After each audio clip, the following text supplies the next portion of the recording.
Hello, everyone. Hopefully you Yes. can hear me and see me. Yes. Okay, great. Thanks, Chandra. So, I'm going to just go ahead and share my screen, and away we go.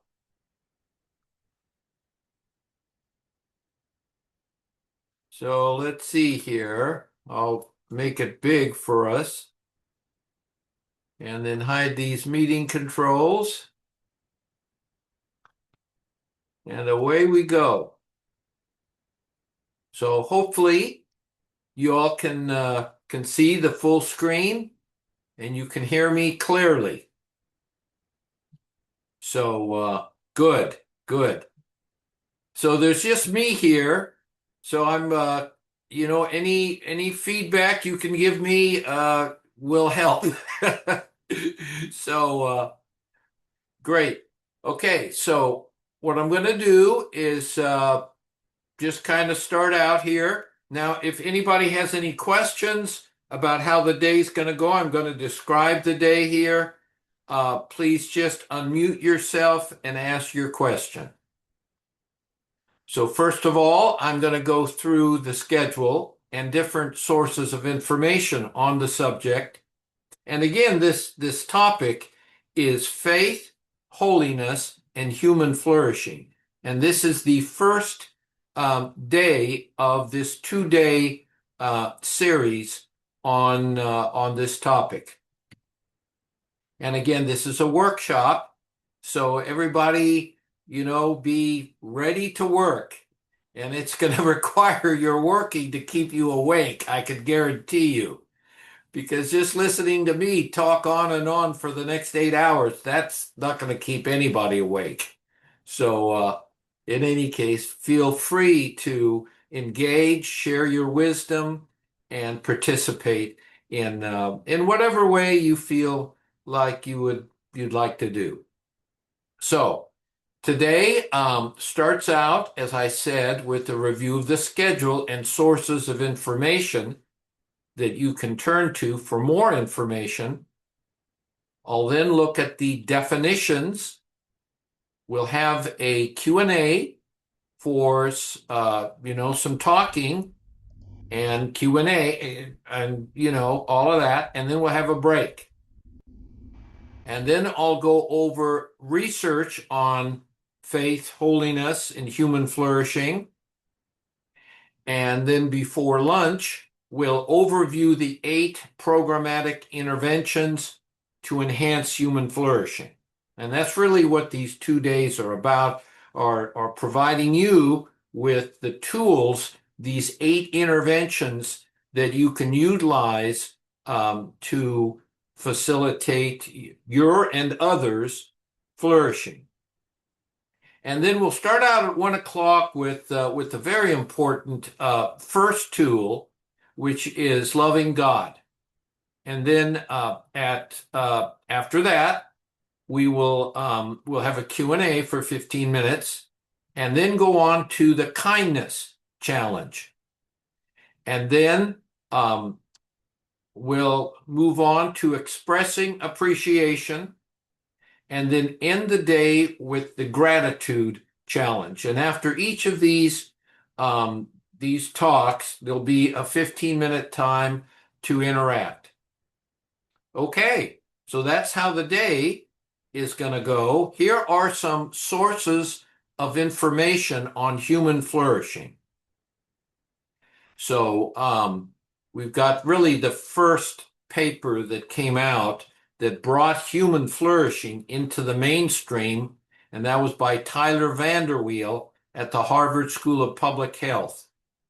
And he's written several articles. In fact, not only this first article in the Proceedings for the National Academy of Sciences, but then he wrote an article for JAMA, and then finally the Journal of Epidemiology, where he's spreading this information to, first of all, the scientific world, and then the medical world, and then finally the public health world.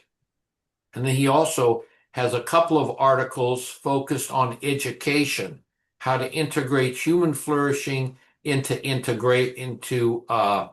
education. And then I have a series of books here that have to do with human flourishing in different faith traditions. So here is one for Christians. It's coming out sometime in the fall, I believe. It's the American Association of Christian Counselors is putting this one out. Human Flourishing, Making Modern Day Disciples for Christ. And then I have a book for Islam, a book for Judaism, one for Hindus, a Buddhist pathway to the abundant life, and finally, a pathway to the abundant life for the non-believer. So I'm trying to cover pretty much everybody here in terms of this model of human flourishing. Okay. Let's see. Okay. Now, before I move on, we have a few minutes here for any Q&A. If anybody would like to ask a question or make a comment, this would be a good time to make it. So any comments or thoughts that you'd like to share with the group? Antonio, Good morning. good Can you morning. hear You're in me? Boston, right? Yes. Well, good to see you. I, I have a question. Uh, when you say flourish, is the same concept of positive psychology or no, or other, my doctor? I think it's similar. Positive psychology really focuses on the positive aspects of mental health. And this is about more than though just mental health. It includes social health and behavioral health and physical health as well. So it's a little bit broader than positive psychology, but it's definitely in that area. Thank you. Thank you. Very good. Any other Congratulations. thoughts or questions? Okay.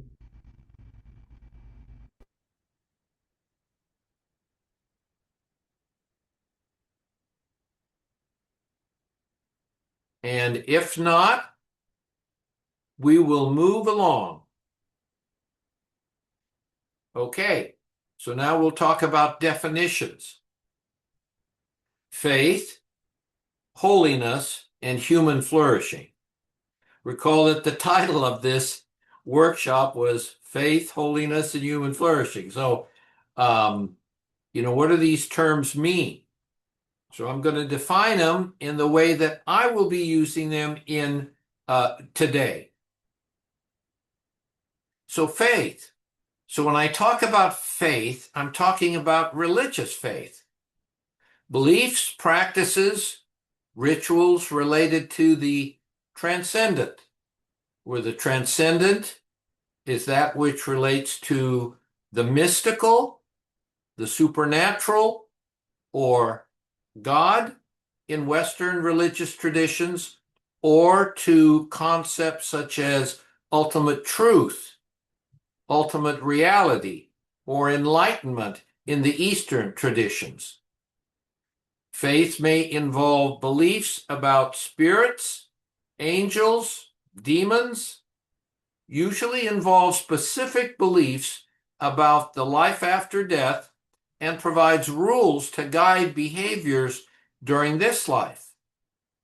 Religion is often organized and practiced within a community, but it can also be practiced alone and in private, outside of an institution. Central to its definition, though, is that religion is rooted in an established tradition, that it arises out of a group of people with common beliefs and practices concerning the transcendent. Okay, so this link to the transcendent is very important in terms of this definition of faith. Holiness. So what is this thing called holiness? So it really comes from Oswald Chambers, who was a chaplain in World War One, and his wife actually wrote this book, My Utmost for His Highest. And on September 1 of this devotional, it defines holiness. So here's what he says. We must be continually reminded, we must continually remind ourselves of the purpose of life. The purpose of life. We are not destined to happiness, nor to health, but to holiness. God has only one intended destiny for mankind: holiness. His only goal is to produce saints.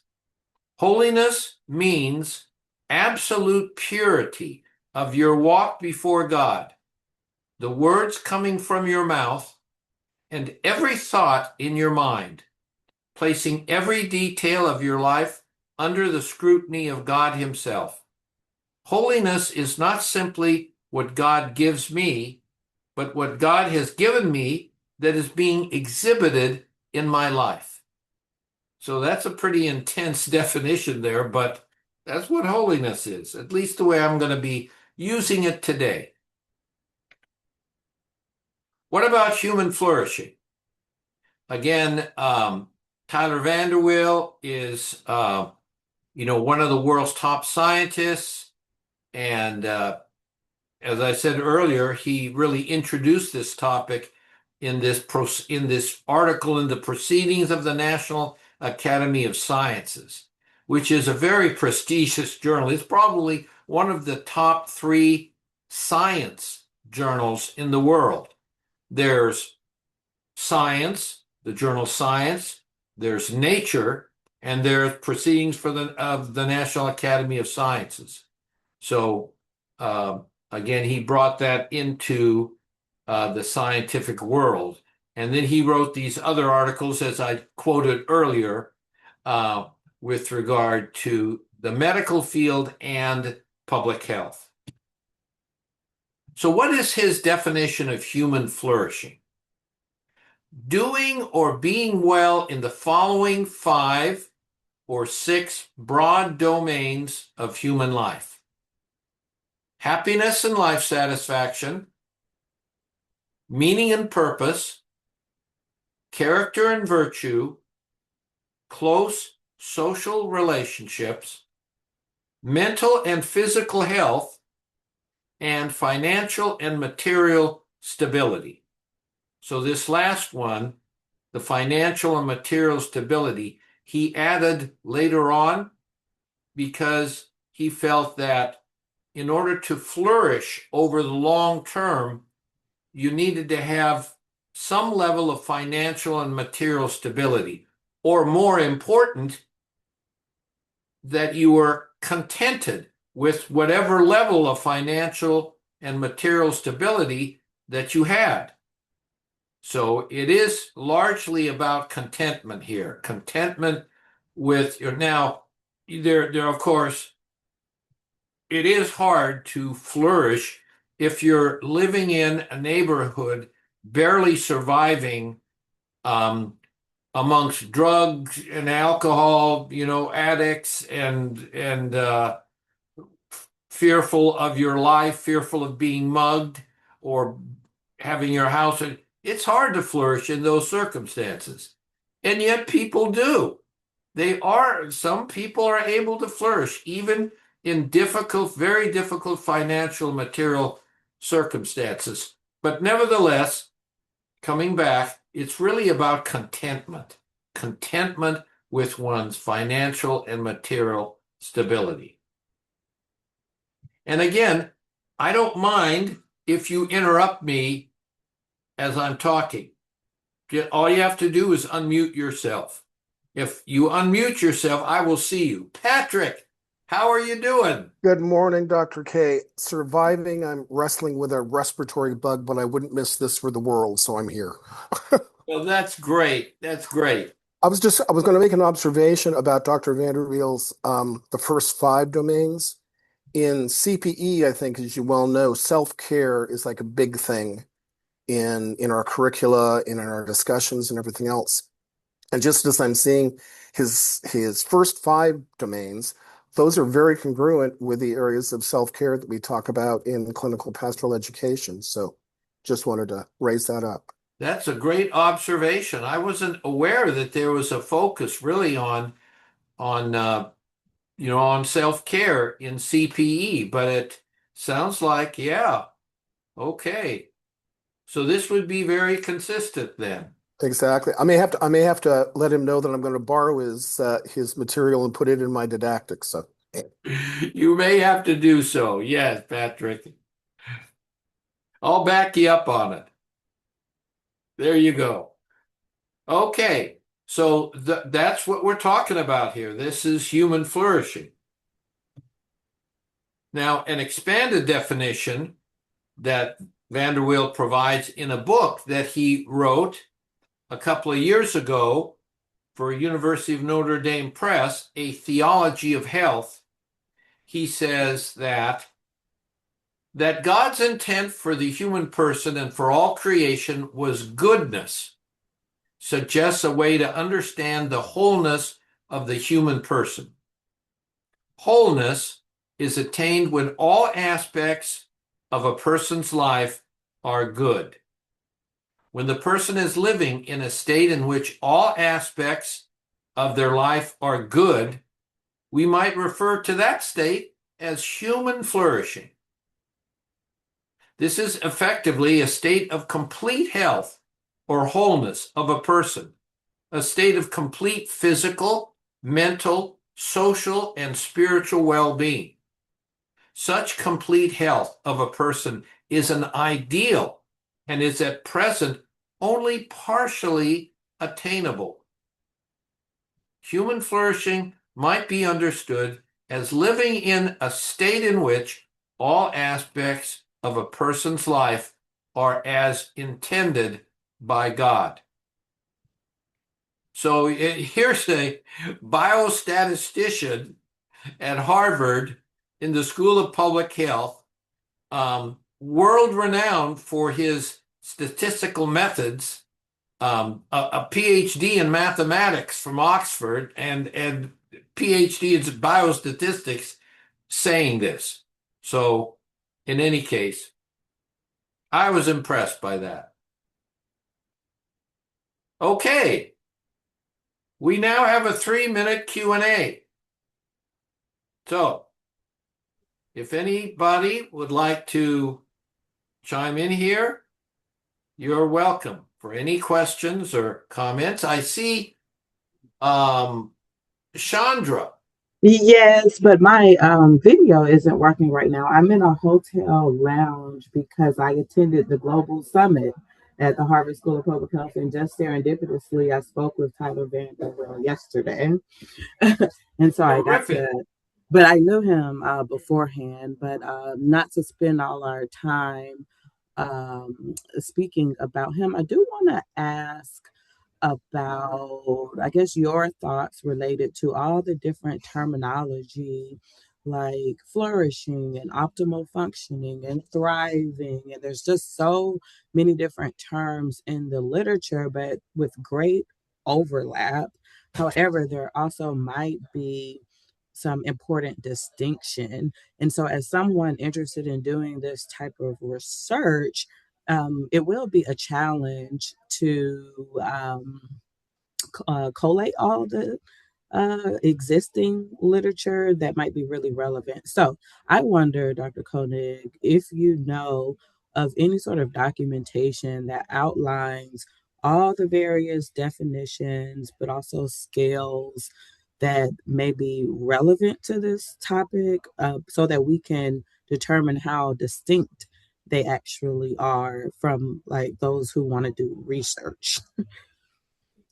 Yes, that's a great question, Chandra. And to my knowledge, there's no central place where all of these different terms are described and the differences between them discussed.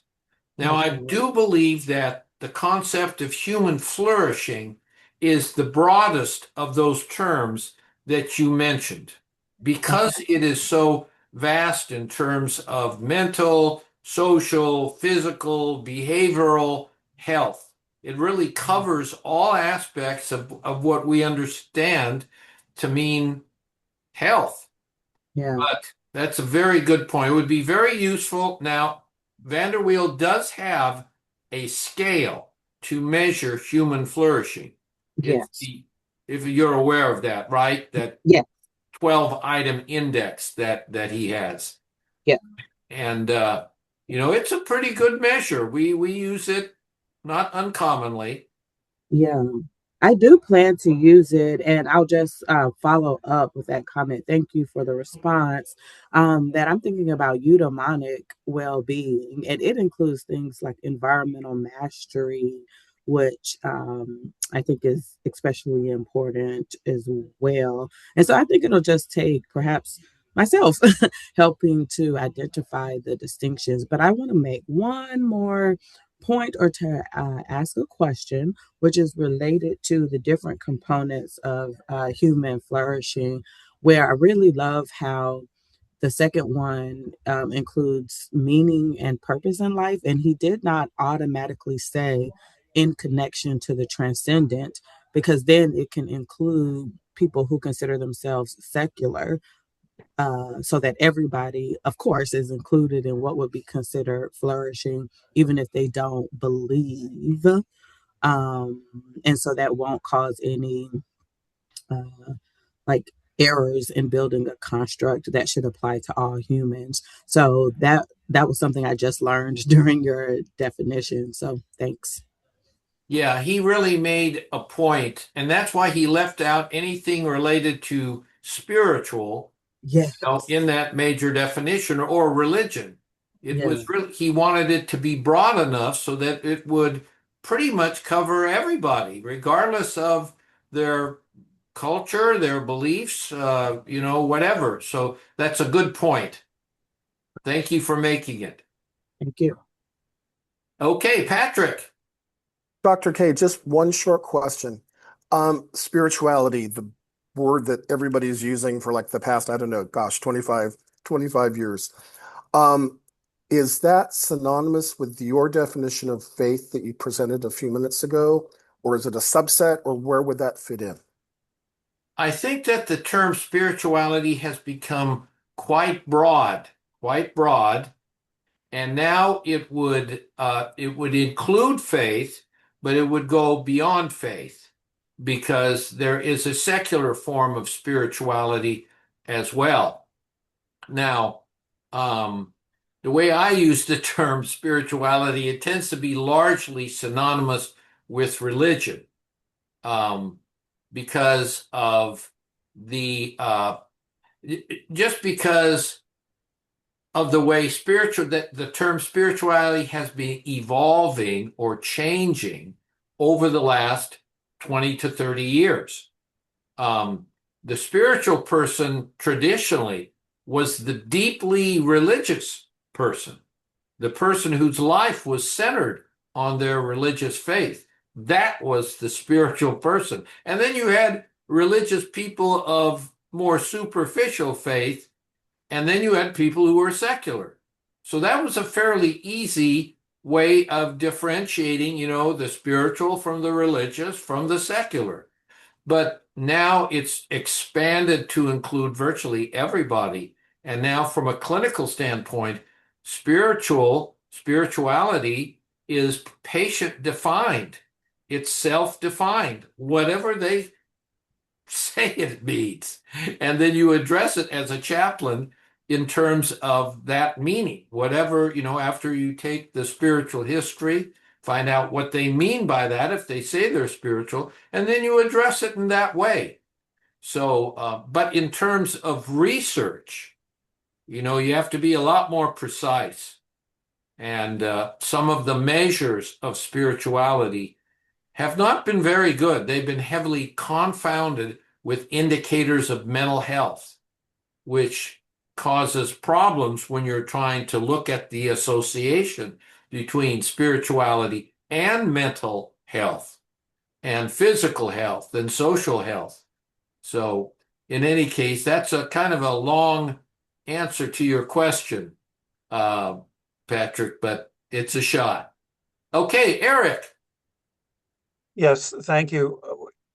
Your definition of piety, I can understand from my faith background and circumstances. Now, if I was Jewish or Hindu, um, would they have the same meaning? Is that same meaning intended for study across faiths? That's a good question. And I do believe there are a lot of similarities, especially with Judaism, Islam, and Hinduism. Lots of similarities because all of these religions, if you look at their core scriptures, they believe in a God or a supreme God that is kind of ruler over everything. So, to some degree, yes. But of course, there are nuances based on the particular culture out of which these religions are coming. And there are differences between the different religious faiths. No question about that. But there's lots of commonalities. And many of the aspects actually of holiness is common to all of these faith traditions, even including Buddhism. Although Buddhism is not particularly, focused on a divine being, the Buddha, in many respects, becomes that divine being in terms of who people worship and pray to. You go to Thailand, huge statues of the Buddha. People are all bowing and, yes, many Buddhist theologians say that this is more about reverence, but, when it comes down to it, the common person, they're struggling with life as it comes at them. They're basically just calling God the Buddha, in my Thank you. opinion. Thank you. Sure, Eric. Great question, though. We still have plenty of time. If anybody would like to make a comment, share your thoughts or wisdom with the group, or ask a question. But, if there are no other comments, we can certainly move on. There's plenty of material here that we're going to cover. But it's great that you're interacting and talking because that will help keep you, again, more attentive to what I'm talking about. You can easily sway off unless you do that, unless you engage by asking questions or making observations. Okay, let's look at the key pathways to human flourishing. So Vanderweel described human flourishing, and then he described the pathways that lead to human flourishing. And he indicates that these are family, education, work and employment, and religious community involvement. And these are all in his original article. So let's look at each of these briefly. Family. The effects of family life and of marriage are profound. Research has found that marital status has an impact on mental and social health. Those who are married experience greater life satisfaction, happiness, personal growth, higher levels of meaning and purpose, greater social support, better relationships with others, and better financial status and economic security. So that's what the research shows that he is citing in this article. In contrast, those who are divorced experience worse mental and physical health, lower levels of happiness and life satisfaction, less meaning and purpose, fewer positive interactions with peers, lower social support in general, poorer relationships with children, and greater poverty levels.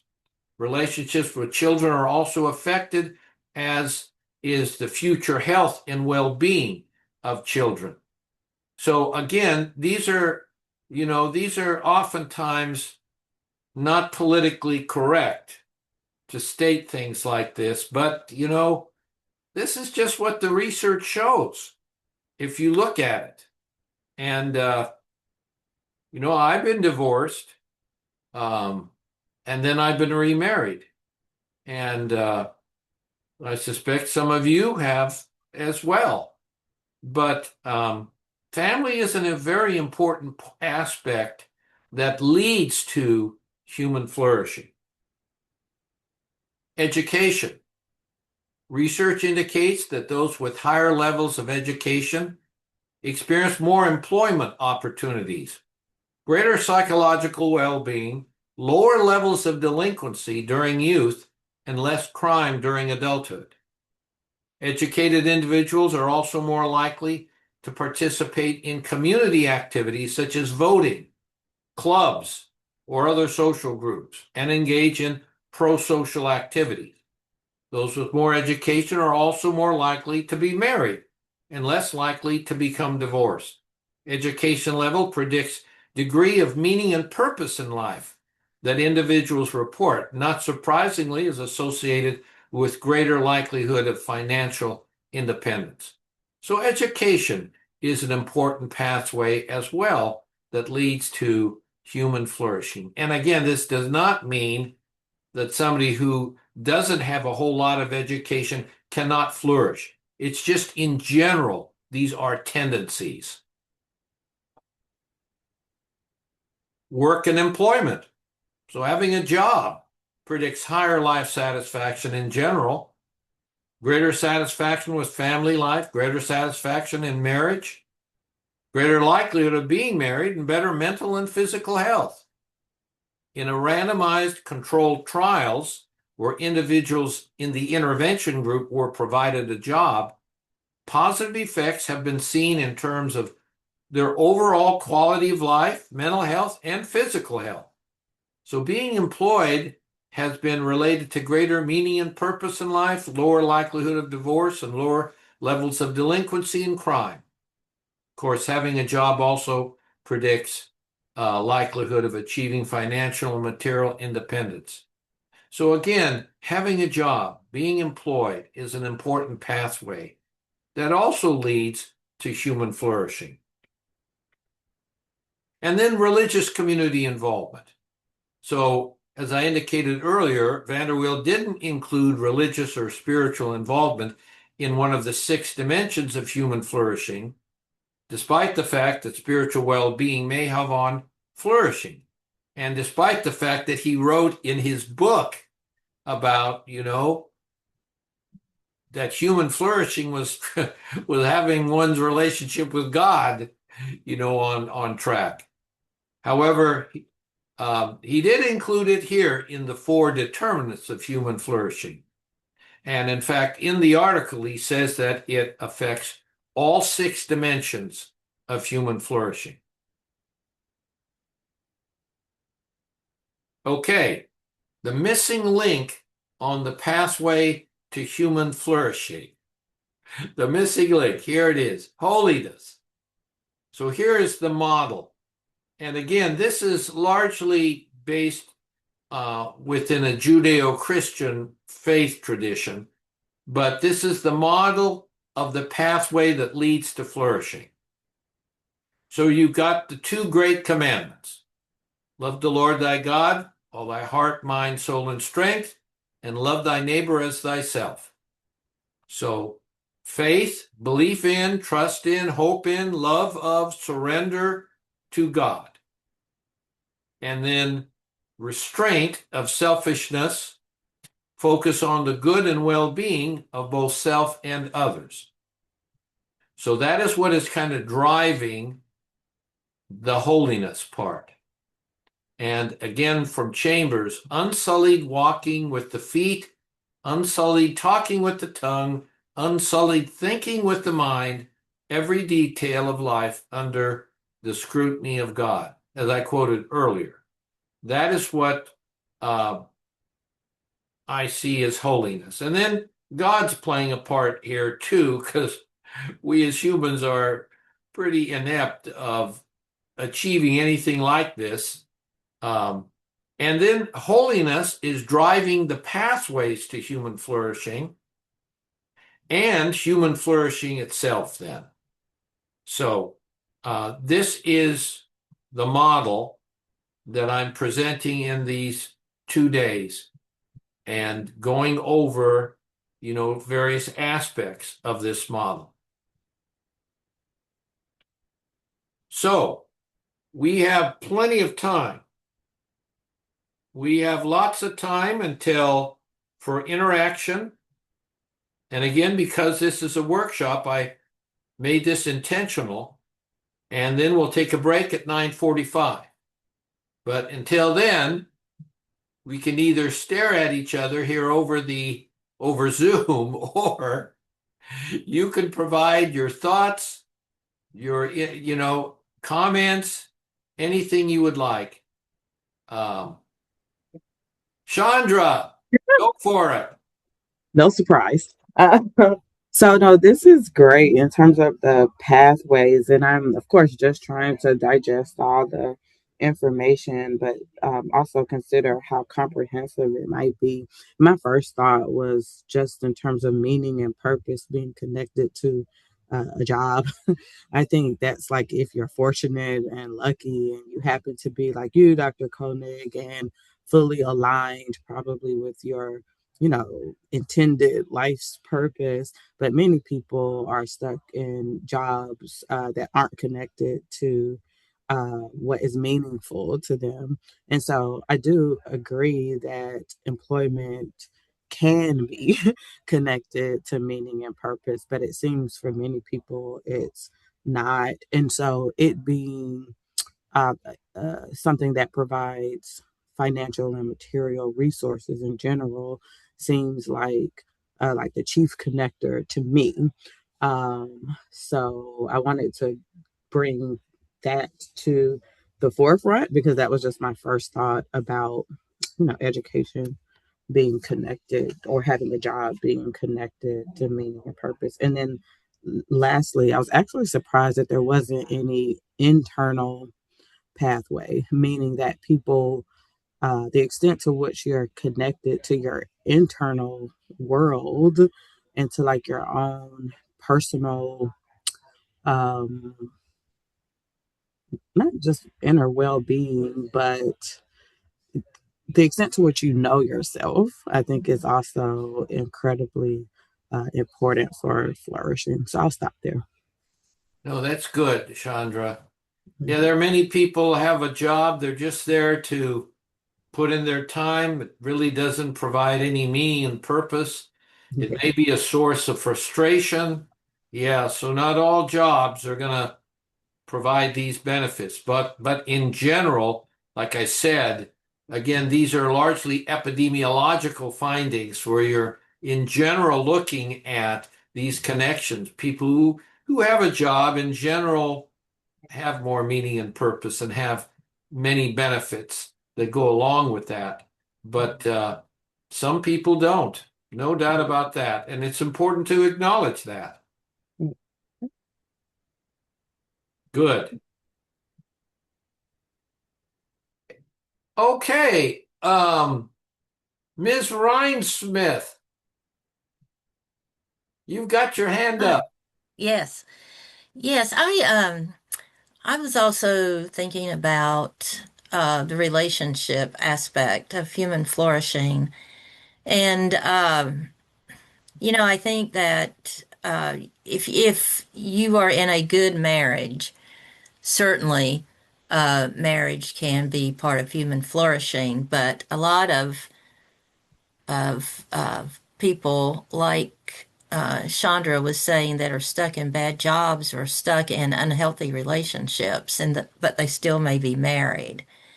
So I think there's some matters of quality, relationship quality there related to the extent that the marriage is um, is helping in human flourishing.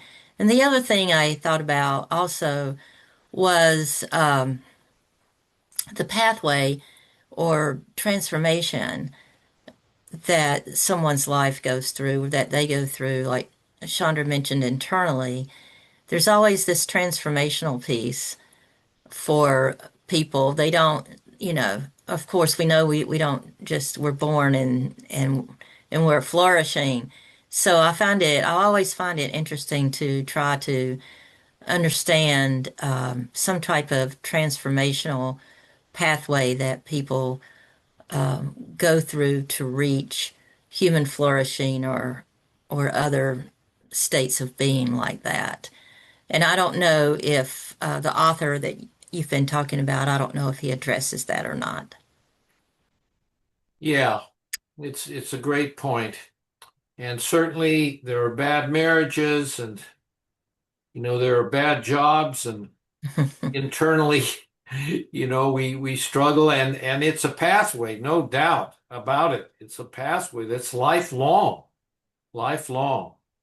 And I do think that's very important to acknowledge that one of the issues here is that holiness is affecting the quality of the job, the quality of the marriage, the quality of family life, and even your level of religious involvement. It's holiness which is driving a lot of these things. And that's why it's in there, because you're absolutely right. Many of these pathways that I've described, those four pathways, they're hard to flourish in. It's hard to be a good parent to children, especially these days, to be a good spouse. It's extremely difficult. There are many horrific jobs that we're forced to take in order to just survive. And there's no doubt about it. But it's holiness which is driving the positive aspects of these things. And that's why I'll be providing 8 different interventions that will enable people to flourish in their marriage, in their job, in their education, in their role in their faith community. So that's the idea here. Thanks. Thank you. Sure. No, great questions and great observations, providing richness to everything, that I've said, and more of a dimension, more dimension. Yes, Eric. Yeah, hi. The question of language, I was looking back on some of the slides. In terms of holiness and absolute purity. So this sense of there's a perfection involved in this, which some may think is impossible, versus a process of a growth of sanctification. Could you elaborate a little more on your use of Chambers' definition, words for his definition? Yeah, I think your point is very important in that it's a process of sanctification. Mm-hmm. And it's definitely a process. And I don't think any of us, reach it, or, we strive for it. It's okay to strive for it. And to the extent that you can live a life, Jesus said, be perfect as your Father in heaven is perfect. He does say that. Mm-hmm. But it's virtually impossible for humans. And that's why, Christians believe that Jesus had to die for us because we're just not able. Right. We're just not able to live a holy life in the way that, the ideal is presented here. And again, these are ideals to strive for, not to be, part of actually these books involve that I've written for the different 5, 6 faith traditions includes issues of moral injury, where you feel like I'm just not living up to these high standards especially the standards of perfection or holiness, and feeling very much grieved over that. And that's a whole other area that I cover in another workshop in July. That's a huge area that we're just not capable of achieving perfection. And that's why, Christians believe we need Jesus, in our to have died for us, literally, to have suffered and died for us for our sins, because we are failing to live a holy life. And it's true for all of us, all the time. Very seldom do we depart from the sinful human nature that is within us. But no, I think your observation is excellent. Is excellent. It's unsullied walking with the tongue, thinking with the mind, walking with the feet. That's a standard that's perfection. And so we strive for it. There are tools that help you get there, or at least start moving towards there. And that's what I'll be covering. Thank you. Sure, Eric. Yes, Elizabeth. Just adding to the conversation, right? The concept of human flourishing, I think, is so fabulous because it links in so specifically with Christianity, yes, to the others, but for me, it links in so specifically because it's really the translation of the word shalom. The Hebrew word shalom means human flourishing. It means flourishing of all people, all times, with no lack for anyone. Mm. And that's really where we're headed. That's where what Jesus wants to take us towards. And it is 100% a progression. I love in the initial things I read on human flourishing through Harvard, how to what our colleagues have spoken, it's about progression. You're not, it's an ideal, human flourishing. You've already said that, Dr. K. It's an ideal that we're working towards. And there is flourishing along the way. I think it's in the definition on the Harvard site. There will be times in your life where one part is flourishing more than other parts. And part of it all is also the heart attitude or the mental attitude that you bring to those spaces you're in. You already mentioned how people can be in poverty and still sometimes have that contentment, and that comes from perspective and goals and things of that sort. And I've worked in personal finance for 45 years, so I can speak to that. And of course, it's more complicated than that. You don't say, "Oh, you're poor, you should have a good attitude." No, that part of human flourishing that I also love is the component that also matches Jesus, which talks about it's not just flourishing for the individual, it's flourishing for us. You can't fully flourish. The concept of flourishing, according to Shalom, is you can't fully flourish unless others are flourishing around you. Mm. So, and I believe Vanderwiller brings that, right, where it's yes, you're seeking that flourishing for yourself, but it cannot really occur outside the context of being aware of each other in community. And I just think that this really aims us towards implementing the kingdom of God that Jesus asked us to do without pressure to be perfect, to be going in that direction. Because we do have Jesus for the forgiveness. And it's transformation that's already been spoken out. Lifelong, gradual transformation in the presence of God, because he knows what each of us need to kind of grow. So I think it's a fabulous topic, and I appreciate you bringing it. Wow. Those are some great observations. Thank you, Elizabeth. Really beautiful. And again, it adds so much dimension to what I'm talking about here. So good.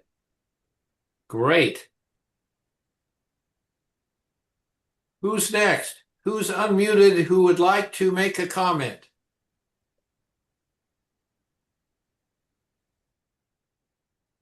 Okay.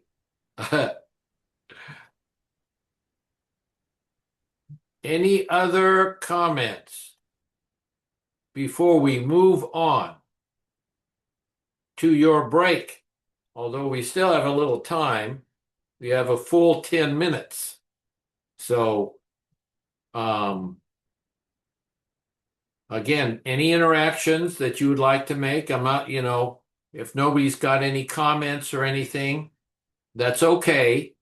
Um, we'll just break early and maybe begin a little bit earlier, restart a little earlier, and that's perfectly fine. But again, I want to give you a chance. I want to give you a chance if any comments. These comments have been fabulous to share with the group. There's so much wisdom I sense, with this group that, sharing is important for each other's sake.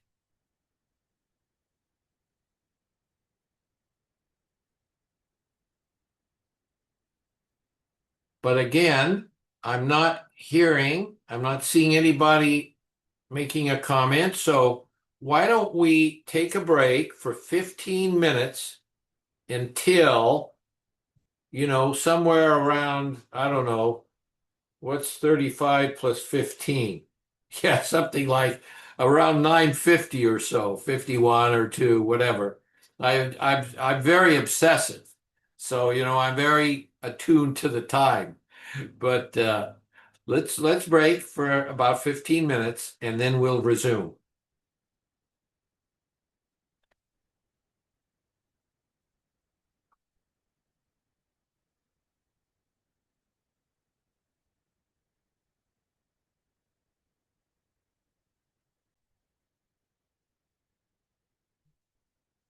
Okay, everybody, it's time to restart. Our 15 minutes is over. So let's go back here to where we were and then dive ahead. First, though, I've got to hide these meeting controls so it doesn't get in my way.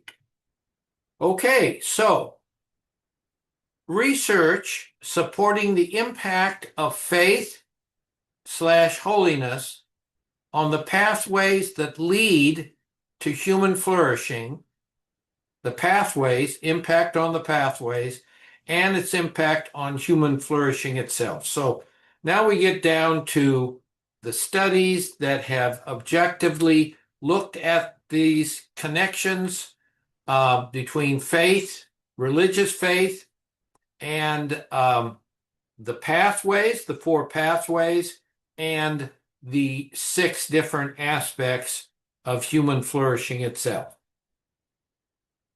So now some of you have heard me present this research before, and this will be a review for you, and others have not heard it, so this will be new. So this is coming from the Handbook of Religion and Health, much of this research, as well as some updates. Basically, here's the latest update. Actually, Tyler Vanderweel is the second author, and then John Petit at Harvard is the third author. And the handbook was the most cited of any article or book worldwide on religion and health. So this has got the research in it if you're looking for documentation. It's not cheap, though, as you can see. And then here's a cheaper one for $7.99. So you could all afford this one. And it basically, my wife and I wrote this, and I know, Patrick, that $7.99 is a strain on you, but in any case.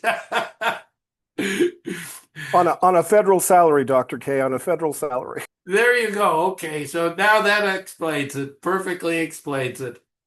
Okay.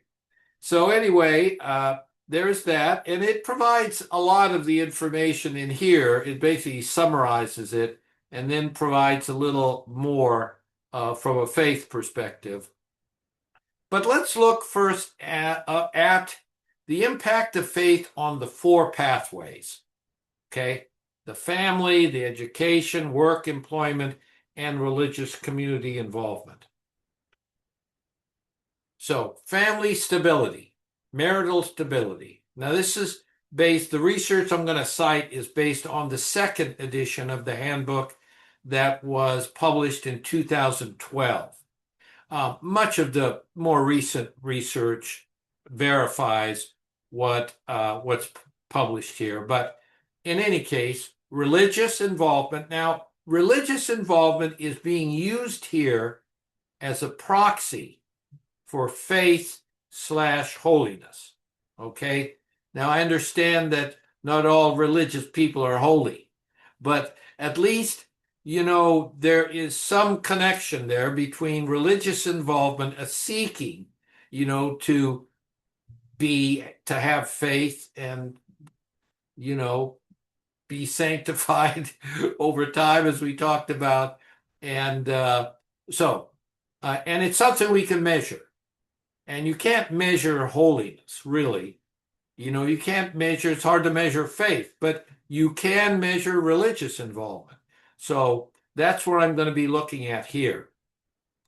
So basically, religious involvement is related to greater marital stability, less divorce, greater satisfaction in marriage, less spousal abuse, less cheating on spouse, greater likelihood of having an intact family with two parents in the home. 80 to 90% of the published research in secular journals shows that finding in the past 20 to 30 years. Here's a more recent study. This is out of the Harvard School of Public Health. This is, again, Tyler Vanderwill's group. They're looking at a 14-year follow-up of 66,000 initially married nurses. And they're using the latest statistical methods to take into account, 24 other predictors of divorce or separation, standard, well-known predictors. And when you remove all of those from the equation, you still find between a 40 to 50% reduction in risk of divorce or separation among those who are attending religious services once a week or more. And there is a P for trend in the data. And based on these sophisticated statistical tests that Vanderwill has developed, if there is a P for trend in the data, then that is suggestive of a causal relationship. Suggestive. Doesn't prove it. Only a randomized controlled trial can do that. But it's highly suggestive that it is religious attendance that is preventing divorce and separation. Next is education. So in our systematic review, that was the 2012 edition, was a systematic review, the handbook 2012 edition of all of the research out there. I mean, it's an exhaustive review. All of the studies on religion and health and every other aspect of life is included in the appendix. You can actually identify the specific studies. The appendix is 400 pages long. And it's, every line is a study. So it summarizes this research. But with regard to education, in the 10 years that we did the review in the 2012 edition, there were 11 studies that looked at the relationship between the religiousness of the young person or their home environment and their academic performance. In every single study, 100% of these published articles, quantitatively conducted, all of them found that those religious youth did better. Higher grade point average, more likely to graduate from high school, more likely to go to college. And in some respects, this does make sense because religious beliefs, a religious environment, help to prevent school dropout or underperformance because of drugs, alcohol, teenage pregnancy, delinquent activities, simply because religious youth tend to be monitored more closely. And again, that's a general saying, Not all religious youth are monitored, but from religious families tend to be very monitoring, checking on their youth. Who have you been hanging out with? Who's your peer group? They wait up for their kids, they smell their breath, they're all of this stuff. The kids hate it, but it keeps them in school and allows them to complete their education. Again, these are all general trends. Work and employment. So religious teachings encourage responsible behaviors at work.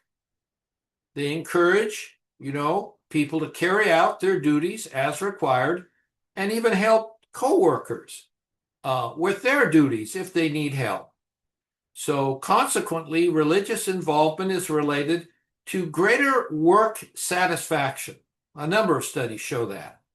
Greater workplace productivity and a wide range of positive attitudes towards employment. What about religious community involvement? This is the last of the 4 pathways that lead to human flourishing. Religious community involvement is the strongest and most consistent predictor of mental, social, behavioral, and physical health of all measures of religious involvement. So it's religious community involvement. That was already mentioned earlier, I believe by Elizabeth, by the importance of community involvement. You can't flourish unless those flourishing people are flourishing around you. But there's no question, and a lot of the work, again, comes from the Harvard group, repeatedly publishing studies showing this connection between religious attendance and better health. Now, here's an interesting observation. Kenneth Kendler, a well-known psychiatrist, published a study in the American Journal of Psychiatry, now nearly 30 years old, where he looked at the genetic inheritability of religious or spiritual strivings. Okay? So he's looking at what percentage of these religious or spiritual strivings are genetically transmitted and what percentage are due to environmental influences. So here are the questions on the scale that they used to measure religious or spiritual strivings. How important are your religious or spiritual beliefs in your daily life? When you have problems or difficulties in your family, work, or professional life, how often do you seek spiritual comfort? Other than at mealtime, how often do you pray to God privately? To what extent are you conscious of some religious goal or purpose in life which serves to give direction to your life? And then how often do you attend religious services? So based on the scores here, they were able to show that they called this personal devotion. The answers here to this index, personal devotion, was explained 29% by additive genetic effects and 71% due to environmental influences. The way they did this is they compared identical twins with fraternal twins, and they're able to sort out these genetic factors, including identical twins raised apart. So they were able to, it's a phenomenal methodology that they use here, but, almost up to 1/3 is actually genetically transmitted. And that includes religious attendance. Okay. Any thoughts about anything I've said over the last few minutes here? This is our 3-minute Q&A. We're going to have this 3-minute Q&A periodically as Eric. Yeah, well, that was a really provocative piece of information. So you believe the methodology all said and done, is sound, his research. So what would has anyone gone further since then to explore, it's way out of my field, genetic invariance? Like what on earth does all that mean? Yeah. Ken Kendler is world-renowned psychiatrist, and this is what he does. He does these genetic studies. So this is good research. And what does it all mean in some respects? Has there been any follow-up research? Yeah.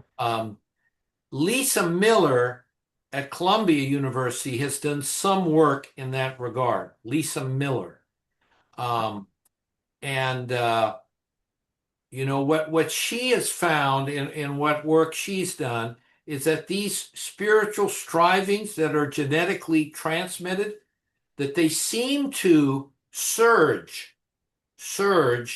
during late adolescence and early adulthood.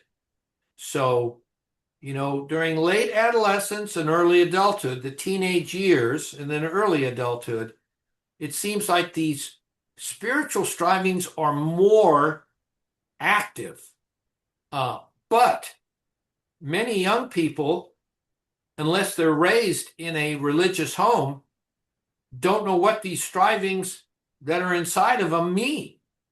And so they seek to meet these needs, these spiritual strivings through sex, relationships, with the ideal partner, love, the other kind of love that we're talking about, and through drugs and alcohol, that they feel like, they need something.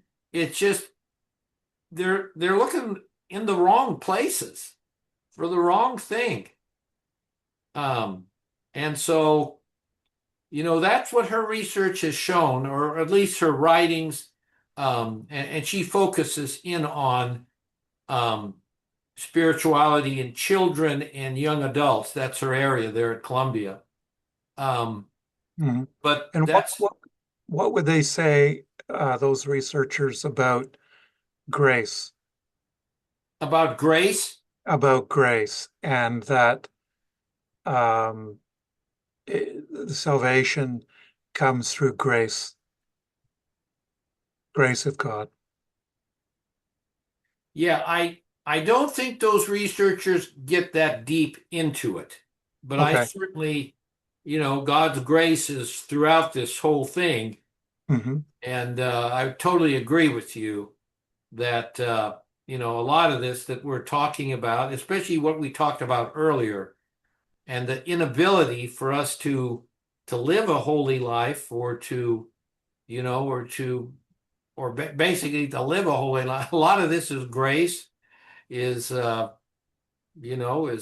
because of our salvation experiences. At least that's what Christians believe. And but no, I think that's a huge piece here, a huge piece. And when you saw that, um, you know, let's go back here to this one diagram. God's part. There's your grace. Hmm. And he's playing more than just a part in that, of course. He's really playing a part in all of it. But this is all grace. Thank you. I don't want to take up too much time, but it may the answer to this question doesn't have to be immediate. Um, the work of Dallas Willard, has that his work, his thinking influenced you and your research in any way?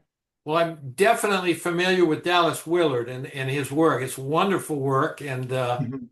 I've given, I can't exactly remember at the moment, but he Mhm. certainly, his work has influenced me in various ways, especially in terms of neurotheology.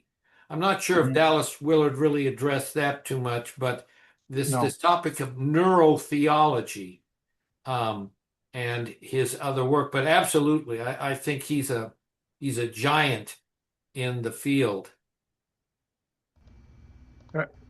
Dr. K. Yes, Antonio.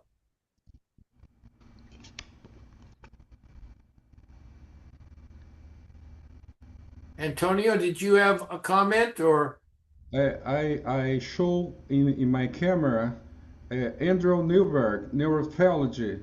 There you go. I There you used go.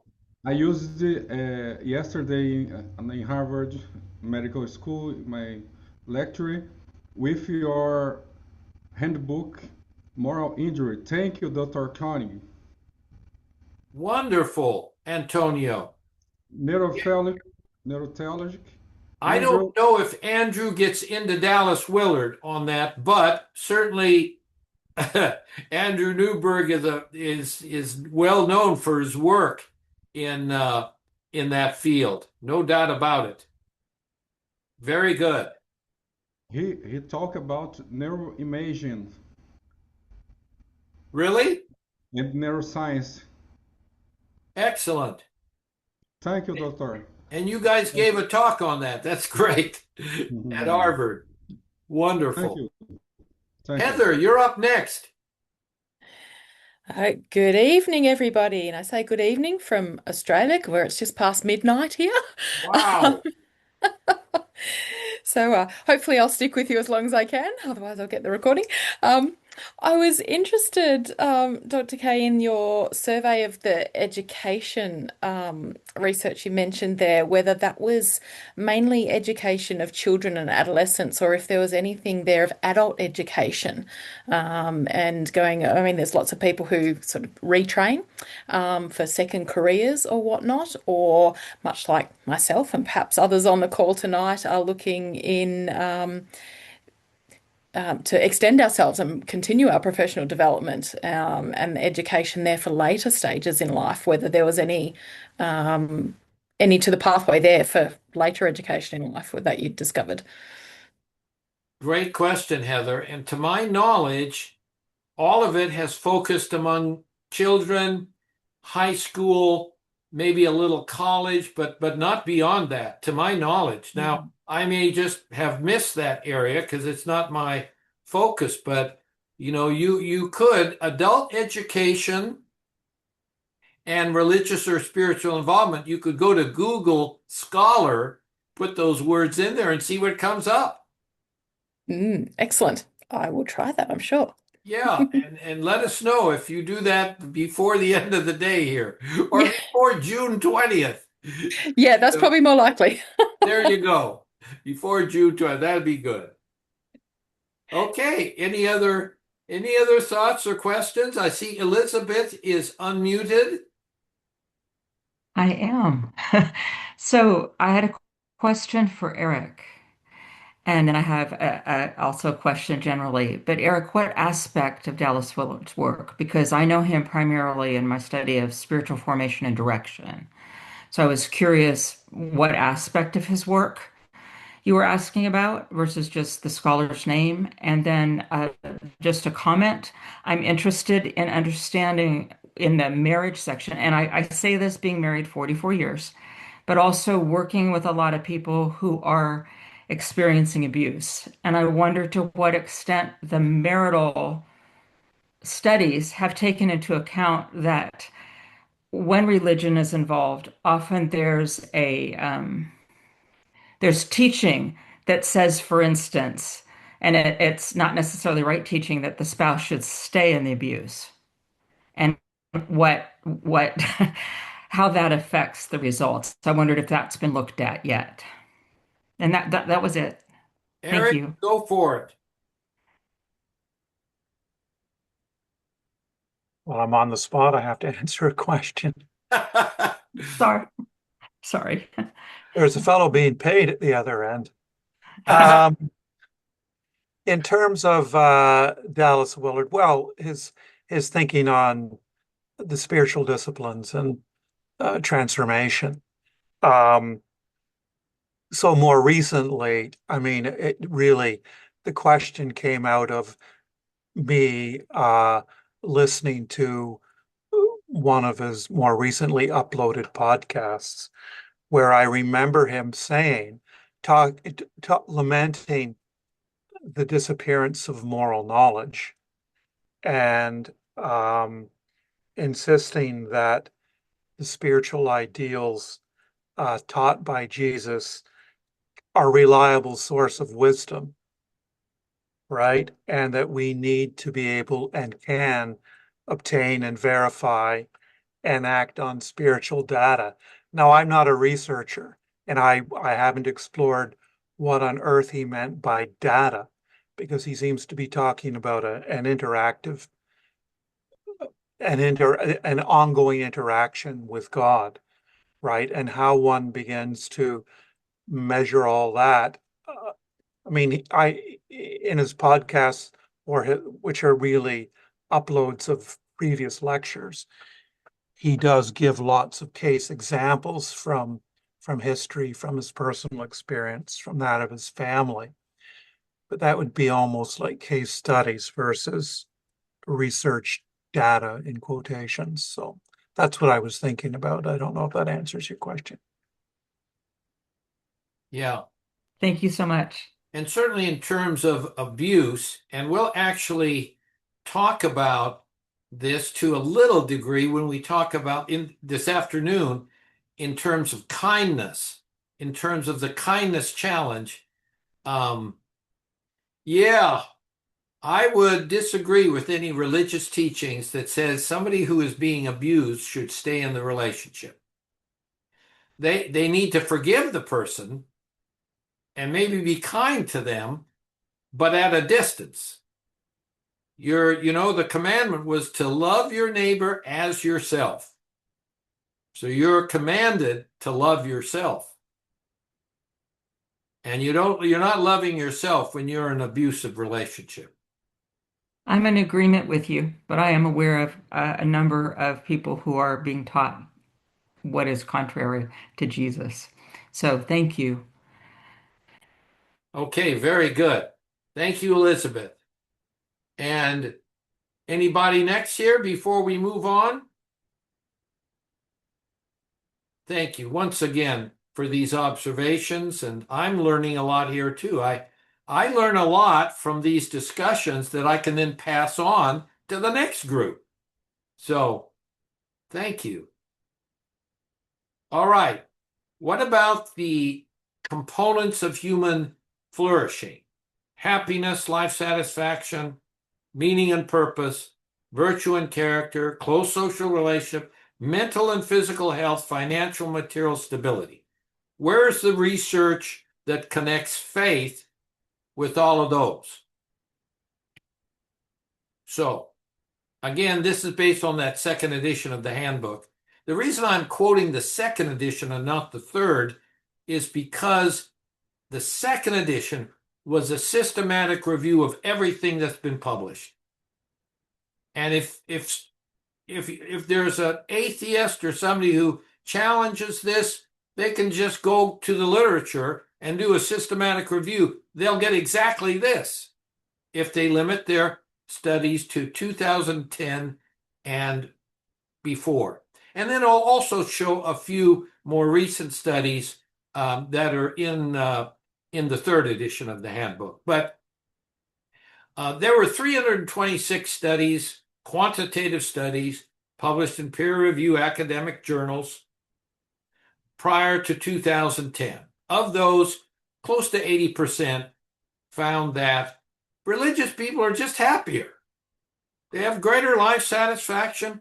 They just experience more positive emotions on average.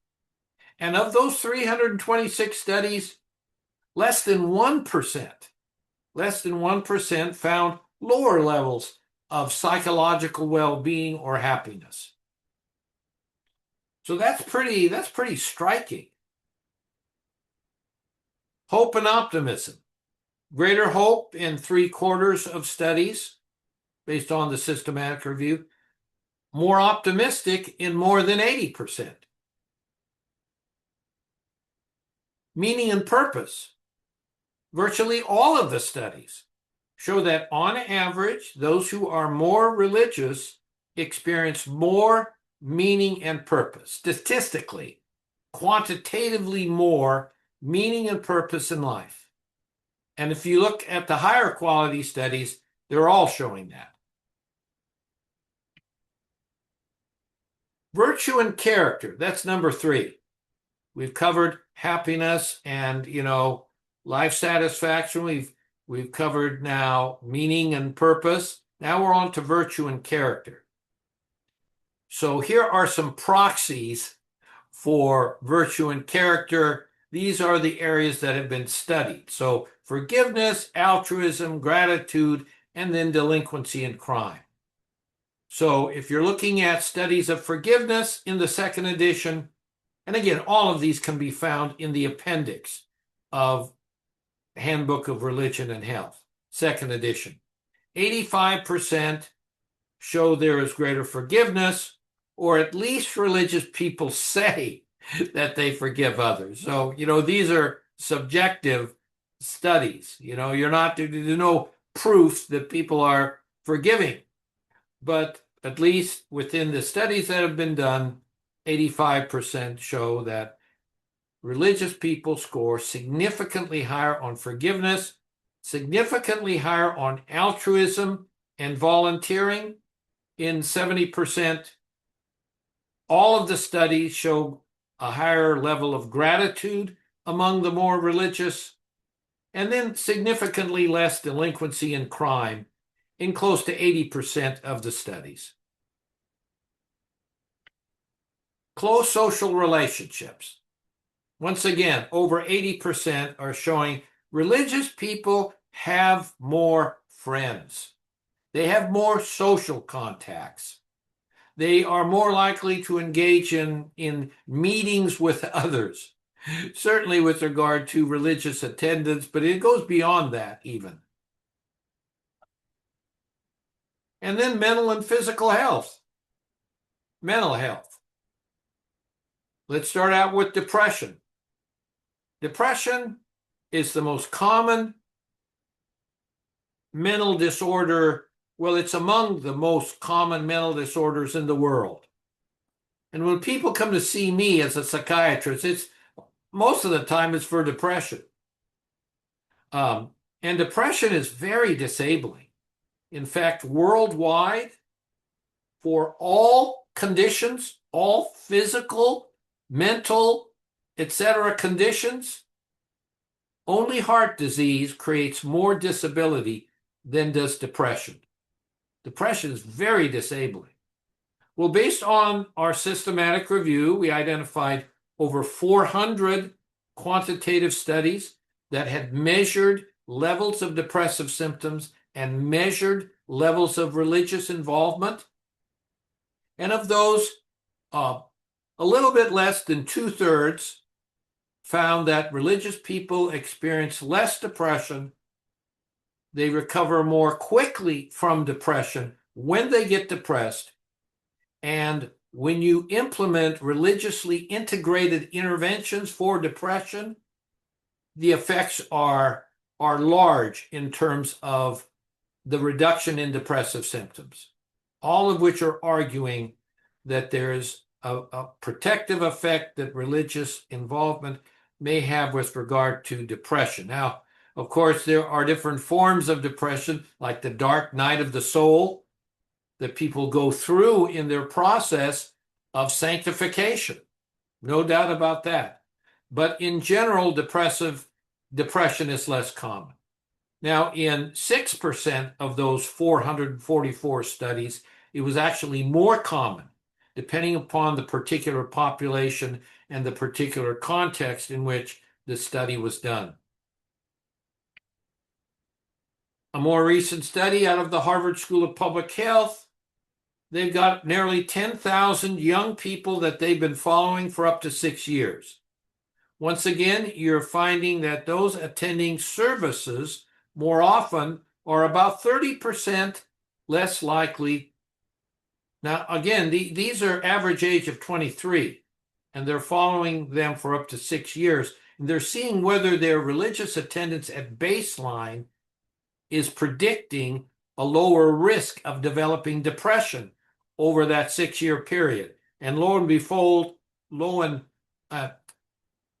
the finding is that it's once again almost a 1/3 reduction in risk for these young people of developing depression if they're attending services at least weekly.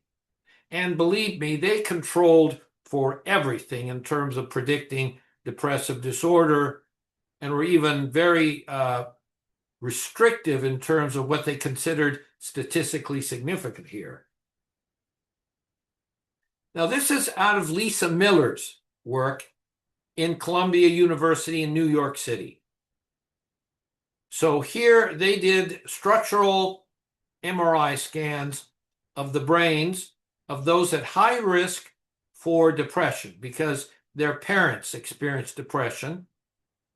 And they looked at the structure of their cerebral cortex and compared those individuals who are at high risk for depression between those for whom religion was not very important and for those for whom it was very important. Now, again, this is in JAMA Psychiatry. This is the top biological psychiatry journal in the world. So what you're looking at here, these red areas are areas of shrinkage of the cerebral cortex that are significantly thinner compared to this group. And overall, there's a 1 millimeter increase in thickness of across the cerebral cortex among those for whom religion is very important. So if you want, some objective evidence that perhaps religion might make a difference here, here you go. Now, what about the consequences of depression? The most feared one being suicide. So in the systematic review, once again, we identified 141 studies. 3/4 found that those who are more religious experienced fewer suicidal thoughts, more negative attitudes towards suicide, and were less likely to commit suicide. So here is some more recent research since 2010. This is out of Brown University in Rhode Island. This is published in a top psychiatry journal as well, British Journal of Psychiatry. They sampled a random sample, a population-based sample of over 20,000 adults in the United States, and they followed them for 18 years. And they looked at their risk of completed suicide based on their frequency of religious attendance. Among those attending religious services twice a month or more, there was a 94% reduction in risk of dying from suicide. That's highly statistically significant. If you look at these 95% confidence interval, it's very tight. And this is all independent of gender, age, social support, even previous suicide attempt, and drug use. This is out of the Harvard School of Public Health. This is looking at attendance and deaths of despair. Deaths of despair among nurses. This is the nurses' health study. This is a second version of it that they're looking at. They've got 66,000 nurses, and they're looking at deaths over this 16-year follow-up from drugs, alcohol, or suicide. And again, they're looking at religious attendance at the start of the study, the very beginning. And then they're following them up over 16 years. They're trying to predict risk of dying from any one of those 3 deaths of despair after taking into account more than 24 demographic, psychological, social, and physical health predictors of deaths of despair. And here you find a nearly 70% reduction in risk. You see this P for trend, suggesting a dose effect response. The greater the dose of the attendants, the lower the risk of the deaths of despair, of dying from a death of despair. Now, this is the same study, but they're looking at male healthcare professionals. This is a 26-year follow-up of over 40,000 men, dentists, pharmacists, optometrists, osteopaths, etc. And what they find is a nearly 50% reduction in risk. These are age-controlled analyses. A 50% reduction of dying from a death of despair from alcohol, drugs, or suicide. Again, you see this P for trend, suggesting that this is not just correlational, that this, in fact, is close to, it's not 100%, doesn't establish causality 100%, but it gets about 90% close based on the way they did these analyses.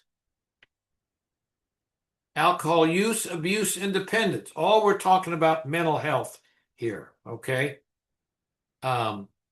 Nearly 300 studies, most among young adults, 80 to 90% less alcohol use, abuse, and dependence. Illicit drug use, the same finding, 80 to 90% of studies, many of them among young people whose entire lives are ahead of them, show that those who are more religious are less likely to do that. Now, this just came out. This is out of the Harvard School of Public Health, and the leader of this study, this published in JAMA Psychiatry in April, it's a meta-analysis looking at harmful or hazardous alcohol and other drug use. The lead author is Howard Koh. Howard Koh is the Harvey V. Feinberg Professor of the Practice of Public Health Leadership and the Harvard T.H. Chan School of Public Health, and also the Harvard Kennedy School. He was the U.S. Assistant Secretary for Health for the Department of Health and Human Services under President Obama. So this is a major figure in the field of research and politics to some degree. And he's the lead author, and it's published in JAMA Psychiatry. And it shows that there's a consistent reduced risk found across drugs and alcohol to 13% reduction, an effect that reached 18% when it looked at individuals engaging in spiritual or religious communities. They also reported that virtually all of the 134 effects that were extracted from these studies demonstrated a protective effect of religious involvement, with multiple sensitivity analyses confirming these findings. Okay, so basically this is a model that looks at mental and social health. It's out of the 3rd edition of the handbook. And what we're saying here, based on the research that I've shown you, religious involvement, attending services, praying, scripture study, volunteering, religious education, religious devotion, religious coping, is affecting mental and social health across the lifespan. Beginning in the prenatal environment. So even before conception, believe it or not, before conception, religious involvement is influencing the health of the sperm and the ovum based on the religious involvement of the parents. We know that there's less alcohol and drug use. There's lower levels of stress among those parents who are more religious. That's going to have effects on their sperm and ovum. And then when they come together, and by the way, this has been shown in research outside of the religion and health area. This is all part of psychosomatic research. Once the ovum and the sperm get together, then the child begins to grow in the womb. And then the behavior of the mother begins to influence the developing brain of this child. And studies show, again, outside of anything related to religion and health, that women who are highly stressed, who are using drugs or alcohol, or who smoking, are having that child's future after the child is born, and then later in life, they're having problems with ability to cope with stressors because of the behavior of the mother. Now, if the mother is not using drugs or alcohol, not smoking, is not stressed out, has, a husband there or a partner to help support him, all of that is going to affect the growing brain in that fetus in the womb. So in any case, and then it goes on to, childhood in terms of monitoring the child and ensuring they're part of a good peer group, and be sure they're not developing alcohol and drug problems or becoming delinquent. And then as they get older, then they start raising their families. And that's when a lot of times they really need religious faith in their marriage and in raising their kids. And then as they get older, then you're in the Super Bowl of life. Once you get older, that's when you start losing stuff, losing your hearing, your eyesight, losing your loved ones, losing your independence. That's when you really need faith, and that's when it's really going to affect your mental health. It was geriatrics was an area that I started out in 40 years ago. Geriatric medicine, geriatric family medicine, and then geriatric psychiatry. So this is an area I've been interested in, and really the original research that I was doing looking at these connections was in older adults, because I figured, here's a group that is really going through some tough times. And does faith make a difference? Does it help them to cope? And indeed, it seemed to. It certainly seemed to. Okay, so that's that. Now, 3 minutes for any questions. Chandra. Yes. Thank you so much for the fantastic overview. Of course, we all appreciate it, I'm sure. I want to return to something you said at the very start of this section, which was that ultimately these people experience more positive emotions. So it's net positive.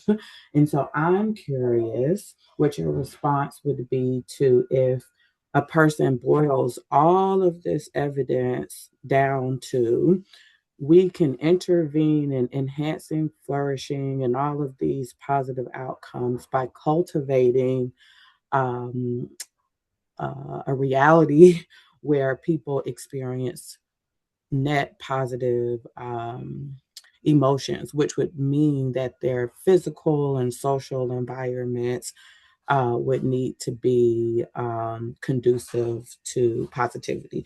And so, I mean, I could stop there, but I also want to mention that we might need to cultivate it through ensuring everyone has connection to meaning and purpose, whether it's the transcendent or not. It could be anything that is cultivating meaning to that individual. And so when we have religious involvement as a measure, is it really an indicator of being more likely to experience net positive, because then there are boundaries around behavior that are more aligned with, for example, health outcomes that are favorable, as one example. So I'm going to stop there just to see what your response might be, because then I also would love to have seen all of the data stratified by gender too. One strong reason is, for example, if you think about even like the Judaism, where Shabbat, where people are supposed to observe sacred rest. Just yesterday at the conference, a Jewish woman brought up that a lot of women say that they work more during Shabbat than not, because they're cooking for the family and tending to the other members of the family during this time. And so they actually are more exhausted. Therefore, I think a lot of these components you've mentioned could still vary by gender, as one example. So I'll stop there, hoping that you'll respond to the first comment first. So could you repeat your question? Oh no. Okay. The In a first short, question. in one sentence, repeat your question, each question, Sure. repeat it in one Absolutely. sentence. Sure, absolutely. So, does all of this boil down to really people being able to experience more positive emotions and not necessarily, and having a connection to meaning and purpose, whether it's the transcendent or not? It does boil down to what the research shows is that those who are more religious have more positive emotions and more meaning and purpose. That's what it boils down to. And there's good evidence that this is a causal relationship.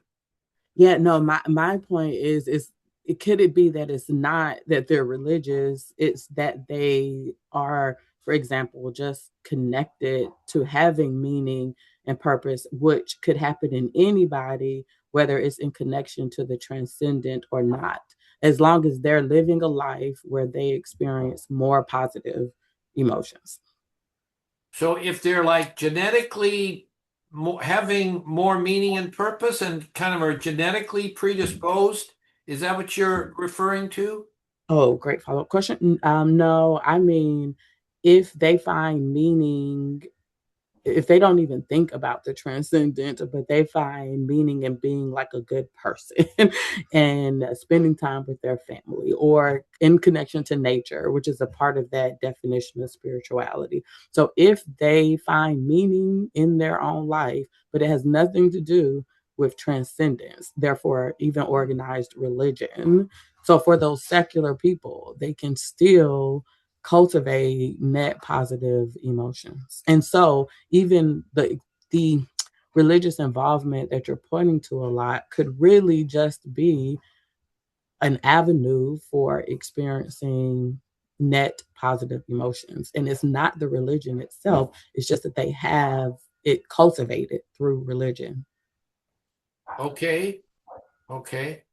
Um, possibly, possibly so. Um, but our natural human drives tend to put us under.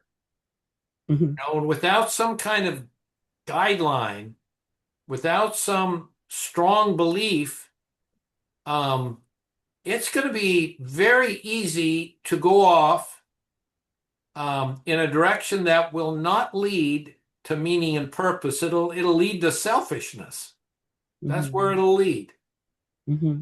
Unless that deep, self-centeredness is not somehow directed.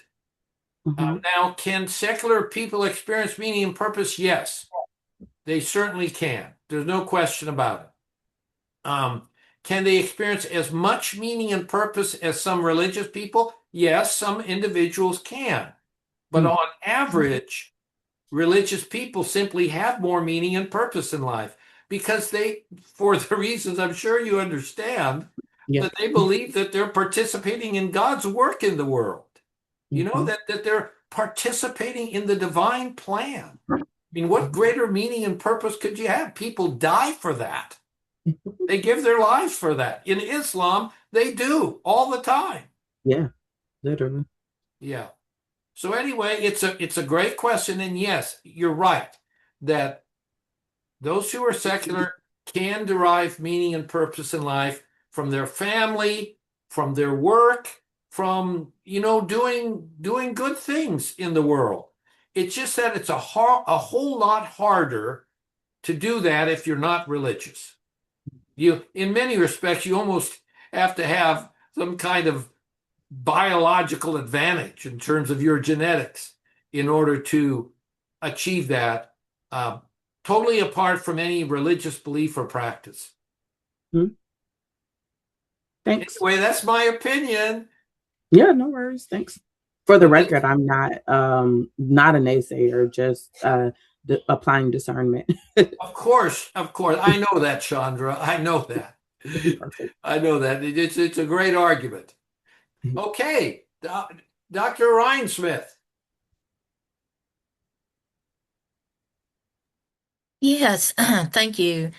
I was sort of thinking in the same vein as Chandra, and I was wondering if, to your knowledge, any of these studies took into consideration people's sexual orientation or how they identify as LGBTQI, because this is, everybody knows that this is a group that is not often welcomed in spiritual organizations, who are disowned by their families, who are, have significant barriers to meaningful employment, all because of who they, claim to be and their authenticity.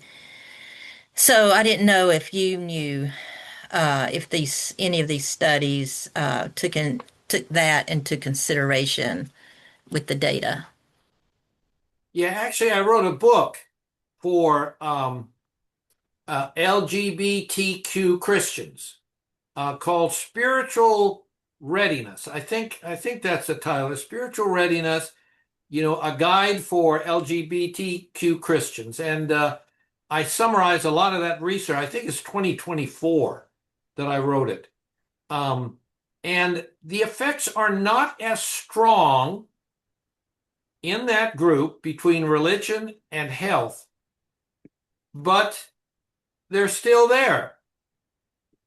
They're not in a negative direction. I believe there is one study that did show worse health among LGBTQ individuals who were involved in a religion, particularly one that kind of condemned their lifestyle. Hmm. But overall, it looks like LGBTQ people can find religious communities that are welcoming, and when they get involved in those communities, they have better health. They have greater well-being. They have more social connections. They derive all of the benefits that those who are straight, or however you want to call them, derive. So, again, attending religious services, choosing a religious community is totally free, at least in this country. You Yeah. don't have to go to a particular church unless you feel comfortable there. If you don't feel comfortable, there's a zillion other churches in your neighborhood that you can go to. And so many churches are very welcoming Hmm. to LGBTQ individuals, and so that is possible. But if you look at the actual strengths of the relationships, part of those are diluted out because of the reasons you said, that the Hmm. strengths are not quite as strong because of this issue of feeling condemned, feeling they can't express themselves, et cetera, which all, if there is a conflict there, then there's going to be mental problems. Yeah. All right. Thank you. Sure. Patrick. Yeah, Dr. K, I just wanted to kind of piggyback on something Dr. Ryan Smith said too. And I'm thinking about Dr. Vanderweel's domains. A lot of GLBTQI individuals create family. They have kind of like family of choice as opposed to blood family. And they actively create family as a way of both developing and sustaining community to provide them with all of those things that community and family provide us with support and relationality. I mean, all those kind of good things and everything. So, Good. yeah, just wanted to bring that out. So, yeah. Good point. Excellent. Very true. Thank you, Patrick. Okay. Well, let's move on. Health behaviors. Less cigarette smoking. I'm going to move kind of quick here. I think we may be a little bit over time, but I think we're okay. I think we're okay. Overwhelmingly less likely to smoke. Now that's going to have consequences, as you know. Heart disease, lung disease, cancer, etc. All of those are going to be influenced by this one behavior that's less common among those who are more religious. Religious people tend to be more physically active, even in terms of exercise, in the majority of studies. And it's pretty clear that, extramarital sex and more risky sexual behaviors are less common among those who are more religious. Now, lower weight seems to be a problem among the more religious, that religious people tend to weigh more compared to those who are of lower weight. And as you can see from your slides, if church ladies were in charge of the Last Supper, there you go. Now, going on to physical health, we know that beliefs, attitudes, and behaviors have a cumulative effect on physical health based on the work of Bessel van der Kolk, an epidemiologist, a neurobiologist from the Netherlands. The body keeps the score. The body is keeping the score of your beliefs and behaviors. So let's look at the impact of faith on physical health. Let's look at immune function. Religious people have stronger immune systems. They're more able to fight off infection in general. Again, these are all in general. Here's a study that we did looking at levels of IL-6 in the blood. This is now 30 years old, but we had 1,700 older adults, and then we had IL-6 levels on them, and we found that those attending services more often are having lower levels of IL-6, therefore suggesting that their immune systems are working better, because IL-6 levels go up as the immune system ages and as people develop disorders of the immune system like HIV and AIDS. IL-6 levels go way up. It's a pro-inflammatory cytokine. So those attending services more often, independent of their age, their sex, their race, their education, and their physical functioning, have lower levels of this pro-inflammatory cytokine, suggesting their immune system is working better. And that study was replicated by an entirely different research group at the University of Iowa about 5 to 10 years later. And they were actually able to show lower levels of IL-6 among those who were older, those who were attending services. And as a result, their survival was longer because their IL-6 levels were lower. Now, here's a study in dentists, actually 42,000 male health professionals, the majority of whom were dentists. And these dentists, this was a 4-year prospective study.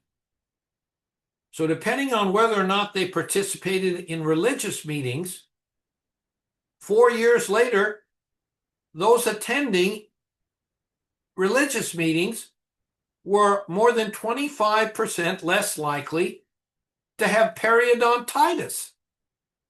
These are dentists. This is looking at the risk of developing periodontitis in dentists, showing that those who are attending religious services are less likely to develop it. And what this reflects is that their immune systems are working better. I mean, how else would you explain that? published in the Journal of the American Dental Association. This is looking at the concentration of AIDS viruses in the blood of those who are HIV positive. It's a 12-month study. So simply looking at whether or not, they've got a yes/no question here. Do you attend church? Yes or no? If they said yes at the start of that 12-month period, 12 months later, their risk of having more than 200 copies of the AIDS virus was 50% lower. So we're actually here now predicting concentration of viruses in the blood based on religious attendance. AIDS and Behavior, published in a major journal in that area.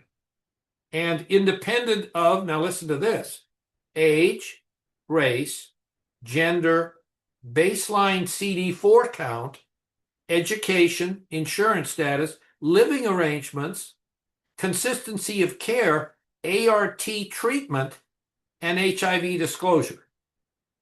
All of it's removed, and you've got a 50% reduction in AIDS virus concentration in the blood 12 months later. This is looking at the antibody response to COVID-19, to the vaccine. Here you find that those who are attending religious services are, on average, having a more vigorous antibody response to the vaccine. This is published in the British Journal of Social Psychology. This is looking at hospital outcomes for those who are hospitalized with severe COVID-19. The mortality difference is 14 times. The risk of dying in the hospital with COVID-19 was 1% among those scoring high on this centrality of religion scale, compared to 14% for everybody else. Published here just last year. Cancer. This is out of the Harvard group. This is looking at risk of dying from cancer among young people over a up to 6-year period. You have a 2/3 reduction in risk of developing a cancer diagnosis among these young people who at the start of the study were attending weekly or more. Again, independent of more than 2 other dozen predictors of developing a cancer diagnosis. This is looking at more than 500,000 Americans randomly selected, and it's looking at the risk of dying from cancer, and it's divided by race. You find that among African American women, that if they are attending less than once a month, they're at 1/3 greater risk of dying from cancer compared to those who are attending monthly, only once a month or more. Published in the American Journal of Epidemiology. Once again, not a shabby journal. This is published in JAMA Internal Medicine. This is out of, again, the Harvard group, looking at cancer mortality. Again, you're finding a gradient of effect that's significant, showing that those attending more frequently are having a lower risk of dying from cancer. And this is the explanation, a possible explanation. We all inherit what's called the cancer suppressor gene. It's called TP53. And this study showed among African Americans, average age of 29, that those who are more religious had lower levels of inflammation. And because they had lower levels of inflammation, they had higher activity of the cancer suppressor gene. So therefore, religiosity is driving greater activity of this cancer suppressor gene, which helps to explain why cancer is less common among those who are more religious, particularly African Americans. Cardiovascular disease, lower blood pressure in the majority of studies, better cardiovascular functions, less coronary heart disease in 2/3. And again, it all makes sense. You know, if you have lower stress levels, you've got lower blood pressure, you know, you're just gonna you're gonna have less heart disease. That's just the way it is. This is looking at diastolic blood pressure. This is a study we did, controlling for a number of factors, including physical functioning.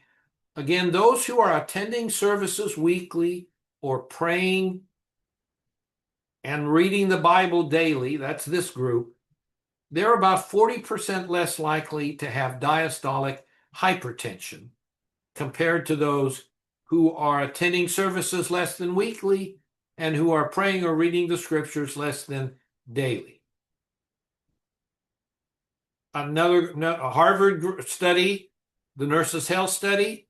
This is a second version of the Nurses' Health Study, published in the American Journal of Epidemiology, arguably the top public health journal in the world.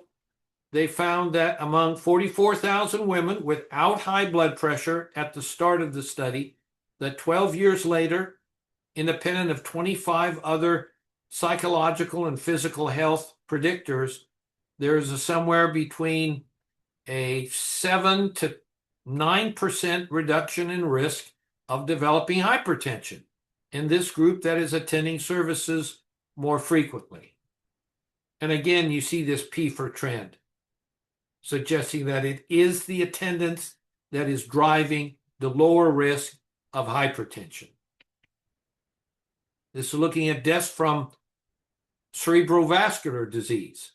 It's like deaths from stroke. Any level of religious attendance is associated with a lower risk of dying from a stroke in this study of 75,000 nurses over a 16-year period. This is looking in it. This is now we're moving outside of the United States to Israel. Now looking at 10,000 civil servants followed for up to 24 years. These are men in middle age, and those who are the most orthodox, which actually means they're scoring high on a measure of religiosity, which assesses their frequency of synagogue attendance, their frequency of performing Jewish rituals in the home, prayer, etc., and they're sending a child to a Jewish school. They scored in the upper half of that index. They were in this group, which had a 20% reduced risk of dying from heart disease over this 24-year period, published in Cardiology. This is the JAMA study out of Harvard. Once again, you're looking at cardiovascular mortality, more than 25% reduction in risk of dying with a gradient of effect, a P for trend. Looking at recovery after open heart surgery at Dartmouth, looking at the first 6 months after open heart surgery, showing that those with low religious coping and low social support, much of which may have come from their faith community, when you look at the risk compared to this group of high religious coping and high support, there is a 14 times greater risk of dying during those 6 months after open heart surgery. This, again, is independent. This is based on the odds ratio after controlling for other factors. What about overall longevity? Yes, religious people just live longer. There's no way to fake this. No way to fake this. 70% of these studies show religious people live longer than those who are less religious. In the Harvard study, all-cause mortality was 1/3 lower among those who are attending more than once a week. Prayer. We've been talking about attendance. What about prayer? Yes. The more often you pray, the longer you're likely to live. This is a nationwide study over 6 years of private prayer among individuals with chronic illness. And lo and behold, those who are praying more daily are living longer. over time. This is 80 months from baseline. And if you really want to live long, pray for others. Pray for others. This is, again, out of the Ironson group. This is looking at a 17-year survival among people with HIV in the United States. Those who indicate they are praying for others are living significantly longer. See these survival curves? Praying for others, yes. Praying for others, no. Dimension cognitive functioning.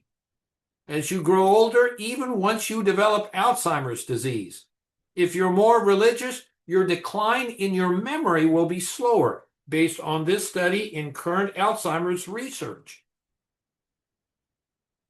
Episodic memory in a separate study. This is a longitudinal study showing that prayer seems to make a difference, but meditation does not. This was one study, but it was a pretty big sample, the U.S. Health and Retirement Study, over 1,000 older adults. Physical functioning. This is out of Europe, which tends to be less religious.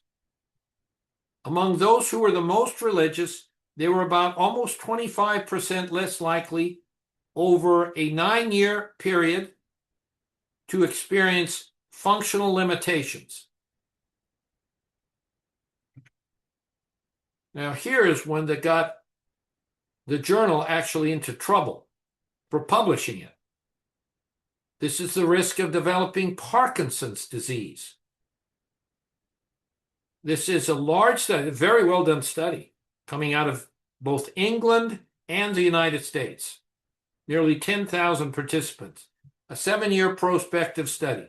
Those who at the start of the study said that religion was not important at all in their lives were 10 times more likely to develop Parkinson's disease. This is after controlling for 17 other predictors of Parkinson's disease. Now, some aspects of religion may actually increase your risk of dying, and that includes spiritual struggles, religious or spiritual struggles. So Ken Pargament and me did this study 25 or more years ago, published in Archives of Internal Medicine. We administered to this measure, and for every 1 point increase in spiritual or religious struggle, there was a 6% increase in mortality that was independent of physical and mental health.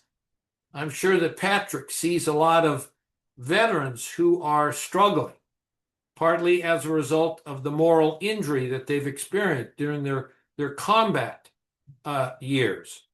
And this was at the VA in part. Half of the sample was from the VA, half of the sample from Duke.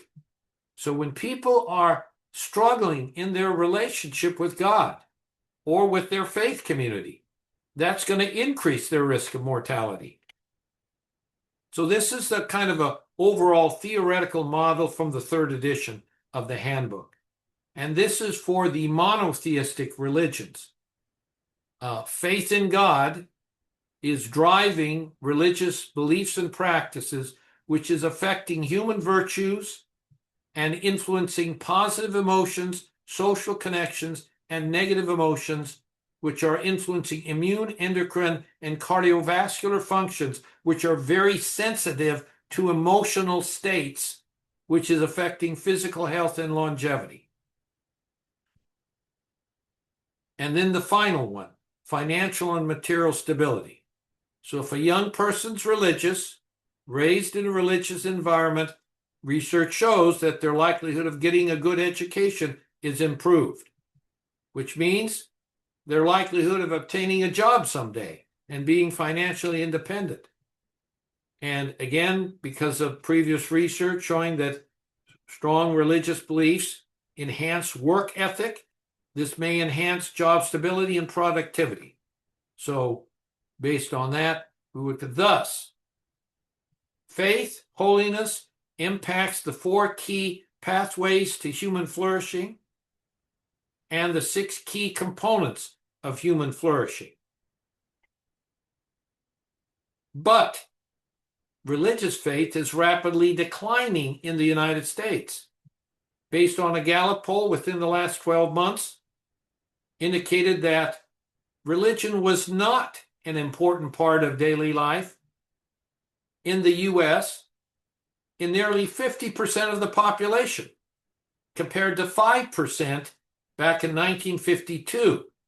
And in fact, this drop over the last 10 years was greater than any other country in the world that Gallup surveyed.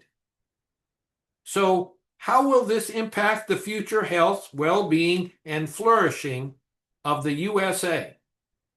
And it's not looking good, especially among young people. So, how are we doing? We're doing great. We have more than 3 minutes until 11:30. So, any questions about this research?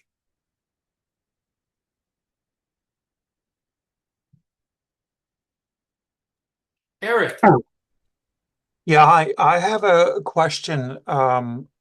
There was one study that had to do with prayer and meditation. And it would seem that prayer was more effective in some way, however defined, than there it is. Thank you. Do we know how they defined prayer and how they define meditation, or is that something like for me to do for my own homework between now and June to read the Journal of Holistic Nursing? I can't recall how they did it, but it's the U.S. Health and Retirement, so they're using existing data that was collected. Now, I know you're going to have to look at this because I'm sure they provided how they measured each of these, but I think that they're only asking like one question, like, do you pray? Yes or no? Do you meditate? Yes or no? But Okay. I'm not sure of that. Eric, Okay. you better do your homework there. I'll do my homework. I have a particular interest in meditation, and Sure. as you know, there are many different types, etc. So there, I will do my homework. Thank you. Absolutely. All sorts of forms of of truly faith-based meditation. We're not just talking about mindfulness here. We're talking about, centering prayer, of various forms of Jewish, Kabbalah-like prayer. Islam, there is forms of meditation where the focus is on the greatness of God, etc., etc. So there's all sorts of meditation. And again, this is the U.S. Health and Retire older adults in the U.S. It's a 12-year prospective study, and I'm sure it's got how these were measured, and that would make a difference. You're not the first person who has asked that question, by the way, Eric. Thank you. Okay. Other question, Chandra. Yeah.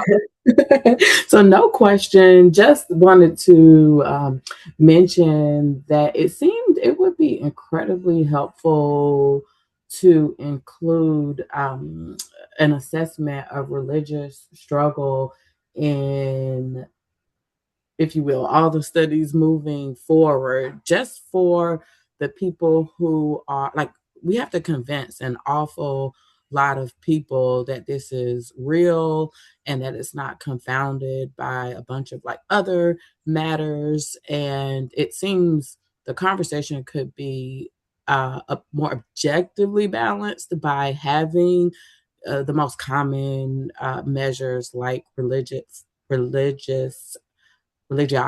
or essentially frequency of attending church, but also seeing the outcomes of the people who report struggling with various aspects of religion, so that we can also then see the patterns among those individuals, because I think that then also contributes to causal inference. So I'll stop there because I just think that will help convince the people who aren't convinced yet. Chandra, there's no question. There have been hundreds of studies looking at that, and Okay. every single one shows worse health. Yeah. In And I think fact, they should be yeah, in go the ahead. same study. Like, are they in the same study? Because it seems like they're all separate. You're either studying religious struggle in silo, or you're struggling the more classic measures. But I'm new to this, but it doesn't seem like studies include both measures in one particular like cohort and one research question. You would have to examine them separately. You couldn't combine them. That would not be scientifically valid or appropriate to combine the religious struggles. You'd have to look at them separately. And I can almost guarantee you, if you did that, there aren't too many studies now that I can recall. It's a good point, Chandra, that include both of them in there. But Yeah. the fact is that religious or spiritual struggle is just related to everything bad. Yeah. People That's are one of the struggling. things. In fact, what this may mean is that religious or spiritual struggle is actually an indicator of Mm-hmm. people who are in a bad way. And Mm-hmm. when people are in a bad way, when they're sick, when they're in pain, when they're struck, they start questioning God Yeah. naturally. And therefore they start struggling with their religious faith because God's not answering their prayers. Mm. And Oh, but then even their interpersonal relationships, so they could struggle, of course, with the people in the congregation, including the religious leaders. So that's why, that's a strong reason for why there's religious exit, which we talked about during yesterday's global summit as well, like understanding why people exit religion and their trajectory of outcomes. And so, it just seems that it would paint a more comprehensive picture of all the different mechanisms or possible positive and negative trajectories that could occur if these were explored within one cohort in a comprehensive manner in terms of in publications together as opposed to siloed or separate. I think you're absolutely right. And I don't know whether the global flourishing study included indicators of religious or spiritual struggle, but if anybody did, they would. Now, Oh, great. typically, big data sets are not going to assess this. They're going to maybe Oh, have one indicator of religious attendance, maybe one of prayer, maybe one of scripture study, if you're lucky. yeah. Most of the big data sets are not going to be assessing this. Okay, perfect. So I'll stop here and I'll say that that's exactly my point. And I think that might be an important barrier for like actually moving the field forward because we absolutely have to convince people and including places like NIH and other funding organizations. And I think this could be an important Good. contribution if we start to do it moving forward. And then I'll end by also saying in my own research area, we've recently started doing the same where we don't just put one dimension, we put as many of the dimensions as possible so that we can communicate the complexity. That's it. Absolutely. But be sure that you're analyzing each dimension separately Yeah. because when you combine them, they oftentimes will counteract each other. Yeah. That Yeah. is, Yeah. that is something you have to remember. Never combine measures like religious attendance. You need to look at it separately in a Yeah. completely separate regression model. Even if it's the same cohort, prayer, Beautiful. frequency, separate regression model, relationship with God in terms of intrinsic religiosity, separate model, religious spiritual struggles, separate model. And if you Great. do that, it's great. Great, thank you. Absolutely. Yeah, this is a big area that Ken Parkman, of course, has made his name on, as have others like I forget her name, Julie Exline. Yeah, Julie Exline. She was there yesterday. Yeah. Was she? Yep. She had a panel on actually religious exit. Wow. Where, what are you talking about yesterday? Oh, the conference at Harvard, the same one as another person who's in this group, the global summit that was sponsored essentially by the Got it. World Psychiatric Association, and you advertised for your week-long workshop. It's at the end of the agenda. Yeah, they included. We had a Rosemarin and I had a negotiation. He would promote my conference if I would send out in our e-newsletter announcement of the Harvard conference. So that's Oh, how that ended up. amazing. Yeah. Anyway, very good. Okay, Eric. Yeah, thank you for that. Out of that brief discussion, I picked up one word that you used, naturally, and three words that Chandra used, need to convince. I've never been a researcher and never will, but I would certainly understand the need to convince funding bodies and management structures of the vitalness of this. At the same time, just in terms of that specific slide, the term naturally, to my mind, people will go in and out of all of those struggles over the course of their lifetime. I think those are natural and come with living. Um, and I would think my pastor and the priests that I know would agree that not only will they themselves have to struggle going in and out of faith, feeling that God's abandoned them. So there would be a real complexity to understanding that piece, normalizing it, but also understanding how low people can really get when they're feeling abandoned by the one that they trusted most.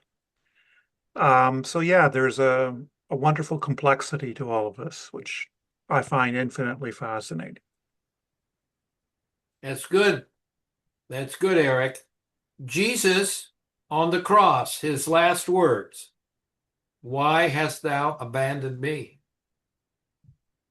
So there's your role model right there. And it makes perfect sense that all of us, when things get bad, we start questioning. No doubt about it. It's pretty natural. Pretty natural.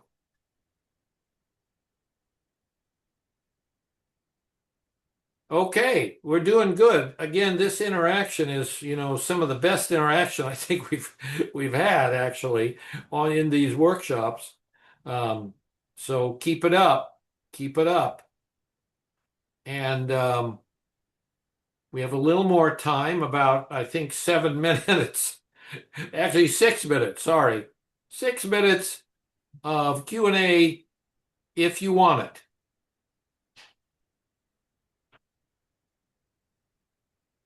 And if you don't want it, we will move on.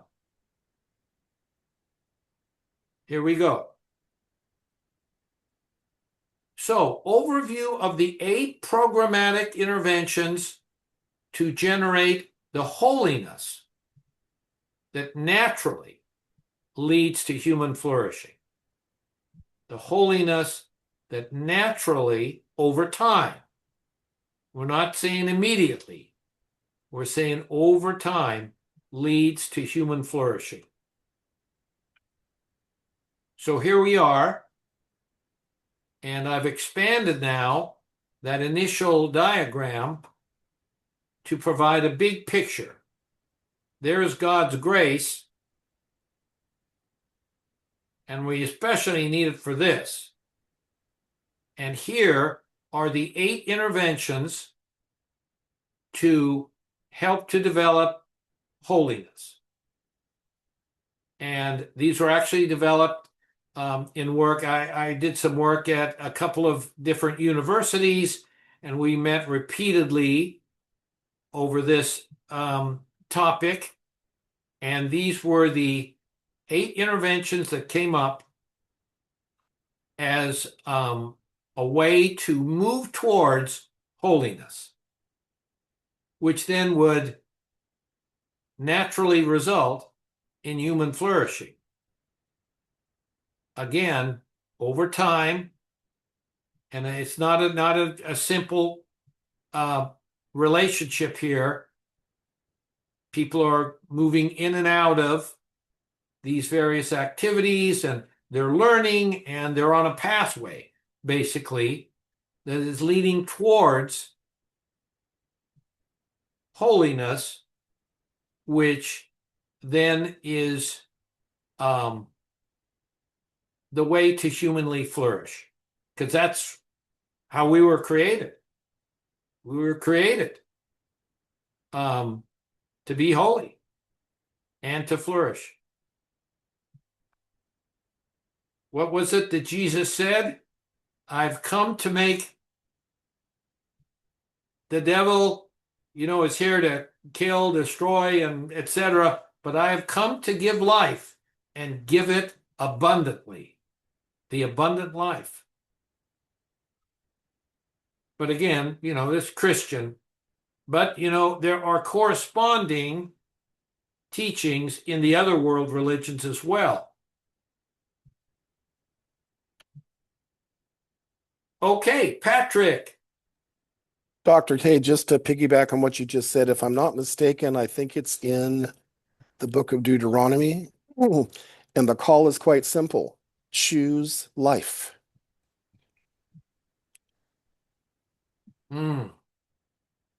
Choose life. Choose the abundant life. I was going to say I can, on lunch break, maybe I can source out the actual That'd be passage. great. So I'll pass it on after lunch. So yeah. Yes, But like please. I say, it just seemed to me it was God basically tells his people, you have an option, essentially choose death or choose life. Choose life. Yeah. Choose the holy life and you will flourish. Eventually, over time, and there's going to be fluctuations there and situations, and it's affected by genetic factors and environmental influences. Tremendous complexity here, but I think there's a good logic here based on not only Christianity, but other faith traditions as well, that this works this way. Okay, so we have a half hour. So we can either stare at each other or we can go to lunch. Oh, I'm sorry. I didn't look at the rest of the slides. I thought we were going to go through each of them, or is that at a different point? We are going to go. Oh, we are. Next, we're going to head towards the actual tools. Oh, okay. Yeah, the 8 different interventions. We're going to cover 4 of them this afternoon. Okay.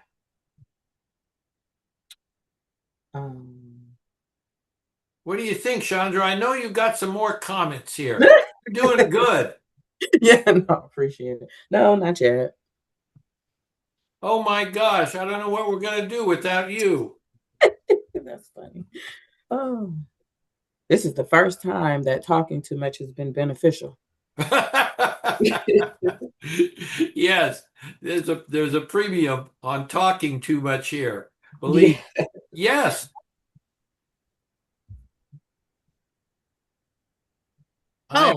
Yes, you're up. Yeah, okay. I was just wondering, and it's because I teach social work, so I was just wondering if anybody had written about persons that society considers unable to be self-governing. or self-determining. Um, because there are people with disabilities who do not seem to um, be able to communicate. Therefore, you really don't know, what their level of thought is or what they're thinking, but they seem to be very happy in their environment. And I just wondered if anyone had looked at populations such as that, people with challenges or disabilities, as you might have it. That was my question. It is a good question, and I'm sure studies have been done. In fact, I think there's a journal on disability and spirituality. Oh, You can okay. actually, look at and get information from Journal of Spirituality and Disability, something like that. But my sense is that people who are disabled at that level, that they can still perceive kindness and love that's expressed Hmm. towards them. Right. That's just part of their human nature. They may not be Hmm. able to communicate. They may not be able to, say yes or no. And sometimes they might cry or get violent or whatever, but they can definitely tell if somebody cares about them. Hmm. It's pretty remarkable, actually. Hmm. Hmm. Okay, thank you. This is true for Alzheimer's disease in particular. That's my area of work is in, geriatrics and dementia. Um, Hmm. people with advanced dementia, many times um, they they can absolutely tell if somebody is showing respect to them and is kind to them, and many you know they may not remember anything at all, but they can remember sometimes their salvation experience and recount it. Actually, I've had some patients do that for some of our research studies, recount exactly what happened in their Hmm. salvation experience. They don't know their spouse, they don't know their children, but they know that salvation experience. And many of them can sing songs like Amazing Grace incredibly. You start singing Hmm. with them, and then they'll join you after a few moments, and it'll be calming. It's a calming experience for them. Yeah. So, Yeah. Yeah. I mean, we work with people so often who don't seem to be able to really connect with the world around them. But if if there is a God gene, or if Viktor Frankl was right about the unconscious God, then that means that it would apply to everybody. yeah, Even though they can't convey what they're thinking or feeling in the way that we would like them to, you just really think, if we're talking about the topic, you really have to ponder what they may be experiencing or feeling on that spiritual level. So I don't know. I was just throwing that out there because it interests me, and I was just wondering. But I'll check that book out. sounds So good. thank you. Thank you. Absolutely. Heather, I think you're next, and then Eric.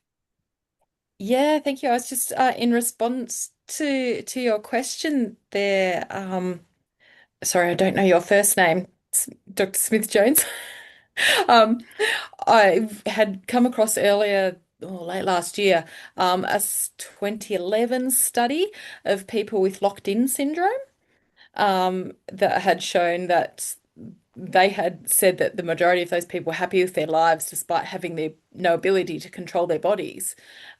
And there were, but there, so despite that physical disability, there were so many other factors that brought them happiness and contributed to their well-being, which, of course, well-being is different to flourishing, but got to start with some well-being. So I'll drop in the chat the book that I got that study from, so you can have a look up with that one. But I just thought that popped into my brain, so I'll drop that in for you.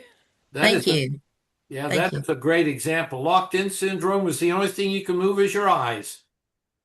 It's the only Yeah. thing you can move. Can't move anything else. You're on a ventilator, everything else. You're being completely sustained. And boy, now that's and they've worked out ways to communicate with just their eyes, you know. They've worked out methods of doing that, but that's something I hope that none of us have to go through. Eric, you're up. Yeah, it's not so much a comment in terms of research, but I would point you to the work of Jean Vanier and in the States, Henry Nouwen. Uh, Vanier um, won't be as well known perhaps in America as Nouwen, but uh, Stanley Hauerwas, one of your theologians, also wrote with Vanier on um, what I will call the religious experience of people with disabilities. In fact, he has a profound philosophy about what we can actually learn from the disabled uh, in our life with them. So I served for years as a board member of our local L'Arche community.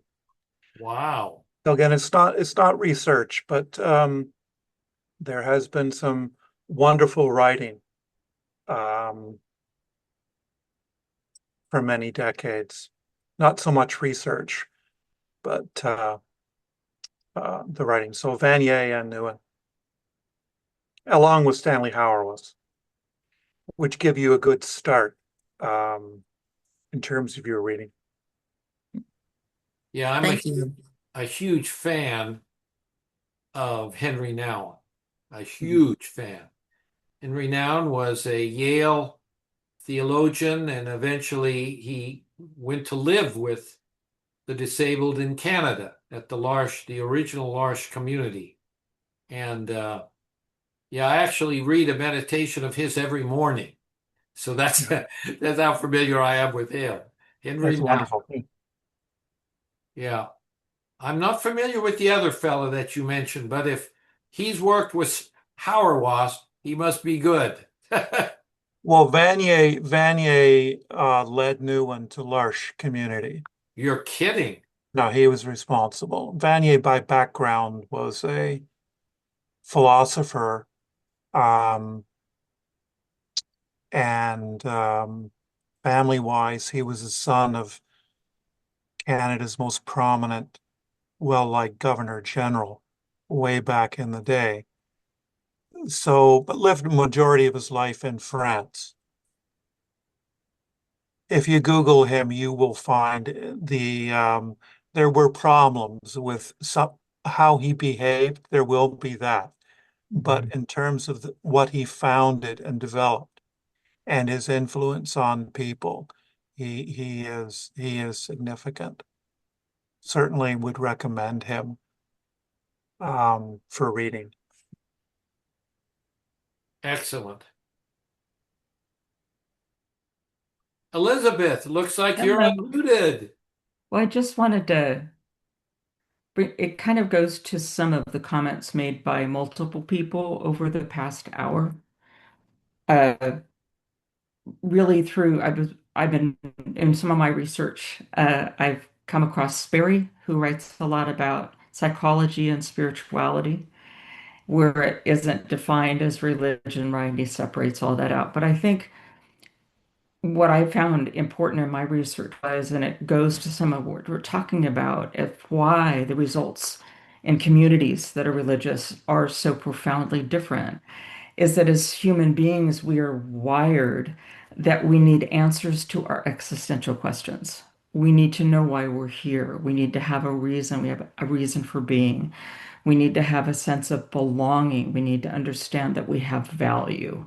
Those are some of the components that I think are in the human flourishing definition. In fact, I think that's where spirituality falls, is under that meaning and purpose. So when you're in a religious community, when you're involved in anything like that, you find usually your sense of belonging, right? Your theology, good, bad, or indifferent, gives you that meaning and direction and purpose. It gives you that focus that you have, that you have a reason for existing. And we all need that. And I think that really adds to what we're able to do.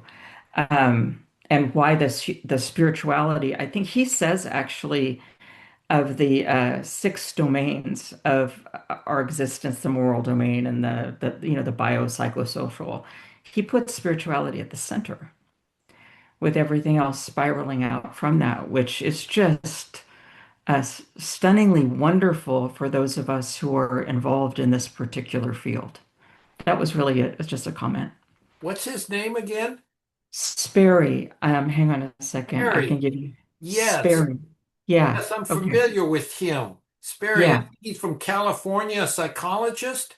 He's a I think he's in Florida, actually. I'm Really? in California, so it Okay. stood out to me that he was on the other coast. Okay. But he does some really good foundational work in spirituality, grounding it as the most important domain and not to be ignored when we're doing care psychologically for people.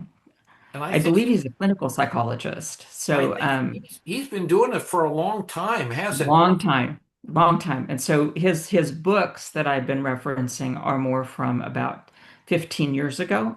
And of course, we've progressed a lot, but it's very good foundational uh, information. Thank you for letting us all know about that book. Sure. May I jump in? Sure, Chandra.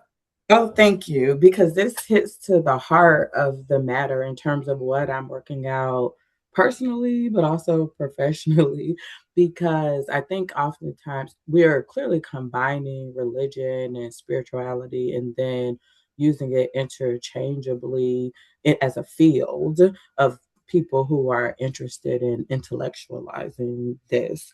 So,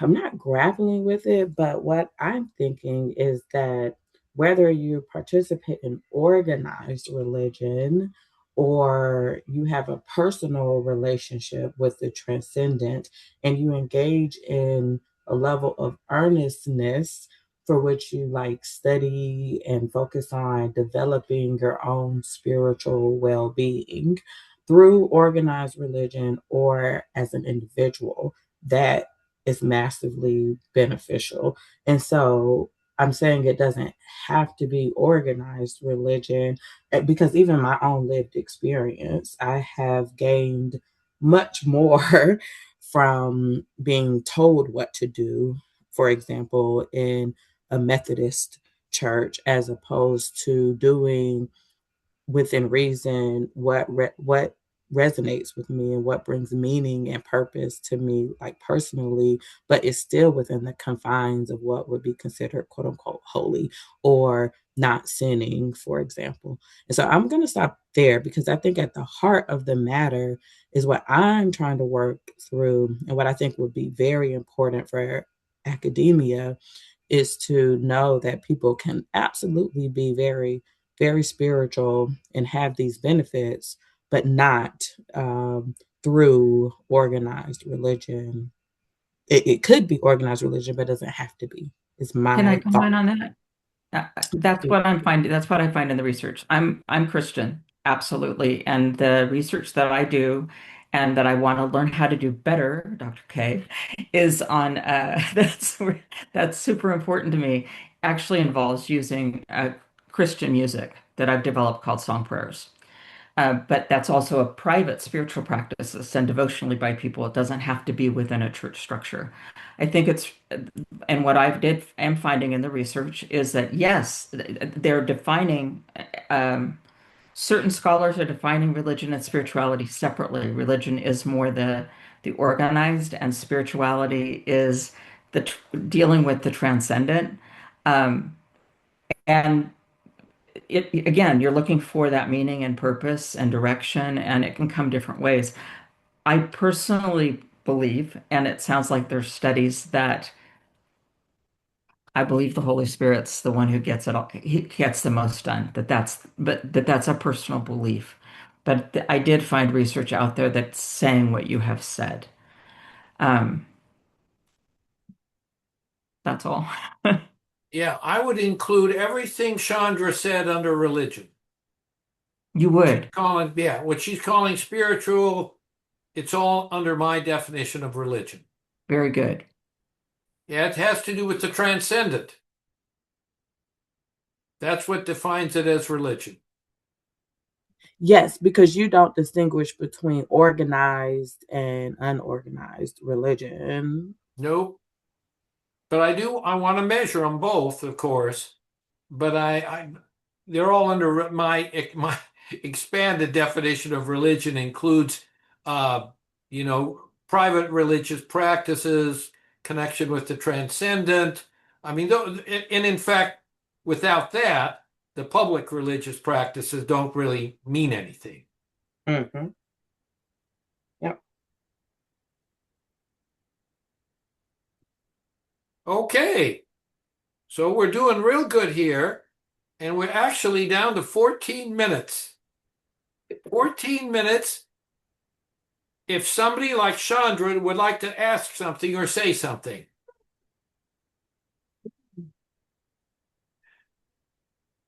Chandra, you're unmuted. Yeah. There was a conversation earlier about self-governing and self-determination related to disability, either physical or cognitive, for example. But, it would be a little bit remiss not to bring up how some people haven't had self-determination in like picking an organized religion or being made to adhere to one, even if they were like born into it. But if you think about even in the US, how often it was leveraged while people were enslaved, for instance. And I can even attest to politics being perpetuated through organized religion, where, for instance, politicians come to churches where there's large congregations in order to um, advocate for their own support or the support of others. So oftentimes religion has been an avenue for control that has not always been like beneficial, and people have not been able to engage in self-determination. And so I'm going to end by saying that there are many instances where there is a mismatch between, I'm sure, what God intended, but how man applies like religious practices and beliefs and so forth by leveraging, for instance, the Bible to justify what one could say are immoral acts. And so, are you familiar with this being formally studied uh, in relation to outcomes of any sort?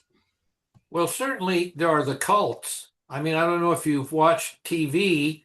There's a tremendous number of shows on religious cults. And it's a good example of what can happen. People start out very sincere, very faithful, and then it gets sidetracked. Mm-hmm. You have a cult, and you have people who are vulnerable are taken advantage of. People who are wanting to belong to something, and they're hurting, or they have other issues, and it draws these individuals in to the cults, and they take over their entire lives. Religion is very powerful. It can be manipulated, it can be used for ill ends, and it can be used for the opposite of what it was intended. No doubt about that. Are you familiar with anyone studying it and publishing? Um, the reason is that these individuals are hard to locate, large to acquire a sample of, and they Yeah, don't participate. yeah. They don't complete these questionnaires. Very difficult to study objectively, other than really just from news stories. I think you could do Mm-hmm. something with reporting on news stories that might be helpful in that regard. But I can't imagine any traditional kind of a scientific study that could study that group. Yeah, other than their religious exit, like so those who leave Scientology, for example. I think the woman you mentioned, Dr. Exlin or something of the X-Line, sort. yes, Julie X-Line. Exline, yeah, yes. That she has interviewed people who have left cults. So you could only ask certain types of questions because they have exited. Very good point. Eric, you got a comment? Yeah, again, it's not so much research, and it's not so much not specifically related to a cult practice, of which there are many, but I mean, Christianity is replete with awful happenings over the centuries. In the 20th century, you could start with Karl Barth and Dietrich Bonhoeffer. Um, Karl Barth himself would be a Protestant theologian and being Swiss German, teaching in German universities. He was wondering how on earth they got into the mess of World War One. And World War One was supported by many of the most prominent um, theologians of his time. And basically, he thought it was madness. And then it developed into the Third Reich. And he was wondering, well, how on earth can so many professing Christians support what's going on? And that really drove him to develop, I wouldn't call it his own theology, but that drove him to explore and wonder why. And his answers to that are, I can't explain within this context.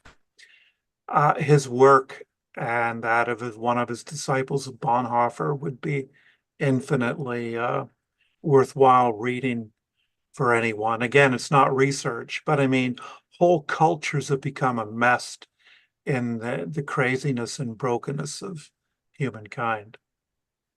That's just a comment. No doubt. Very good. Excellent. Other comments before we break for lunch? 8 minutes for anyone if they would like to say something. And if after about 10 seconds nobody says something, we're going to lunch.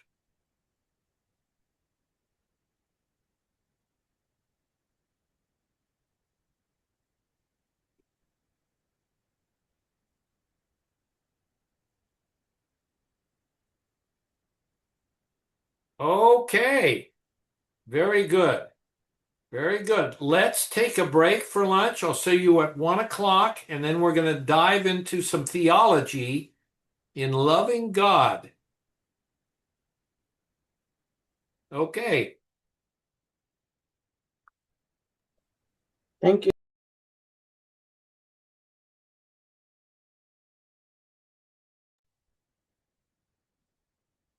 Okay, everyone. It is 1 o'clock, and so we're going to press on here to our next section. Thank you all. Thank you all those thumbs up. Love them. Okay. Awesome. So sharing here now and getting a big screen for you all. Hiding the meeting controls. And hope everyone had a good lunch and ready to roll here. So the first of the tools or of the programs, whatever you want to call them, is loving God.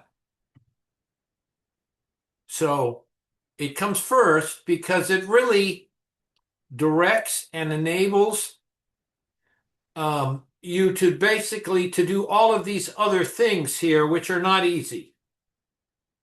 None of these behaviors that lead to holiness are easy. All of them go against our nature, but with faith, with intentionality, and with self-discipline, you can do it. And of course, with God's grace and help. So, loving God. So what does loving God mean? We rely on the Abrahamic scriptures, God's half of a conversation with humanity, as it's sometimes been called. God's half of a conversation with humanity. We rely on the Abrahamic scriptures for the answer, since they are a reliable guide. So, loving God means putting God first and obeying God's laws. So, putting God first. In Judaism, Moses says, "And God spake all these words, saying, I'm the Lord thy God, which have brought thee out of the land of Egypt, out of the land of bondage. Thou shalt have no other gods before me." No other gods. God first.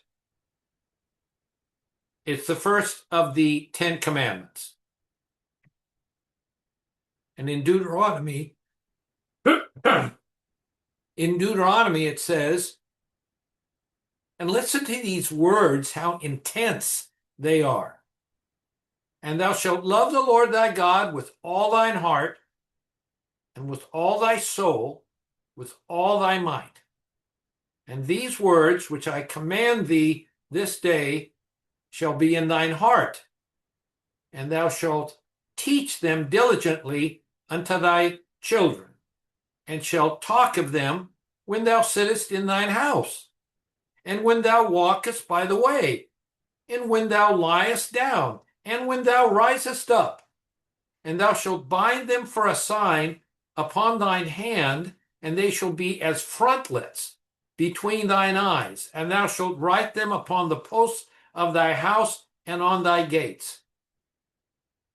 It couldn't be any clearer here from Moses that God is to be first.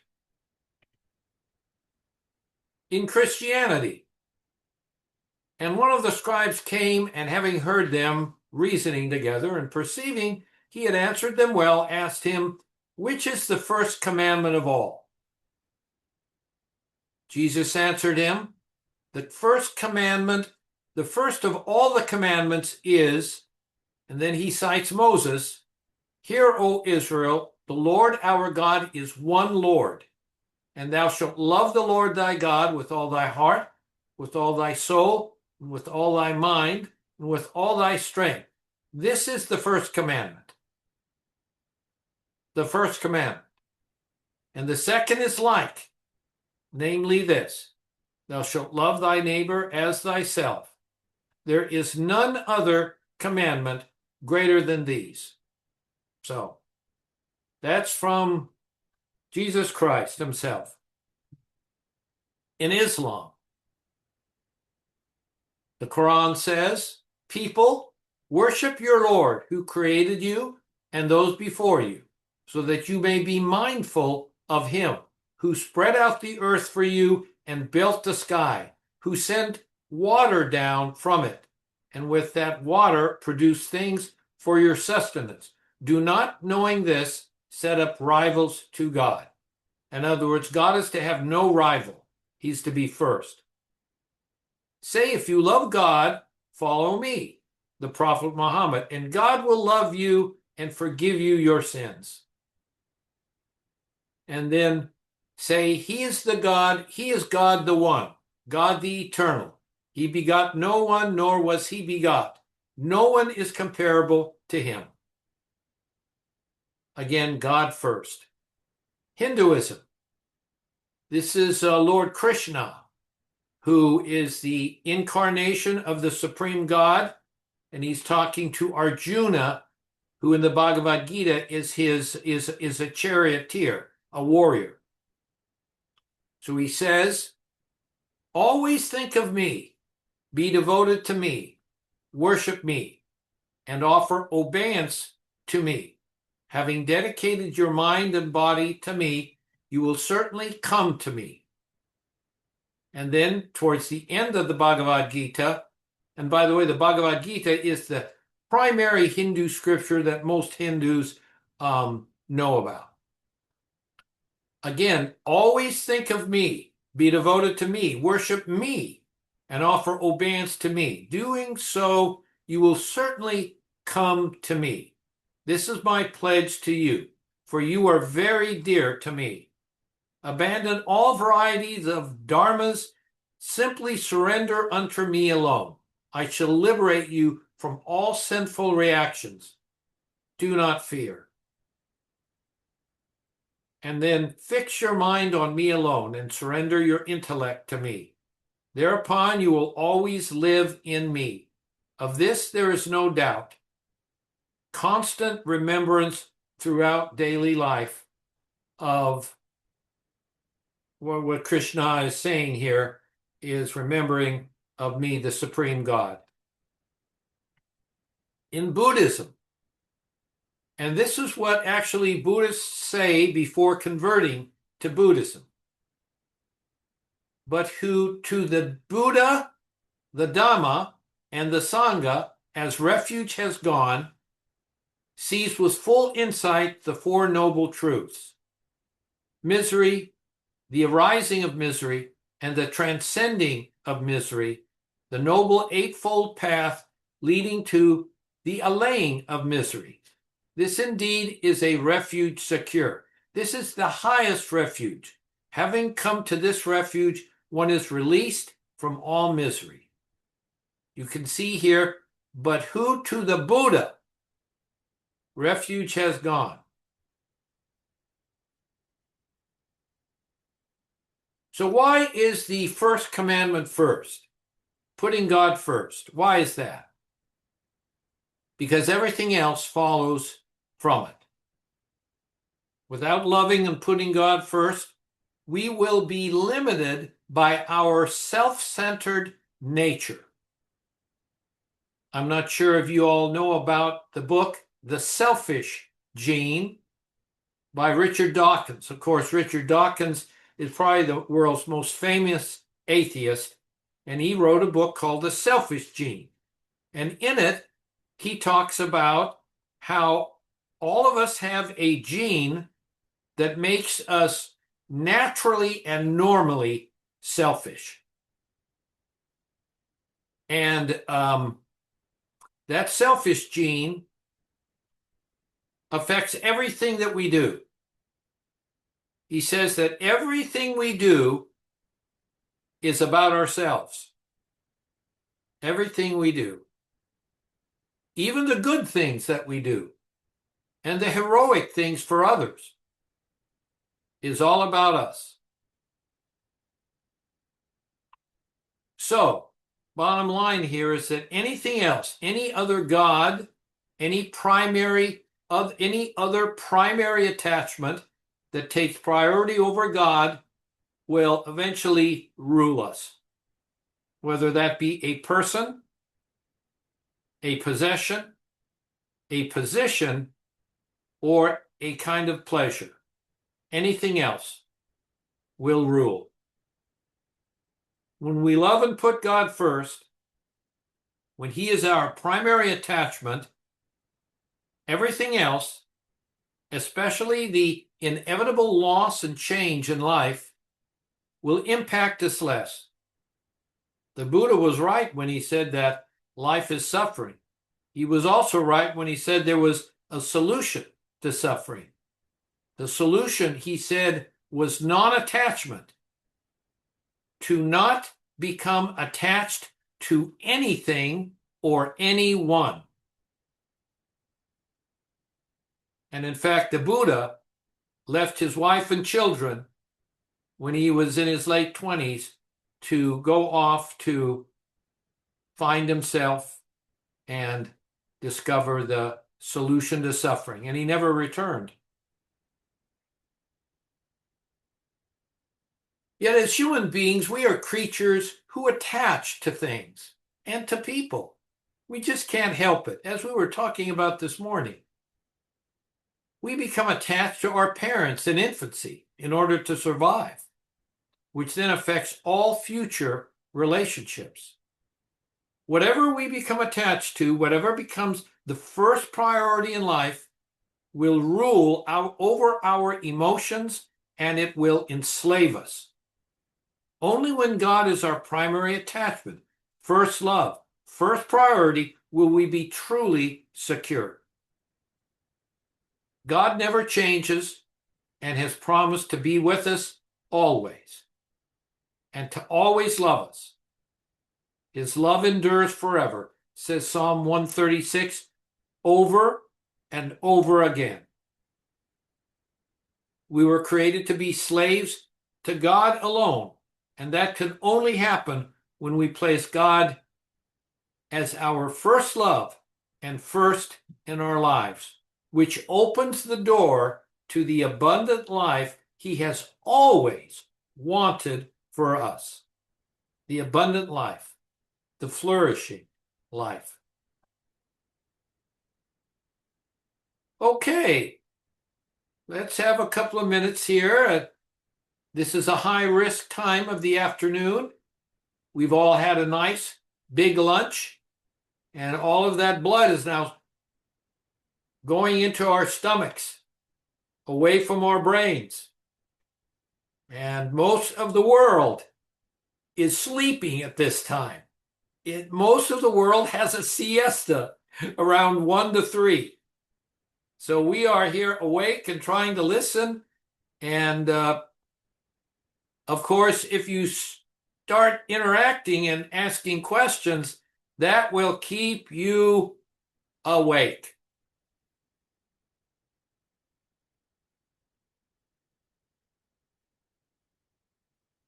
Okay, Kelly.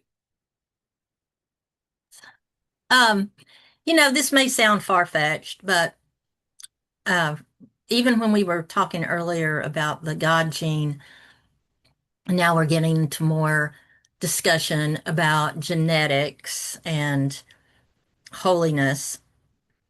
It just really makes me wonder if, I know all the talk around genetic editing and all that, and what they've talked about being able to edit, and whether, some is makes sense, like for disease or disability, and others aren't as I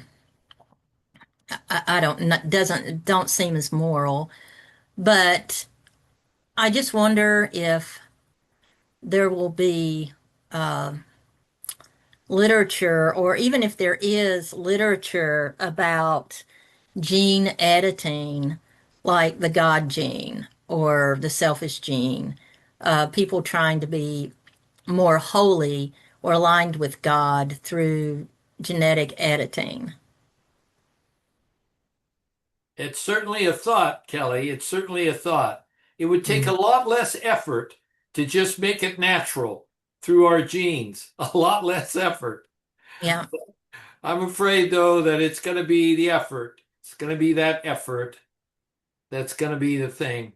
Who knows what they're going to do in the future? The future is, but in our future, the future that we're likely to be on this earth, I don't think it will ever come to that where it's actually, morality is being changed through genetic editing. Certainly diseases, and that's a wonderful thing that diseases could be prevented through genetic editing.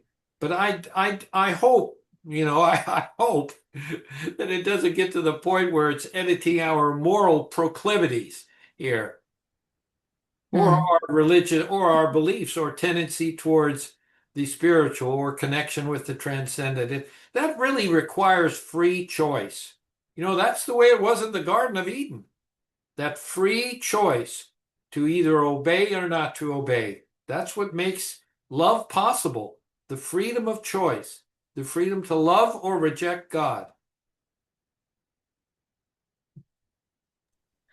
Thank you. Certainly. Any other thoughts before we move on and continue on? Eric, yes, sir. Yeah, just a comment. Um, can people be more holy by gene editing? I agree with what you say.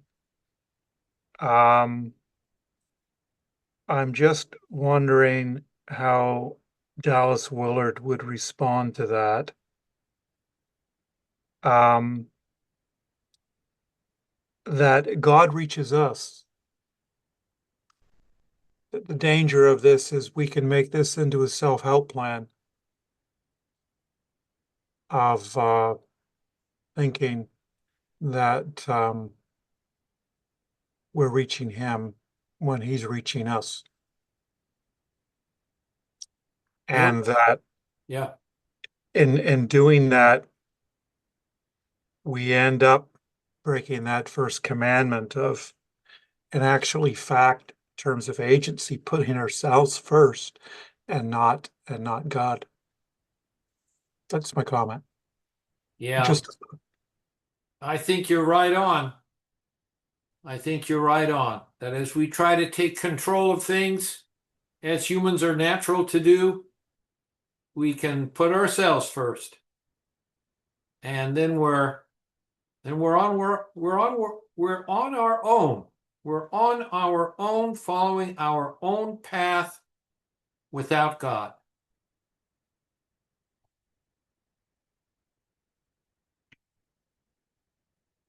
So, what does putting God first means in practical terms? Practical terms here. So let's look at the scriptures again. Look at not only Christian, but also other scriptures. Whoever has my commands and keeps them is the one who loves me. That's pretty clear. Anyone who loves me will obey my teaching. That's also clear.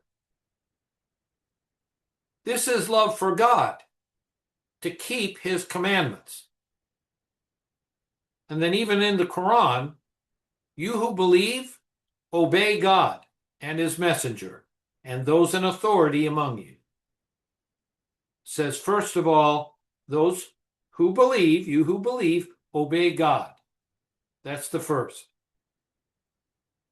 Loving God and putting God first means obeying him, learning from Scripture what he wants from us, and then doing it.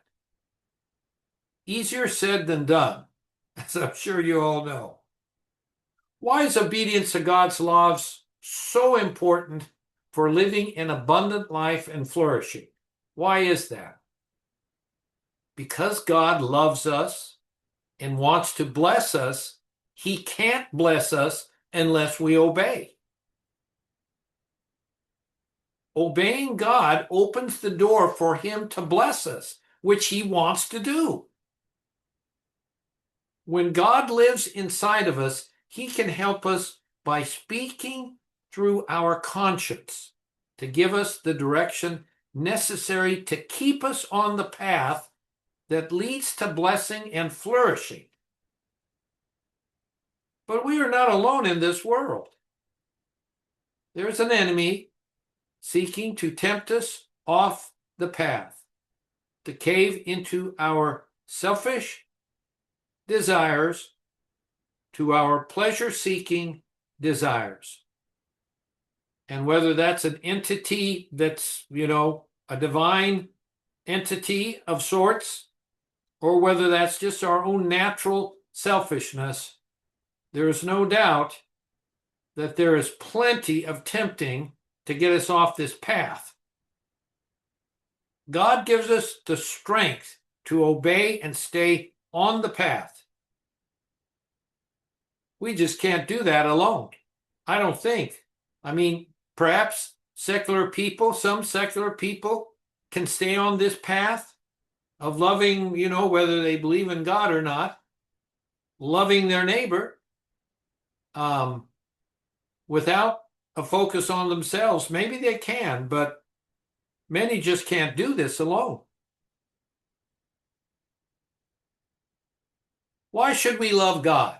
In other words, put him first and obey his laws. We love God because he first loved us. He first loved us. God's love is unchangeable. He knows exactly what we are and loves us anyway. God loves each of us as if there were only one of us. God loves each of us as if there were only one of us. Just think about that. That's pretty amazing. If you were the only person in the world, this is the way God sees you and loves you. And this is from the Islamic hadith, he who draws close to me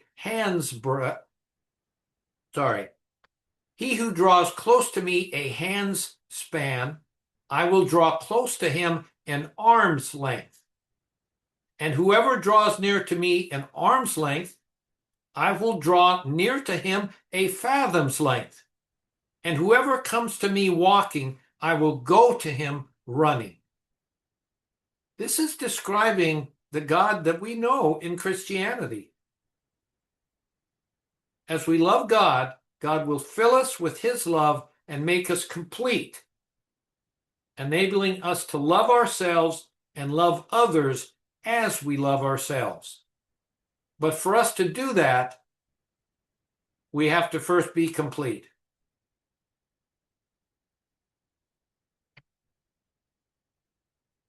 Here's Henry Nowen. Henry Nowen. Yes, Patrick, go ahead. Dr. K, when we talk about being complete, are we saying that also means we're supposed to be perfect? I'm just wondering kind of the relationship between those two concepts.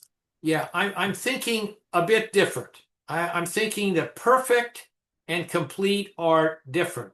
What I mean by complete is that you're whole and complete in yourself. You're whole and complete a person. You don't need anybody. You don't need another person to make you whole and complete. You don't need a job to make you whole and complete. You don't need a position. You don't need any kinds of material positions to be complete and whole. To be whole. Yeah, that's what to be whole and complete. That's what I'm meaning. Yeah, that's what I thought. I just wanted to make sure I was hearing it right.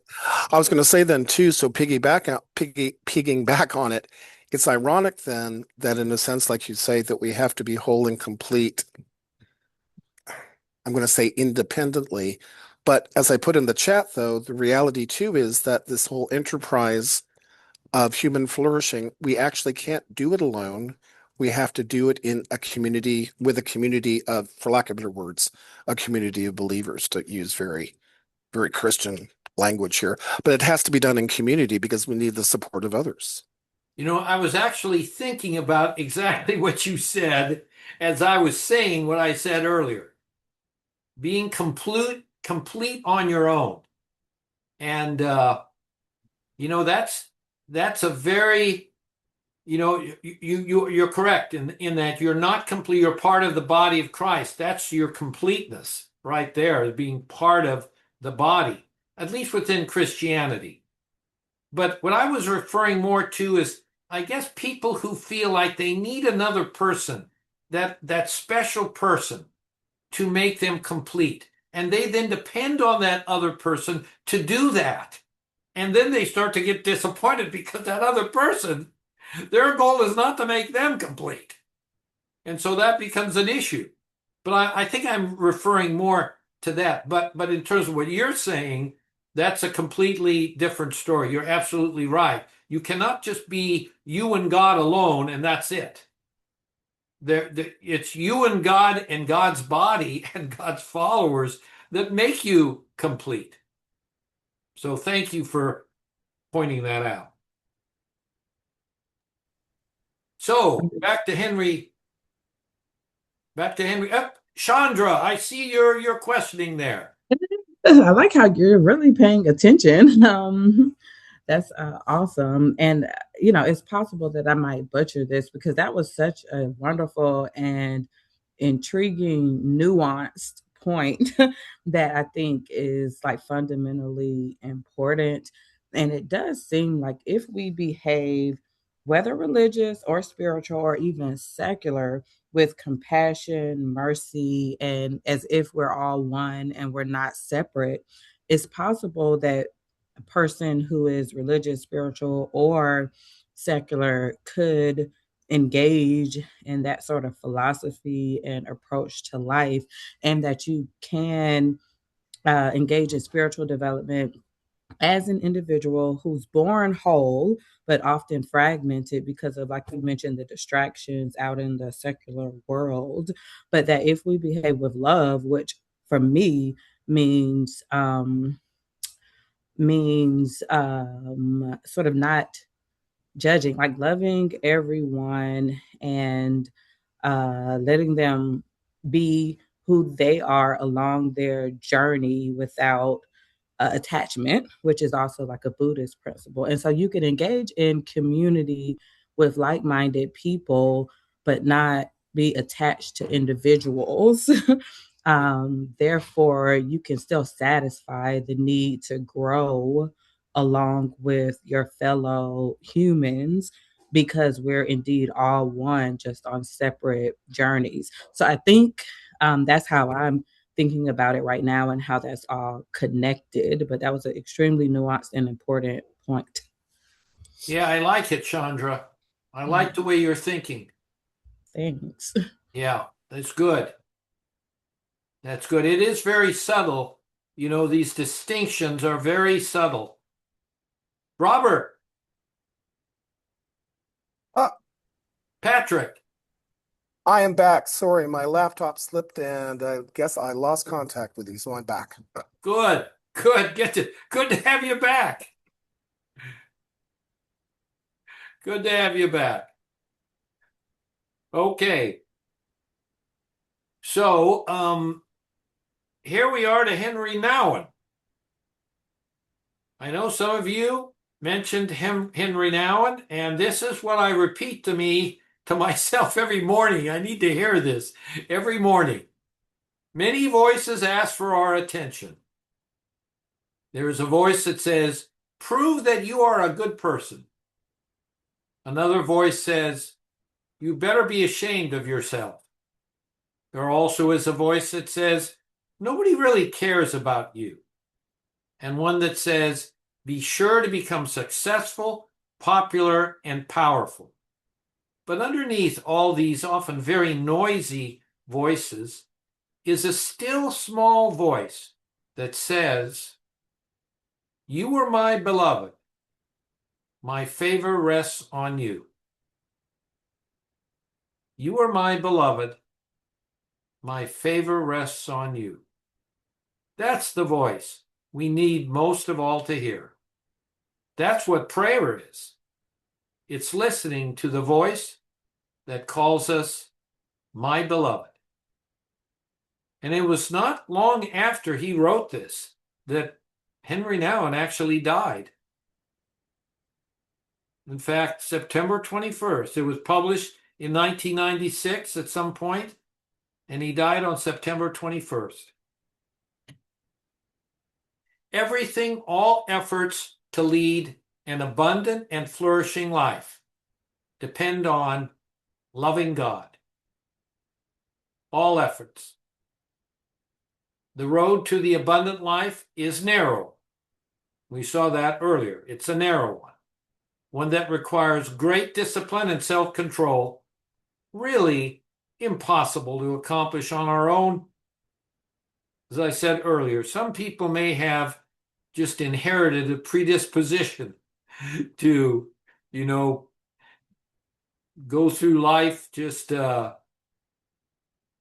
happy and whole and everything, but that's certainly not anybody that I know of, or nobody in my family or myself.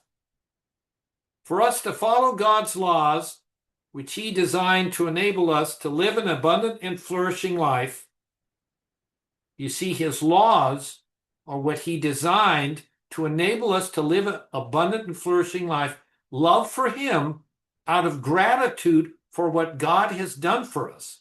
He's done something. for us. And loving him out of gratitude for that love that he showed us is necessary to keep us on the path. Otherwise, that self-centeredness, that selfish gene is going to lead us off. So living a holy life, staying on the narrow path, will be literally impossible unless we love God, put him first above everything else, and obey his laws that are meant to bless us. And again, this issue of what can the secular person do here? I think they can get close. I just don't think they can come all the way. I may be wrong on that, but I just can't imagine that they can come all the way. Reaching the flourishing, abundant life requires it. So we have a 3-minute Q&A if anybody has any questions. Otherwise, I'm going to blast ahead. But I just wanted you all to have an opportunity to maybe express your thoughts, your beliefs, your views on these very, very personal things that I'm talking about. You know, you don't hear psychiatrists talk about things of this nature very often. But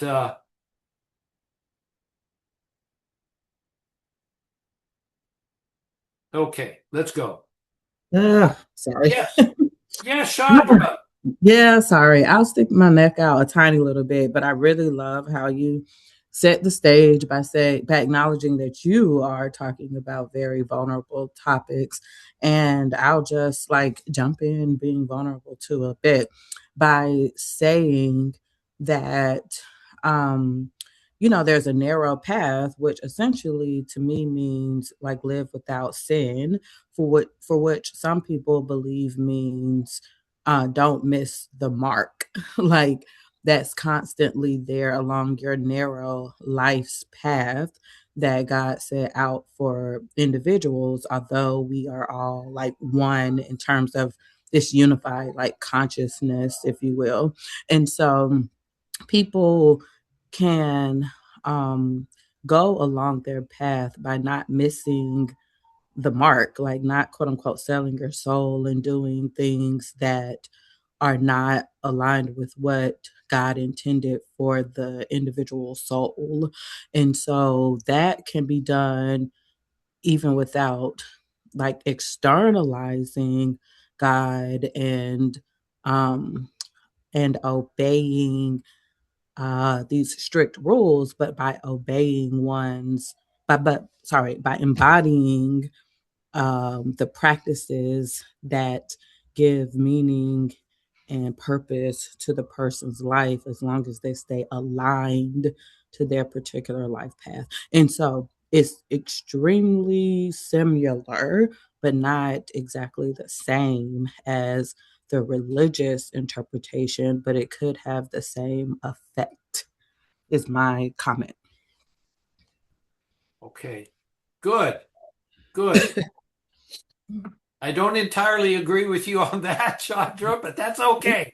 We can No, that differ in our beliefs here. No problem. so if you don't mind, let's table it and then it would be amazing to have a conversation about it so that maybe we can get to a point where we agree. Yeah, I'd love to do an objective study of this. I Yeah. know you could make it happen too. Or yeah, even just conversation for now. Objective study, Chandra. Oh, okay. We're researchers, don't forget now. Yes, yes, yes. I mean, you and Okay. I. Sounds good. Thanks. Okay. Kelly. Hi, yes, thank you. Um, I've often wondered about this, and I don't know what the research says. I haven't looked it up, but I'm thinking about indigenous peoples um, who don't, who aren't, or who don't practice Christianity or any of these other major religions because of where they are geographically and just the nature of how they live in isolation. I mean, you can kind of get a picture of who I'm talking about. But this whole idea of holiness and being able to achieve holiness and the walk and journey with God.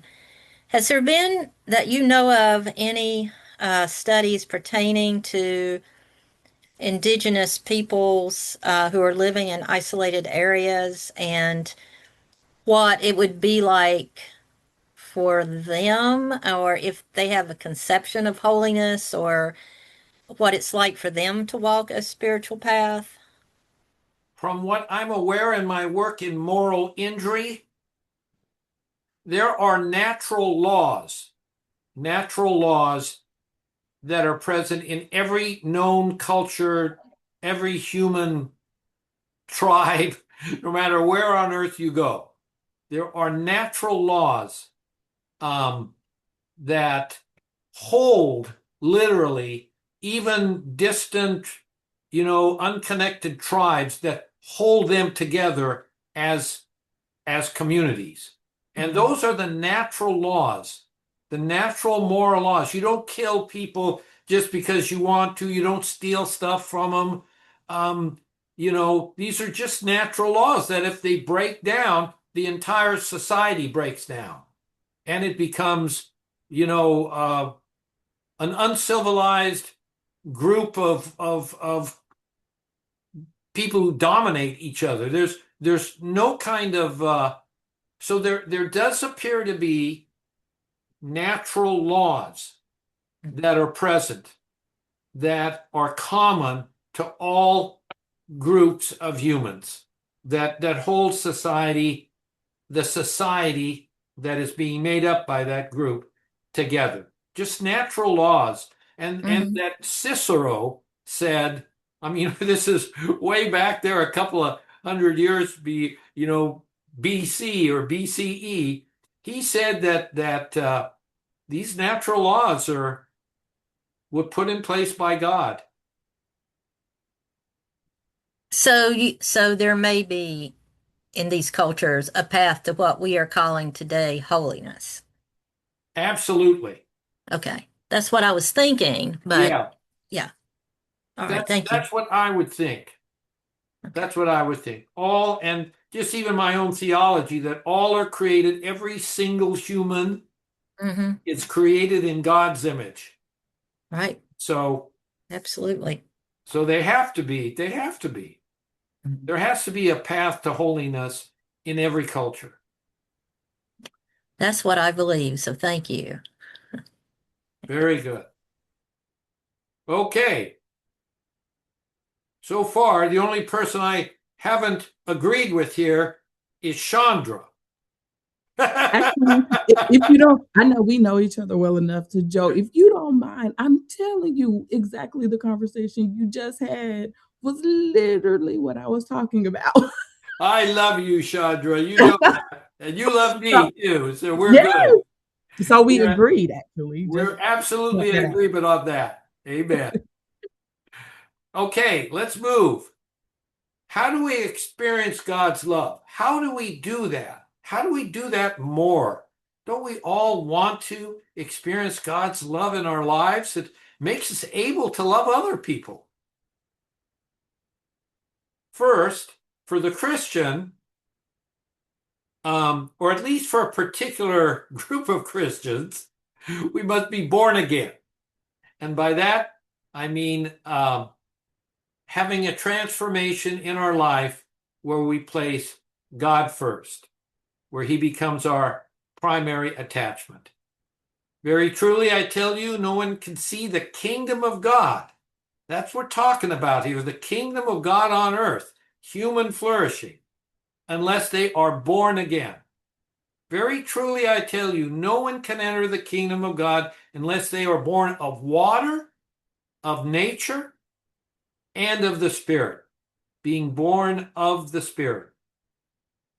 The experience of that new life, salvation from the eternal consequences of our inability to help ourselves, and the recognition of the tremendous suffering that God endured to make this happen, ought to produce gratitude and love for God in us. That he's done all of this for us first. And this is how Brother Lawrence, I don't know if you all know the book Closer Than a Brother by Brother Lawrence. Brother Lawrence was a brother back in the 16th or 17th century. And he describes his born again experience here. So I'm just going to quote it here. Suddenly, I saw what providence was all about.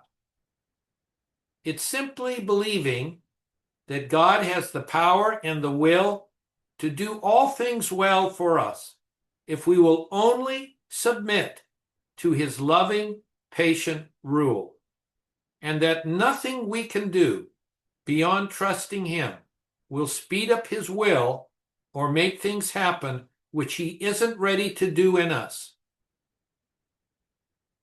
At that moment, sitting there on the grass, my acts of worship, my attempts at discipline, all the effort I put into trying to please God were swallowed up in an enormous sense of love for him. The one who patiently led the trees and the plants through their seasons would also lead me if I would only submit to his loving and powerful hand. I did submit to his loving and powerful hand. It was a real and true conversion, the result of the overwhelming sight of the majesty and love of God, of his providence and wisdom. I've learned more of his ways since then, and I know him better now and find greater joy in his company than I did on that day years ago. But I honestly cannot say that I love him any more now than at that moment, because there is a limit to the love humans can feel. I believe at that instant I reached it in my love for God, so good, so patient, and so powerful. So now, that was Brother Lawrence's experience. It's a powerful conversion. Every person's experience will be unique in the way that person comes to God through a new birth. Everybody's going to be unique in this regard, so you can't, not a cookie cutter kind of approach here. But God is reaching everyone right where they are based on their unique history and life experiences and bringing that person to a new birth. So what are Patrick, go ahead, Patrick. Dr. K, just an observation, and I love the way you said that, and Brother Lawrence has always been one of my favorites. My cynicism unfortunately says, but so many denominations and spiritual traditions state what that experience is supposed to be about, that they kind of give parameters about what the experience has to be about. And if the experience is outside the parameters, then it means obviously you're not having a true religious conversion experience. Yeah, that's absolutely true, Patrick. I think we need a little bit of flexibility there. A little bit of flexibility in what God is doing in people's lives. You know, and I understand we're different religions. They are trying to, because there is so many distractions in life and so many different pathways. They're trying to provide structure. And some are providing a bit too much structure. And some are not providing enough. So, it's all kind of, you got to find your path. Find your path and listen carefully. Listen carefully. Yeah. Which is why the tradition in the Episcopal and Anglican tradition is that we're the middle way. So everybody should become Anglican or Episcopal, and then we'll be balanced. I'm kidding. There you go. There you go. I remember David Larson one time. David Larson, I don't know if do you remember, Patrick? David Larson? Larson was, he was a psychiatrist. He had a big institute. He died something like 20 years ago, and we have a Larson lecture every year here at Duke. There's a psychiatrist here. he used to say, he was one of the founders of psychiatry and religion. But he used to say, would say, I'm not religious, I'm Episcopalian. And that's what that was his statement. Everyone would always laugh when he said that. But anyway, okay. So what's the result of experiencing God's love? The results of experiencing God's love for us is, like Brother Lawrence, we come to love God and put him first. We are born again into a new spiritual life, and God comes to live inside of us. God then begins to speak to us through our conscience to guide us and help us stay on that narrow path that leads to the abundant life.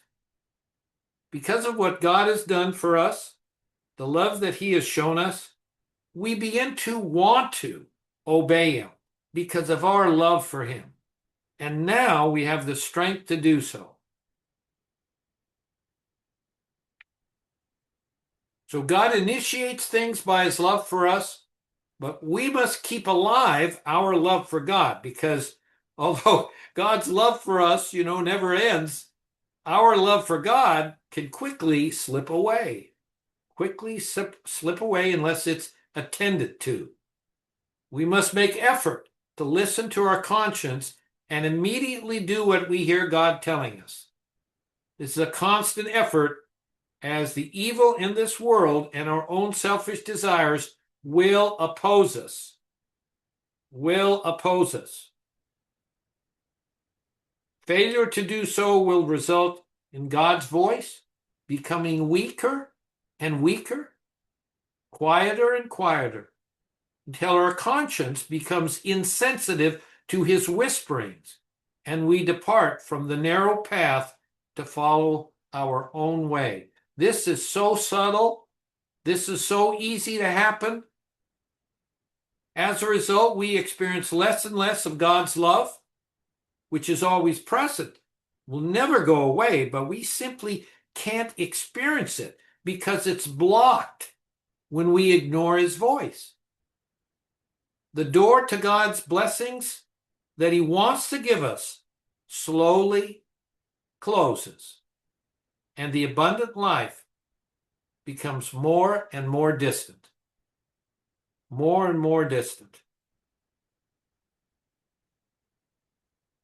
Okay. Any thoughts?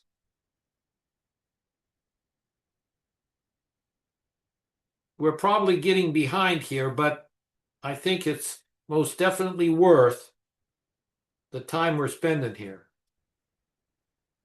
Any thoughts? Anything you want to share with the group? And if not, we'll move on. Okay. How loving God fits into the human flourishing model. Loving God makes possible all 7 actions necessary to lead a holy life, and the human flourishing that naturally results from that holy life. So really, loving God is pretty important to everything to follow, and that's why it comes first.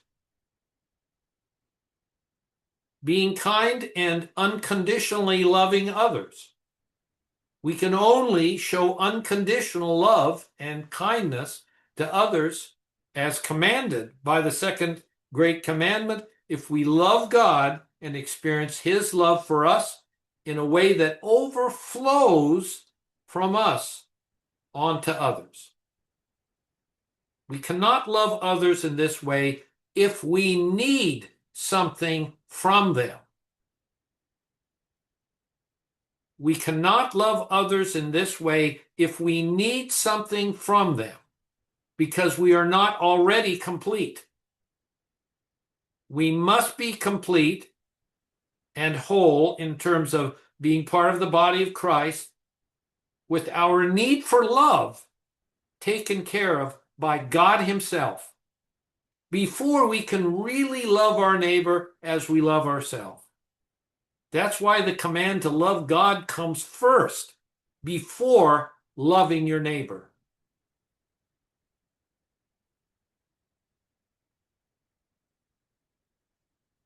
Showing appreciation is another one of those 7 ones that are left, those 7 behaviors, actions, programs.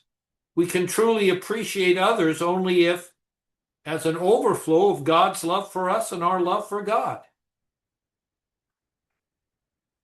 We can only be truly grateful if we understand that all we have comes from God, His many blessings in this life and the eternal life that follows. Strengthening character. We can make the great effort necessary to build character. Hold fast to the high moral values only if we love God and realize how much He loves us and hates sin. Practicing forgiveness. We can only truly forgive others when we understand that the one we love has forgiven us. The one who knows us better than anyone else, including ourselves, because He is all-knowing. Because He is all-knowing, God is the only one who can judge accurately. The only one who has all the facts of another person's life, their genetic makeup, their tendencies towards one way or another, their experiences as they were growing up as a baby, as a young child, their different experiences during life. Nobody knows those things other than God. Being humble. We can only be humble if through our experience of God's love for us, through our love for God, we know our true identity. That is, a sinner saved by grace alone. Our true identity in relationship to others whom God loves immensely and has called to make unique contributions to His plan for humanity. Let me just repeat that. We can only be humble if through our experience of God's love for us and through our love for God, we know our true identity, which is a sinner saved by grace alone. Our true identity in relationship to others whom God loves immensely and has called to make unique contributions to His plan for humanity, just as He has called us. The playing field here is a level one. Attending to health. This is the last of the 7 programs. To be motivated to care for our bodies as the temple in which God dwells, which takes considerable effort and self-discipline, we must love God sufficiently to care about maintaining our brain and bodily health. For the Christian, the temple of the Holy Spirit is that body that we need to maintain, which includes carefully attending to the food and drink we consume, limiting our calories to maintain an ideal body weight, exercising regularly to maintain and stay fit, avoiding risky behaviors, getting regular medical care to identify and treat illness early on, engage in disease prevention activities, etc. So that's a lot to do. Requires tremendous self-discipline, which again does not come natural. Okay, another opportunity to make a statement or share something or ask a question. 10 seconds. Oh yeah. I can Chandra! I absolutely cannot miss the opportunity to mention in terms of attending to health, attending to one's sleep. As you know, so I will. This is a long, long story, but we know that the pineal gland secretes melatonin that helps you fall asleep. We also know ancient wisdom has always pointed to the pineal gland being the seat of the soul.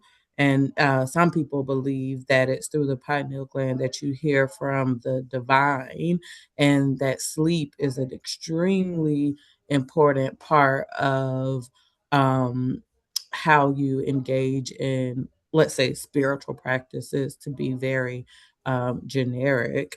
And, all religions, like you mentioned, the siestas, but you also have sacred rest across many, many faith traditions. And so there's an intimate connection that I think points to attending to health, including sleep. I couldn't agree with you more, Chandra, on this one. I could not agree with you more. I have restless legs, Oh, okay. and The determinant is iron. People I'm think it's up low iron. all night long with those legs. Mm, Every hour, I'm mm, up walking, trying to calm them down. mm. And boy, oh boy, sleep. Oh, what a wonderful thing to have. Yes. Eric, you're next. Yes, thank you. I really appreciate the values and beliefs that you're setting out. Um, in reading different research work done by different researchers, is it's often hard to determine what their own values and beliefs are, whether they're completely secular, um, researching in the area of the intersection of spirituality, mental health, and religion, or they have profound beliefs of their own. So it's always very worthwhile, I think, very important so I appreciate it. Thank What you, you're Eric. doing. Yeah, thank you.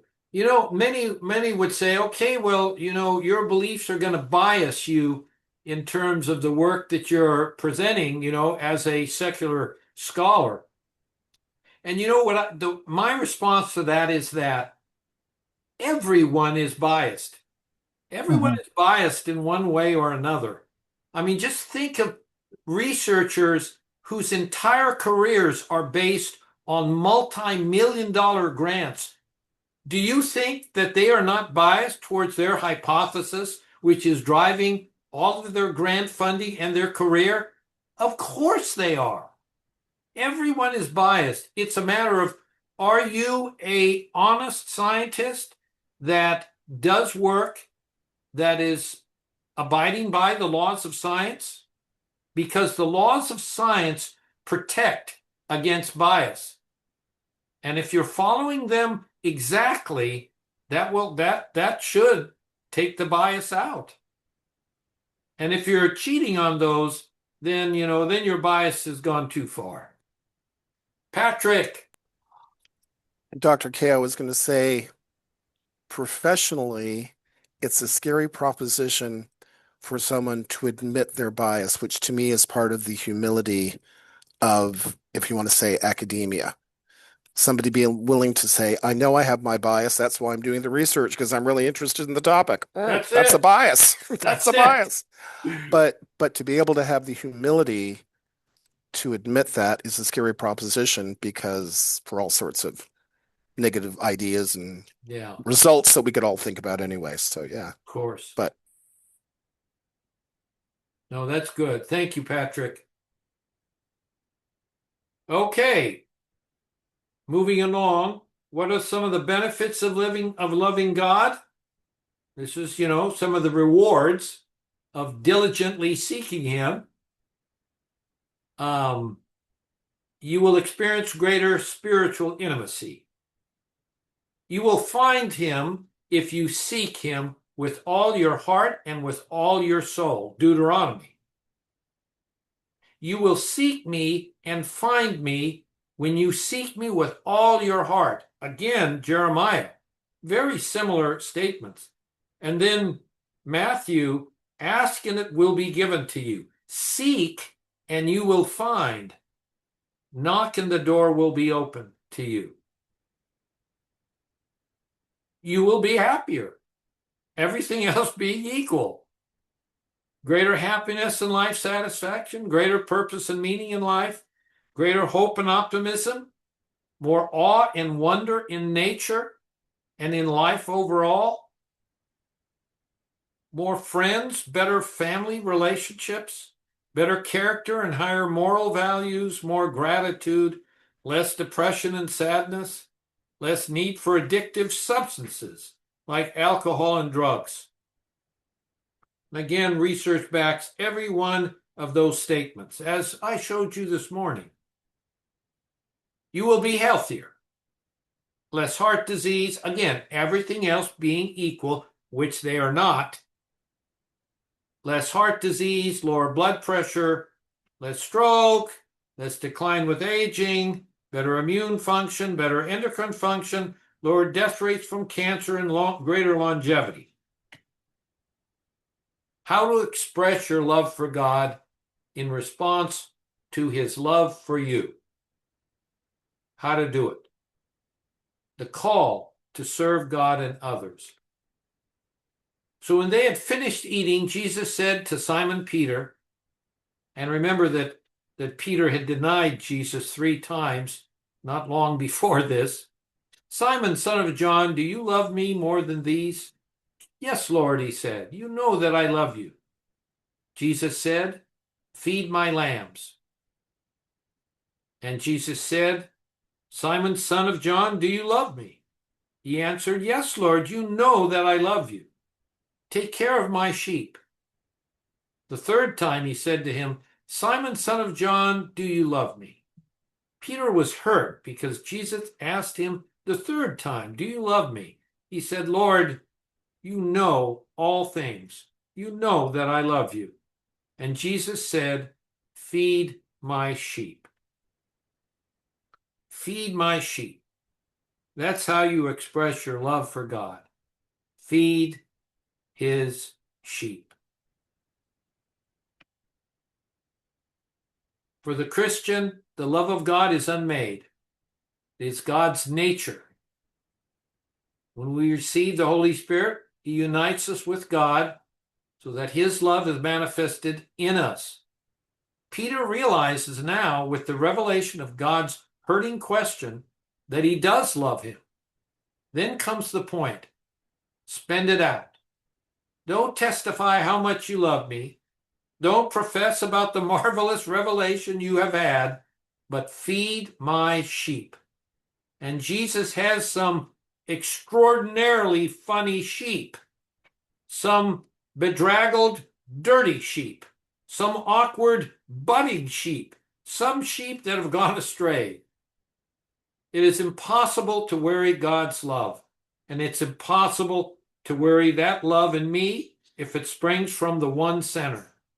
The love of God pays no attention to the distinctions made by natural individuality. If I love my Lord, I have no business to be guided by natural temperament. I have to feed his sheep. There is no relief, no release from this commission.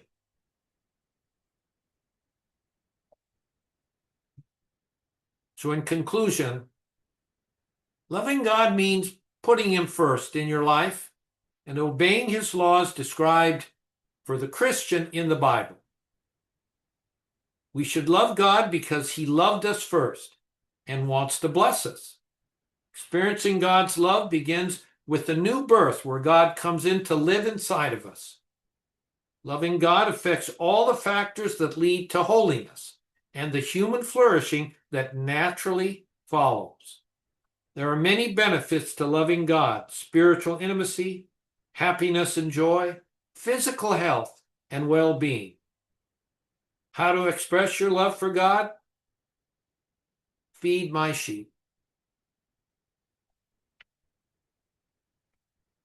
So here's a book I wrote 10 years ago, and it's for people from different faith traditions, God's love for Christians, Jews, Muslims, Buddhists, and Hindus, from their perspectives.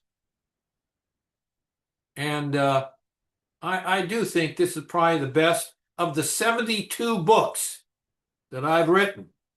This is number 1. number one. And by the way, this is my hand, and this is my former son-in-law reaching me, and I am under the water in March. This was extremely cold. I almost died when I took this shot. I'm serious. I almost died. I went underwater and I went down, and it was so cold that I got disoriented. And I started swimming downward instead of upward. And I finally got my bearings, and I managed to throw my hand up, and he just happened to grab it. And then my daughter got that shot for the cover. So anyway, crazy things you do. Crazy things. Okay, so we have until 2 o'clock. How we doing? We are at 2:07. So I'm going to skip our Q&A and dive right into the kindness challenge. Now, this kindness challenge can be one of the most powerful things that you do in your life in relationship to one single person that you want a better relationship with. Is it your spouse? Is it a child?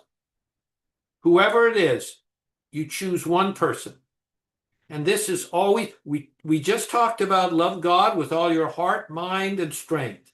We're now talking about loving your neighbor as yourself. And for the remaining 7 behaviors, it's all about loving your neighbor as yourself. And it begins with this. And within Christianity, if I speak in the tongues of men or of angels, but do not have love, I am only a resounding gong or a clanging bell. If I have the gift of prophecy, can fathom all mysteries and all knowledge, and if I have faith that can move mountains, but do not have love, I am nothing. If I give all I possess to the poor and give over my body to hardship that I may boast, but do not have love, I gain nothing. So, this is pretty important. This is based on Shanti Feldhahn's best-selling book, The Kindness Challenge. 30 days to improve any relationship. And I can tell you from personal experience that this absolutely works. Give it a try. I mean, if you want to see a miracle, give this a try and you'll see it. So here's her book. And here is, again, where this is situated in the big picture, loving God coming first, and then leading to these other 7 programs leading to holiness and the human flourishing that results. So what are some of the results of doing this 30-day kindness challenge? Takes 30 days. 30 days to do this. Kindness changes everything. Kindness improves a relationship in ways that you cannot, before you do this, that you can even imagine. Kindness is really a kind of superpower. Kindness makes you bulletproof from the negative comments of others. Kindness disarms the attacker, literally absorbs their negative energy. Kindness gives you X-ray vision, making you more attuned to others' viewpoints. Kindness melts through other person's walls. Kindness springs open locked doors of bitterness, shame, hostility. Kindness passes along its power to others. Kindness makes the invisible visible in the other person so that you can see their positives more than you would otherwise. Kindness keeps empowering you, and you just enjoy life more. You just enjoy life more. And you become less judgmental and more appreciative. You become more thoughtful and less reactive. You enjoy and accept someone for who they are as they are. You enjoy life more and have greater peace and contentment. Those around you are happier. Those around you trust you more and are less guarded. Those around you are more likely to admit their mistakes or wrongdoing. You add to the peace of the world, not to the negative cycle of irritation. As I said, this really, really works. And just listening to me talk about it, that won't do it. You've got to actually do this to experience what I'm talking about. It involves 3 simple actions. And note that that simple is in quotes. You must choose one person to direct your kindness towards for 30 days. Number 1, say nothing negative about your person, either to them or about them to someone else. And when negative feedback is absolutely necessary, be constructive and encouraging without a negative tone. That's number 1. Nix the negatives. Number 2, every day, find one positive thing you can sincerely praise or affirm about your person and tell them, and tell someone else as well. Every day, do a small act of kindness or generosity for your person, something that they would appreciate. So, there you go. Now, kindness, doing these 3 things every day for 30 days requires heroic self-sacrifice.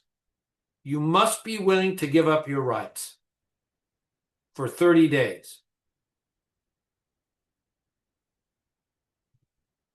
So let's go over each of these a little more.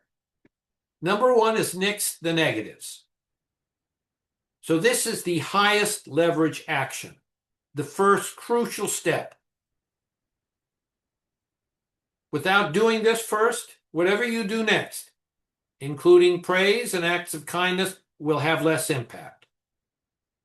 Say nothing negative either to your person or about them to someone else. But what if somebody needs correcting, or if they're simply wrong, or if they are frustrating you, or if they hurt you? Nope. For 30 days, you cannot say anything negative to them or about them to others. There's no eye for an eye, tooth for a tooth, no grumbling, no sarcasm, no pointing out mistakes. This requires not immediately reacting to what your person says or does,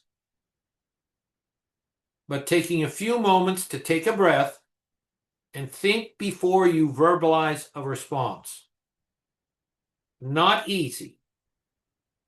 And here is the self-sacrifice.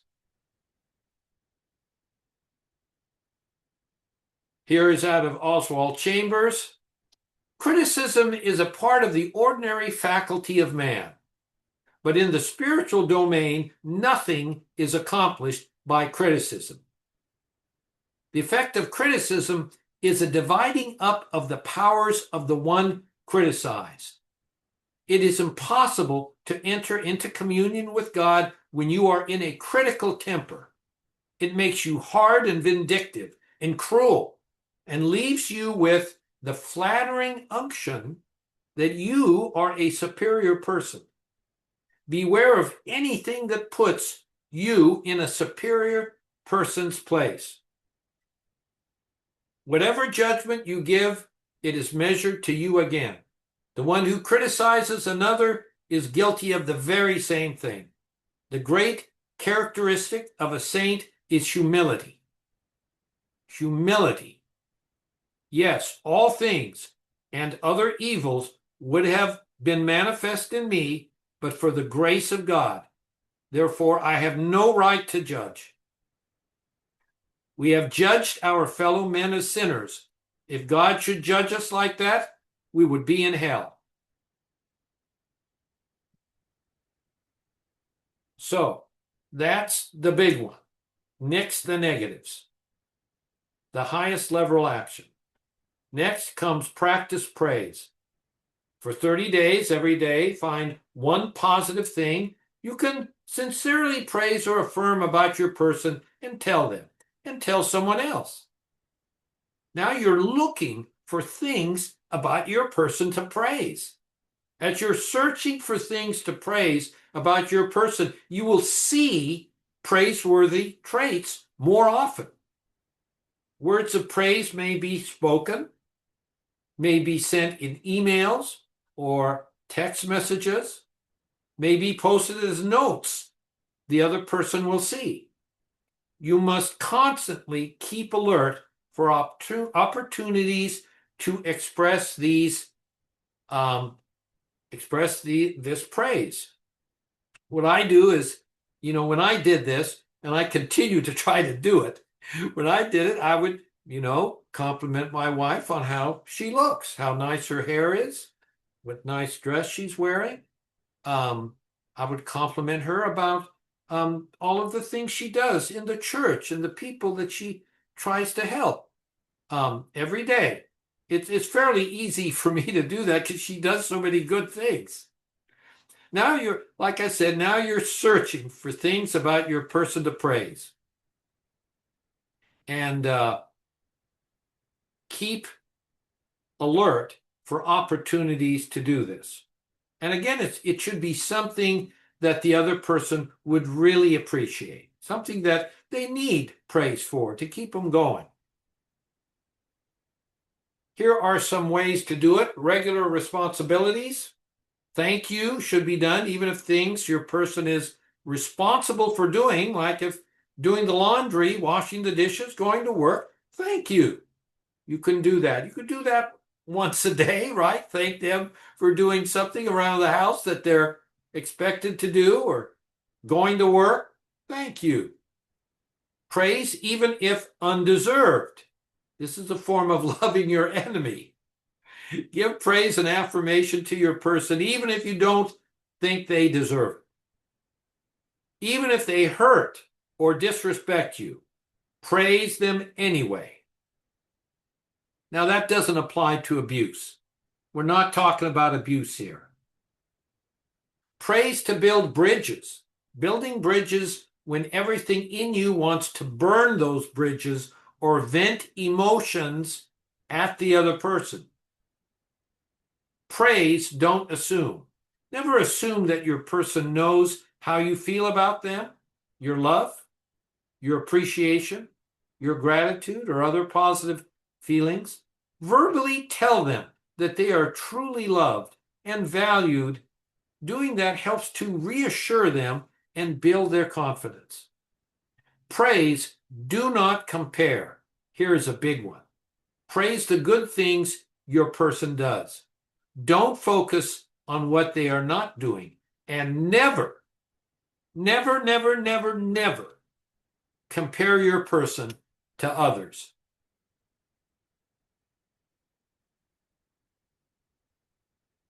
Praise never diminishes. Building somebody up through sincere praise never diminishes the person doing the praise. Instead, it really elevates them to being viewed as someone who is kind and appreciative.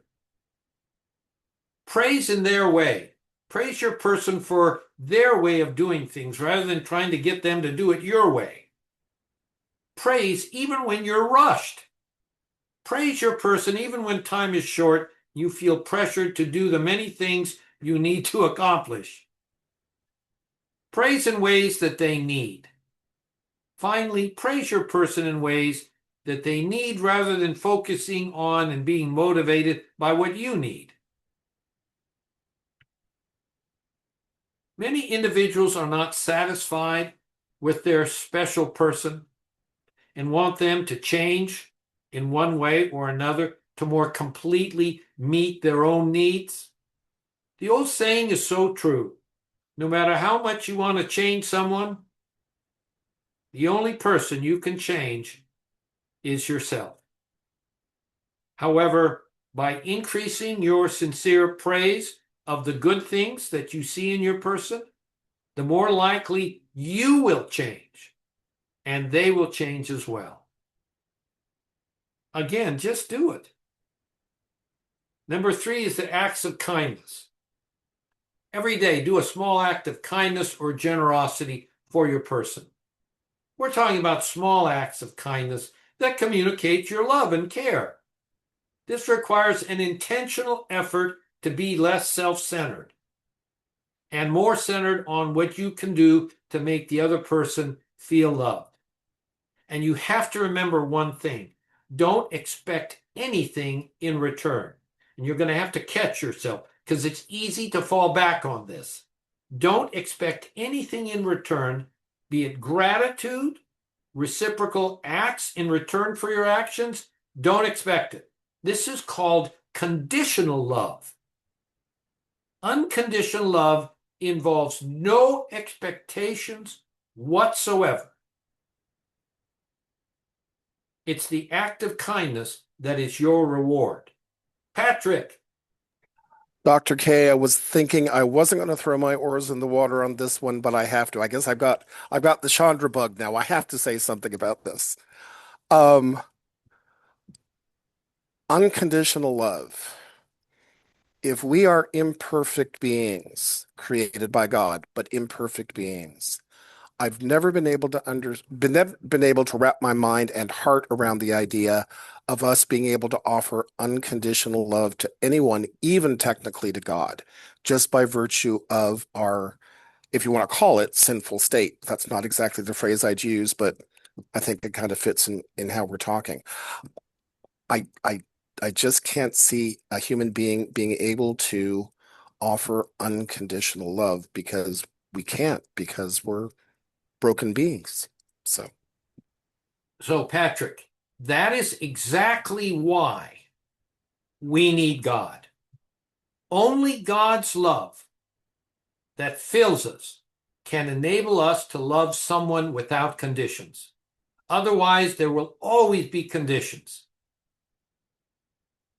That's why loving God comes first. It has to come first.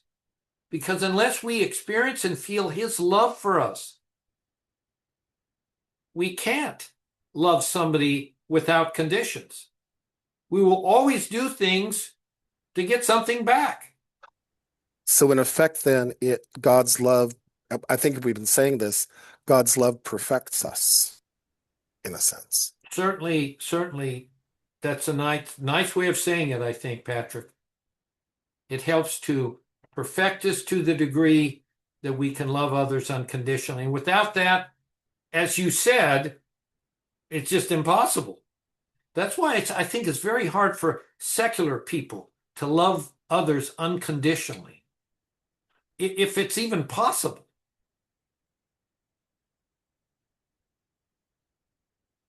Yes, Carmen, and then Antonio. Okay, Carmen. Hello, everyone. So I think based on the conversation so far, I might be the only religious humanist in the group. And so I do want to say that I think it is possible. I'm going to speak only from my experience. I think unconditional love is possible toward other creatures.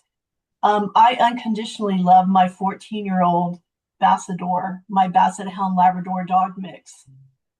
Absolutely unconditionally love her. I have no expectations of her.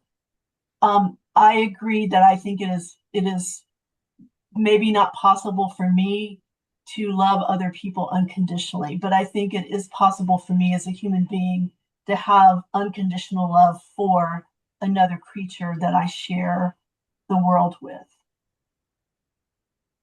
It's a great observation, Carmen, and thank you for sharing it.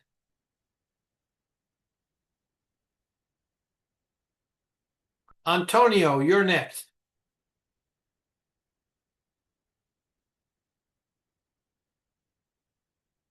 Okay. Dr. K, in Yes, your sir. opinion, thank you for presentation of praise. It's a great subject. In your opinion, as a psychiatrist, What are the reasons that make people stop seeing to good qualities in others and that prevent them from praising and compliment? I understand that praise is a great way to flourish.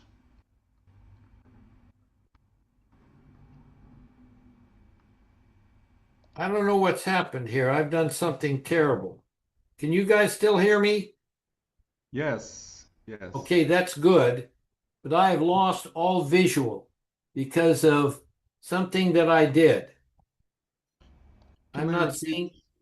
Can I repeat what I say? You certainly can. Let me first of all get this straightened out because we can't continue until I get action here.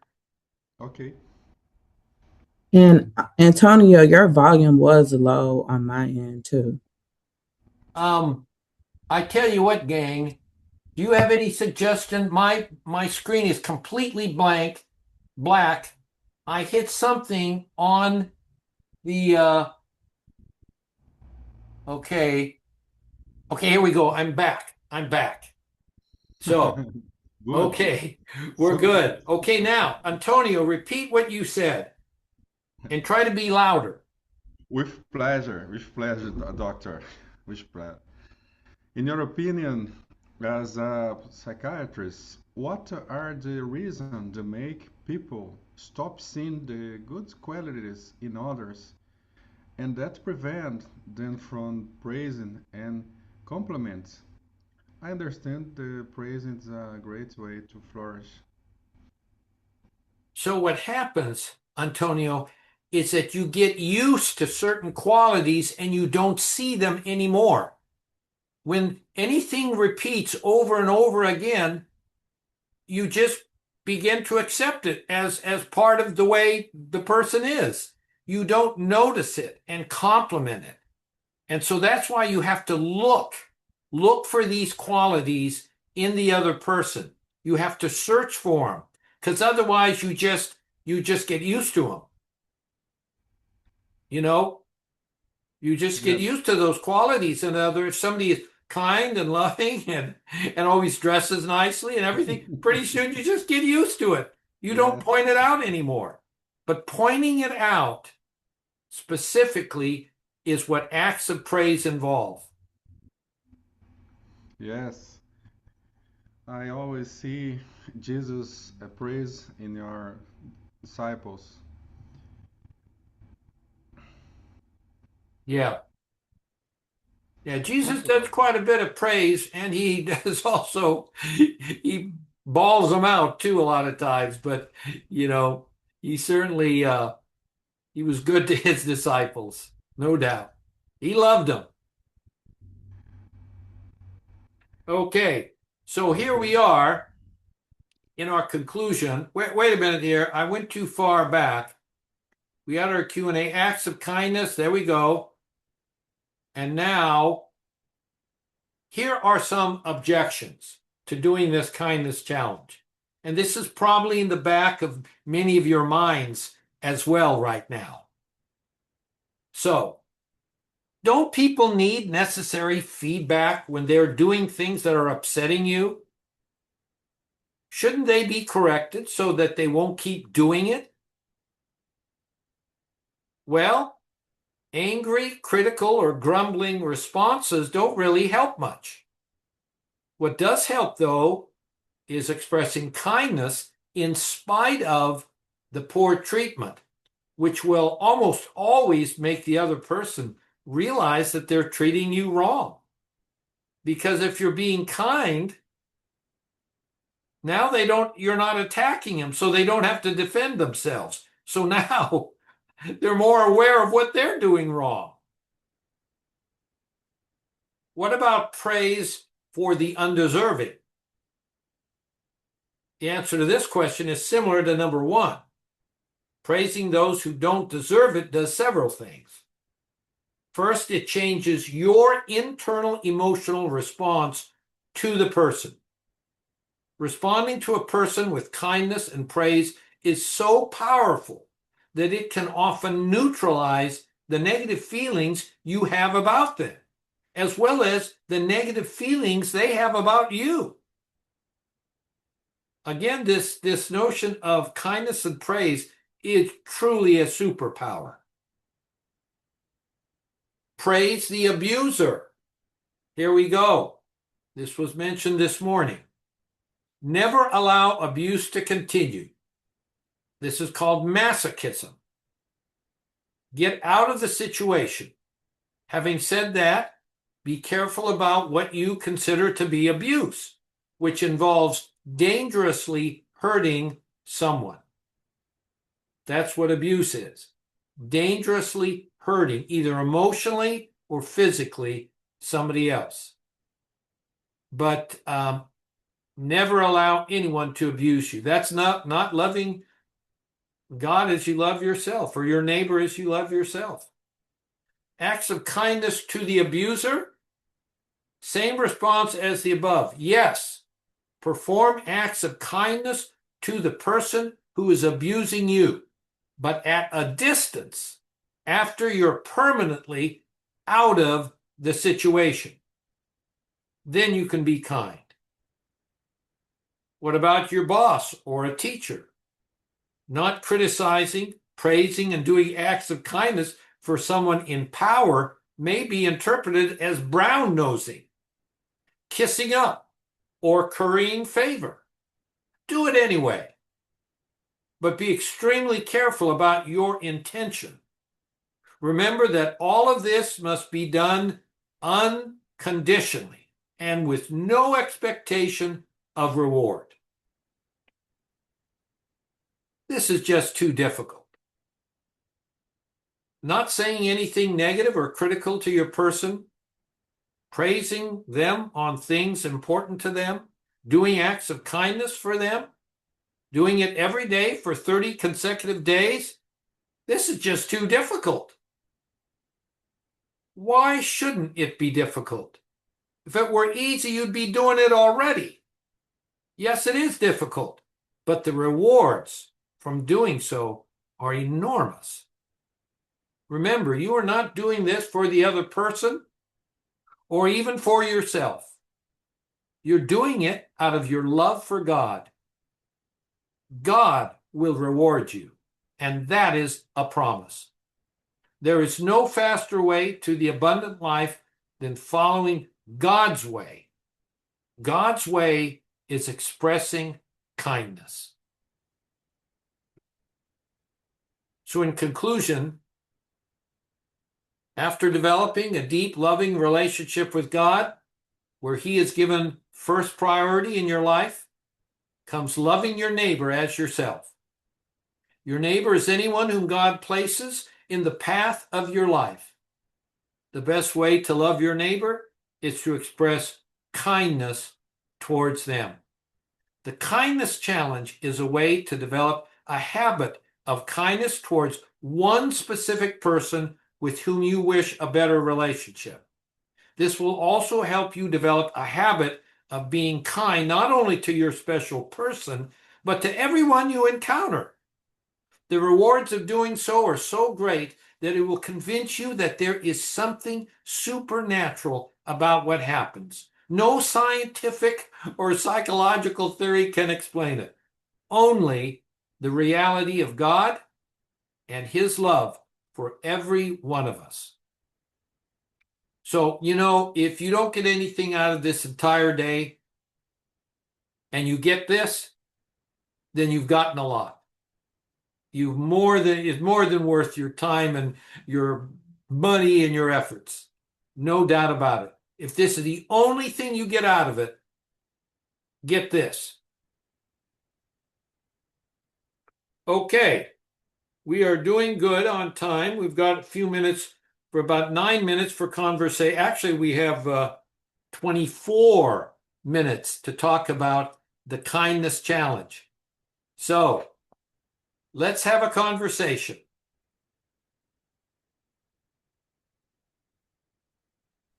Thank you, Chandra. Yeah. If you don't mind, I have a very, very positive comment that I want to mention regarding criticism, actually. I um, I learned something in that uh, section of your lecture, and it was extremely profound for me because oftentimes, at least in my lived experience and culture, criticism is usually even engaged playfully. But like you said, there's no level or amount of criticism that can be beneficial in that it can kill spiritual well-being. And I can attest, and I'll be brief, that it is very common for people to like playfully nitpick and criticize. And during the developmental stages, you'll find that it becomes much harder to identify when the criticism is a joke or when it can be incredibly harmful, even outside of like your spiritual well-being. And hopefully that's understandable in that you could make friends with people who are hypercritical of you and in ways that they really aren't a genuine friend, but you can't identify it because you're used to you're too used to criticism. And so that spiritual uh, the detrimental effect on your spirit can then bleed into your actual physical reality in ways that can really hinder your development in many different ways. And so I just wanted to underscore that that was really a profound moment because I do think it has major implications because I have experienced where it causes great harm. Absolutely, Chandra. Thank you for reinforcing that. Eric, you're up. Yeah, thank you. A tiny question. When you gave us a screenshot of the book with the hand out of the water, it said compact version. What does compact mean? Uh, there is only a compact version, in fact, and I'm not sure why I said that. Maybe because I reduced it to a more compact version.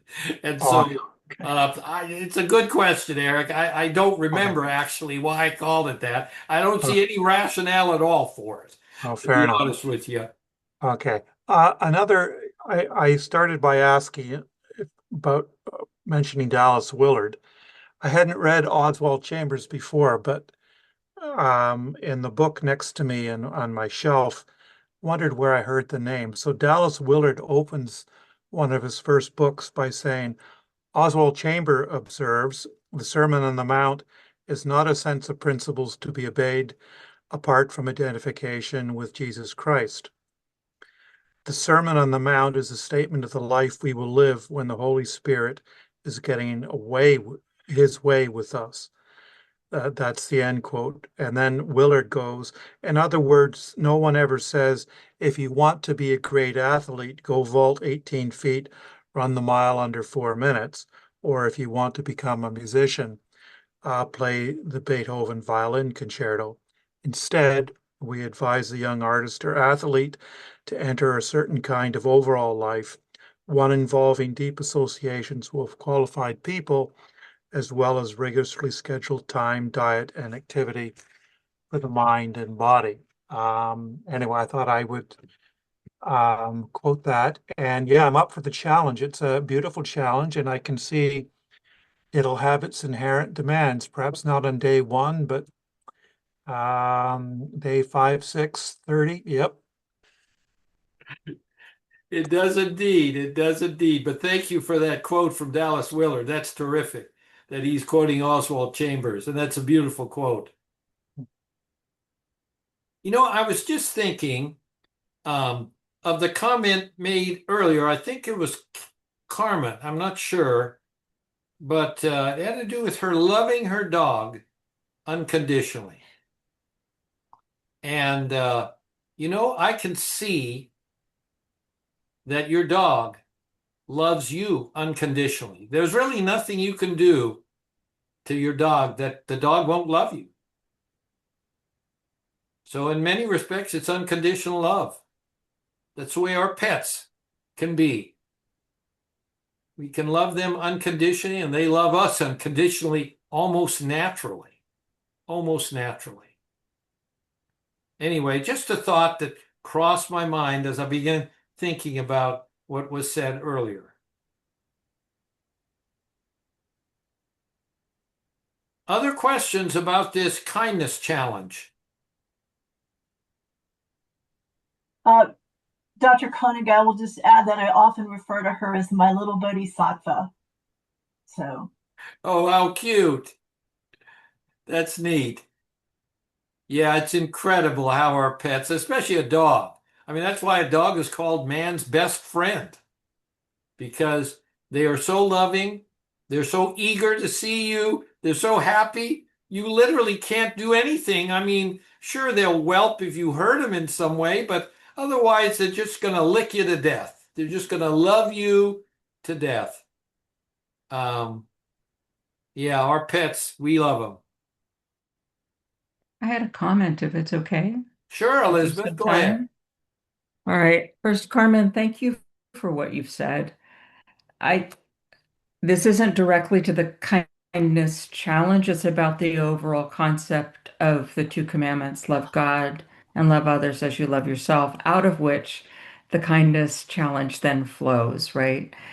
What I have noticed is there is so much judgment in certain areas of Christianity that I have found those who are spiritually, I can't remember the term you used, Carmen, but it was like spiritually heathen. I can't remember the term, but it was a great term, right?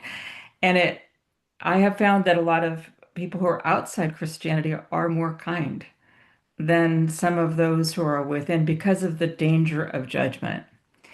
Um, the other side of the equation is I'm really glad that you put those two items in there on abuse. I wish they could go earlier in the presentation. Um, I myself have been was trained to be a people pleaser all my life. I'm in my mid 60s, and it wasn't until my mid 50s that I knew what abuse was, because within a Christian culture, I'd been trained to just be kind. While other treatment was going on, that if somebody hits you, obviously that's abuse, but the emotional abuse, the psychological abuse can be much more subtle. And if you've been in it a long time, you just think you deserve it, because you've got the psychological abuse going on. So it would be super useful, I think, just to have that earlier in the presentation to completely, because I found I was having trouble listening to all the things on kindness up until that point, because I'm thinking I've worked very hard the past 7 years learning to identify abuse, understanding that Jesus stood up against abuse and injustice, that that is a form of loving myself, honoring God, and loving those other people. So that was the only comment. Thank you. It's a good one. It's a good comment. Carmen? thank you for talking about that, Elizabeth. I've been thinking throughout all of this too about an experience I had. It was at a preaching seminar with Walter Brueggemann, and he was talking about language and all the wonderful things that Walter Brueggemann would talk about. And there was a person there in this conference. There were about 50 ministers in the room, and he was invited to offer a prayer for the group. This person led a domestic violence shelter for women in outside of Houston. And so throughout his prayer, he talked about Father God and brother, and he used all male imagery for God. And so I asked him at the break, just confirm that he ran a domestic violence shelter for women. Yes. And I said, do you think most of the women are in your shelter at the hands of abuse of the men in their lives? And he said, oh, yes, that's true. And I said, so I wonder how they feel when the only image of God you offer them is Father God or brother. And he said, I've never, ever thought about that.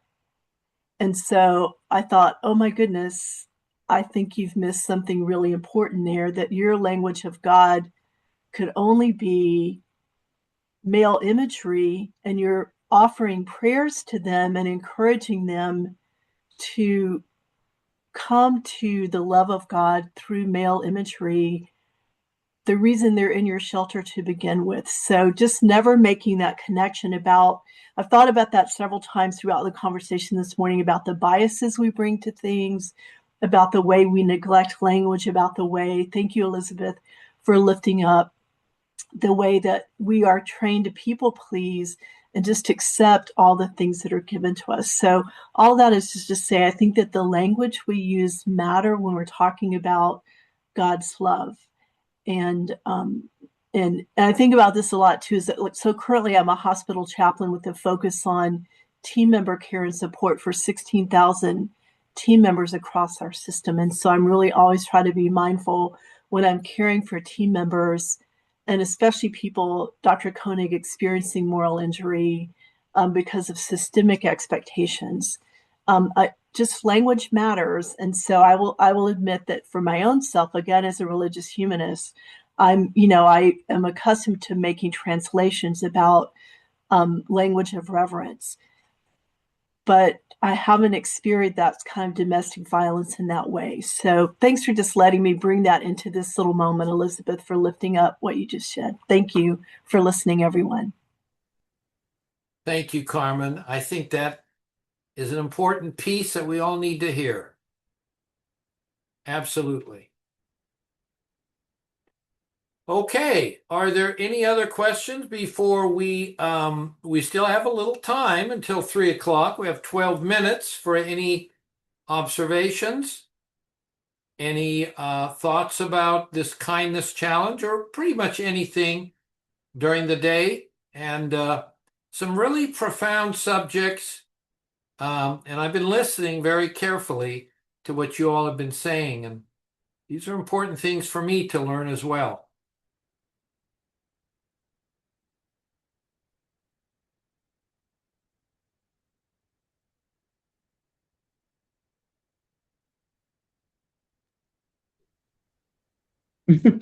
Chandra and Kelly. Just a comment in that throughout the entire seminar so far, I've been just paying attention to where religion, organized religion, spirituality, and secularism are distinct. And I have not found personally where where anybody who falls into any of these three crude categories cannot flourish, self actualize, and like just reach their like full potential.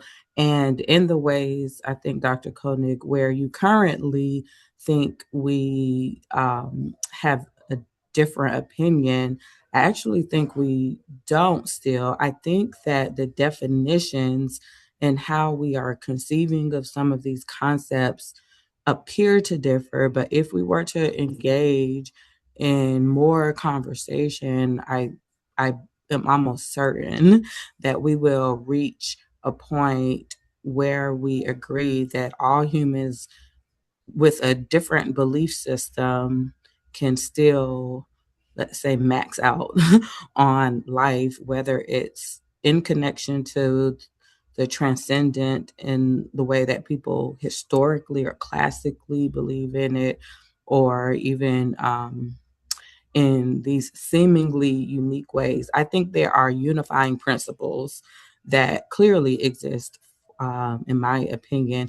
And so I think it's worth at some point in the future hashing it out because I think it has huge implications.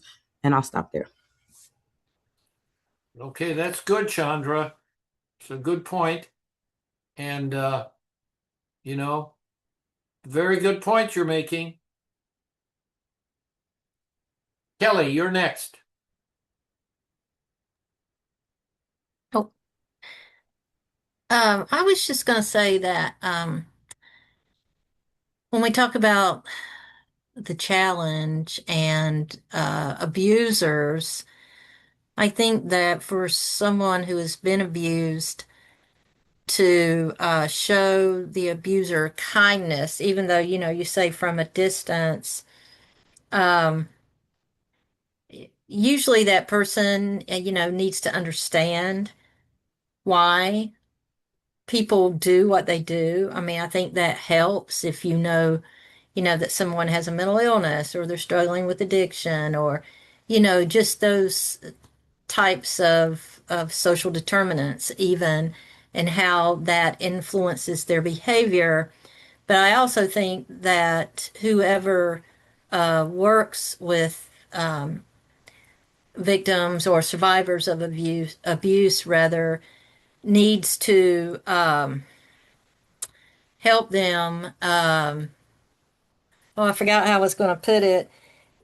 They need therapy. I mean, therapy is good so that you can work through those issues, about how you feel about that person, and your self-love, right? And loving others when you've been so afraid to do so because of that abuser. But I think therapy is really helpful in getting people to be able to forgive or do acts of kindness for someone who has been an abuser. Yeah, So I agree. I thank you for that. I've been in therapy for 5 years to learn and to understand because I thought kindness was just to be kind, even when people weren't being kind to me. And for someone's not an abuser, that actually works. But if you're dealing within a narcissistic system, um, the acts of kindness, it doesn't work well, and it doesn't. And I know, Dr. K, that you weren't. That's not what you said, right? It said not to keep yourself safe, but there are people in my life where it is absolutely imprudent for me to do. Now, I'm not cruel. I just stay at a quiet distance, and that is the best way to respond or to not interact. And there was another thing that I will put out there that I don't have fully right is that I struggled with kindness, and because I want to be kind all the time, and I was learning from some other people, and I do not have the quote, and it's not from research, that kindness can be defined differently. That sometimes being kind to someone is just being not aggressive, passive aggressive, or passive in your language, but clear and assertive in your language and speaking the truth in love, right? Not to judge, but saying where you're coming from. And that even if it's not what the person wants to hear, that is can be something very kind. An example for me would be biblically that I don't think that the Pharisees thought Jesus was nice when he said some of the things he did to them. However, he was being assertively kind. And now we're not Jesus, we don't get to judge, right? But he spoke the truth to them because he loved them. It's just an aside. I love how you opened this section with the Corinthians passage in my own life of seeking to learn how to love like Jesus, which is my life priority to try to fulfill the two greatest commandments. I rely a lot on the Holy Spirit, and I'm seeking God's will like Jesus displayed God's will. So I actually wrote a song where the verses are that passage of Corinthians. And it's produced. It's on one of my albums. That verse in Corinthians, and then the chorus is about Father, your will be done. So I really appreciate you bringing that scripture forward. thank you, Elizabeth. And I couldn't agree with you more in terms of being kind, um, but being truthful. I think that is being kind. Being truthful to an abuser is being kind to them.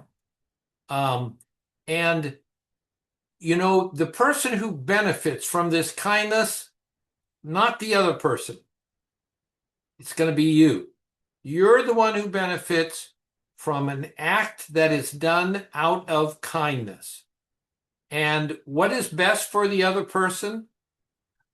Sometimes what is best for the other person is to be confronted with their actions. No doubt about it. And that's going to be kind.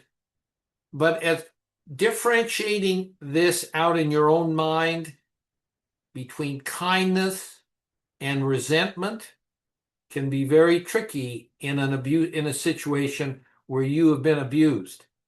It can I be very you have to tricky. watch out for bitterness, right? Yeah, That's something that we're not called to do. yeah. And you have to make your own decisions and go get your own healing. And yes, 100%. And I don't know your first name. Is it Kelly? Kelly. Okay, okay. 100%, like I said, to the therapy, because that can help you sort it out. But no, we forgive from a distance. Are prepared to reconcile if they are changing, right? Mm-hmm. But you do not, bitterness, it doesn't help us. It hurts us. That's right. Yeah, and even with reconciling, that has to be very careful because we trick ourselves. It's easy to trick ourselves and fall into old pattern. It's so easy. So easy. So you have to be a little careful. You're going to really reconcile with someone, just be careful. It hasn't happened for me. They have not been safe for reconciliation. Not at this point. Well, you don't have to worry about it then. So Not, that's good. not at this point. No, thank you. Absolutely. Okay. We're doing great here. These conversations are really incredibly profound. I'm glad we have them on tape too. This is great that we've caught these on tape. So let's take our break now for 15 minutes. I'll see you at 3:15, and then we are going to dive into the next part, which is expressing appreciation, which is really a kind of a jump off from expressing kindness. This involves expressing appreciation, a kind of kindness, but something a little bit more distinct. Okay, 15 Thanks, Dr. minutes. K. Yes, I thought sir. I might just say it's coming up to 5 a.m. here and I'm waning. So I Oh my think I'm gonna gosh. 5 a.m. there in Australia? Oh my yes. gosh, you've done great. So I think I'm gonna have to leave you here, but I'm gonna look up those recordings. So Okay, um, Heather, I'll thank you send them everybody, to but I'll you. catch you in June. Sounds Yeah. good. Talk to Bye-bye. you. Thank you. Bye. Bye.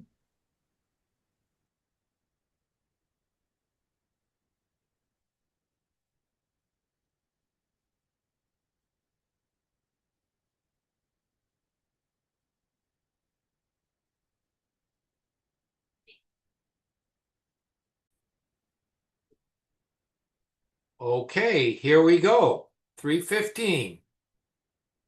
So let me share my screen and we will be off to the races here.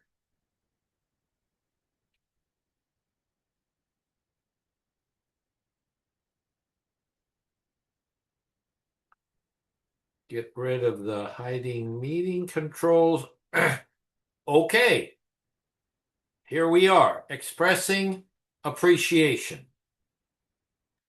Proverb says, pleasant words are as honeycomb, sweet to the soul, and health to the bones. Health to the bones. So there are benefits of appreciation even to our physical health. Now, this is based on a book by Gary Chapman and Paul White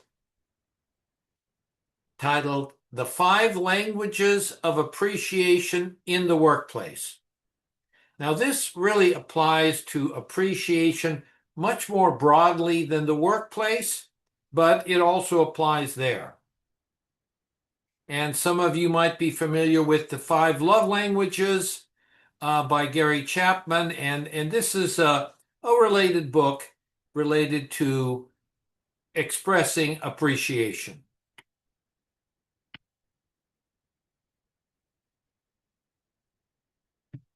There is the book. over 500,000 sold. And here is where showing appreciation fits into the overall scheme. We talked about loving God and being kind. Now we're going to talk about showing appreciation.